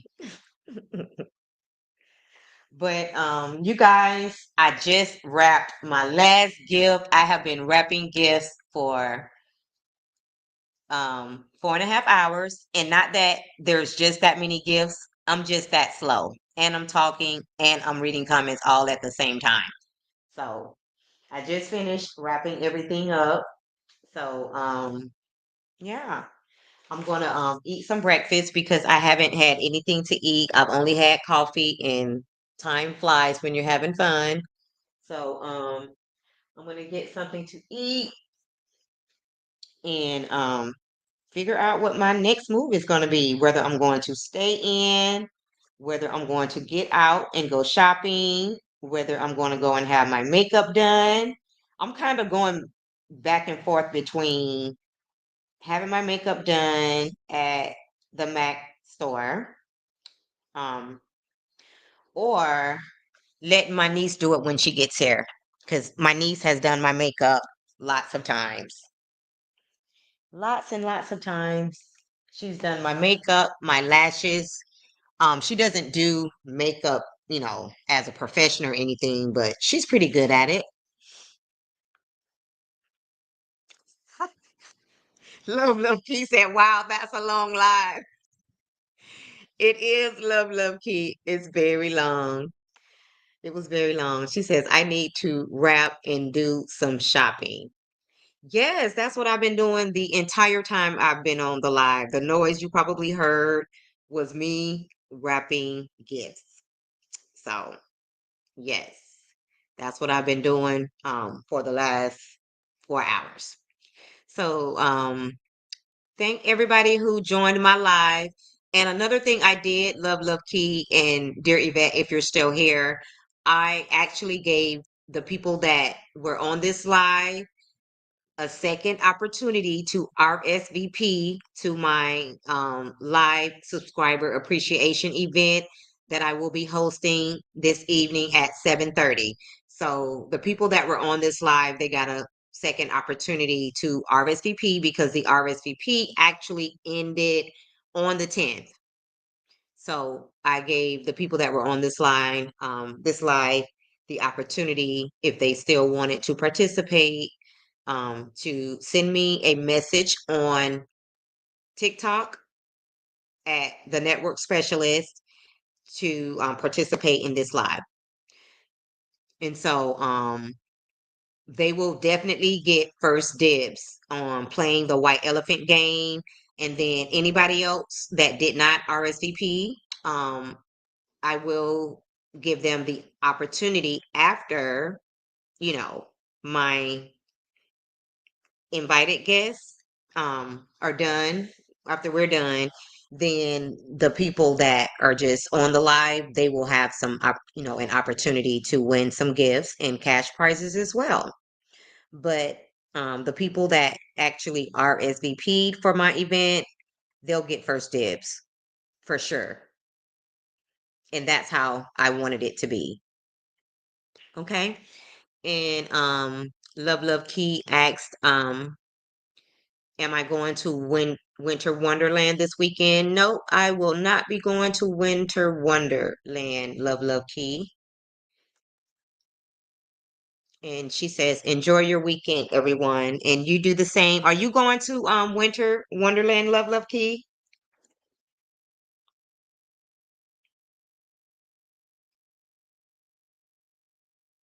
Are you going? I'm gonna wait on your answer before I get out of here. She says, okay, sounds fun. Um, so I don't think she's going to the Winter Wonderland. So, for the people who are going to the Winter Wonderland, I know you guys are very, very busy getting ready, and prepared for your trips if you have to travel, catch flights, or whatever the case may be. So, I hope you guys, take a lot of pictures. I'll start looking out for all of the pictures that I'm sure going to be, flooding YouTube, over the weekend. So, I'll start looking out for that. And other than that, I'm just going to enjoy my staycation, my me time, and that's about it. And she said, "No, we made it to California this morning for my nephew's graduation." Oh, nice. And I think I heard you mention that on Courtney's live. I think that was you. And I can't wait to go to California. I actually want to go take a vacation to Napa Valley. That's on my bucket list to go to Napa. Yeah, I think my sister and her group of friends, they go like every year. But I'm kind of into wine, and I know Napa's a beautiful place, so I definitely want to go there. So guys, I'm leaving for real this time. So everybody have a great day. Thank you for those who, rode out the storm with me, wrapping these gifts. And you guys have a great weekend. And if you have not done so already, please like the video. And if you're watching the replay, make sure you like the video. I know this is a long live, so I don't expect people to drop down in the comments. But anyway, if you haven't done so already, subscribe to my channel and hit that notification bell so that you know each and every time I upload a video. Thank you guys so much for watching. And dear Yvette says, I'm jealous, Love Key. Have fun. And dear Yvette says, enjoy your day. I will do, and you do the same. And bye for now.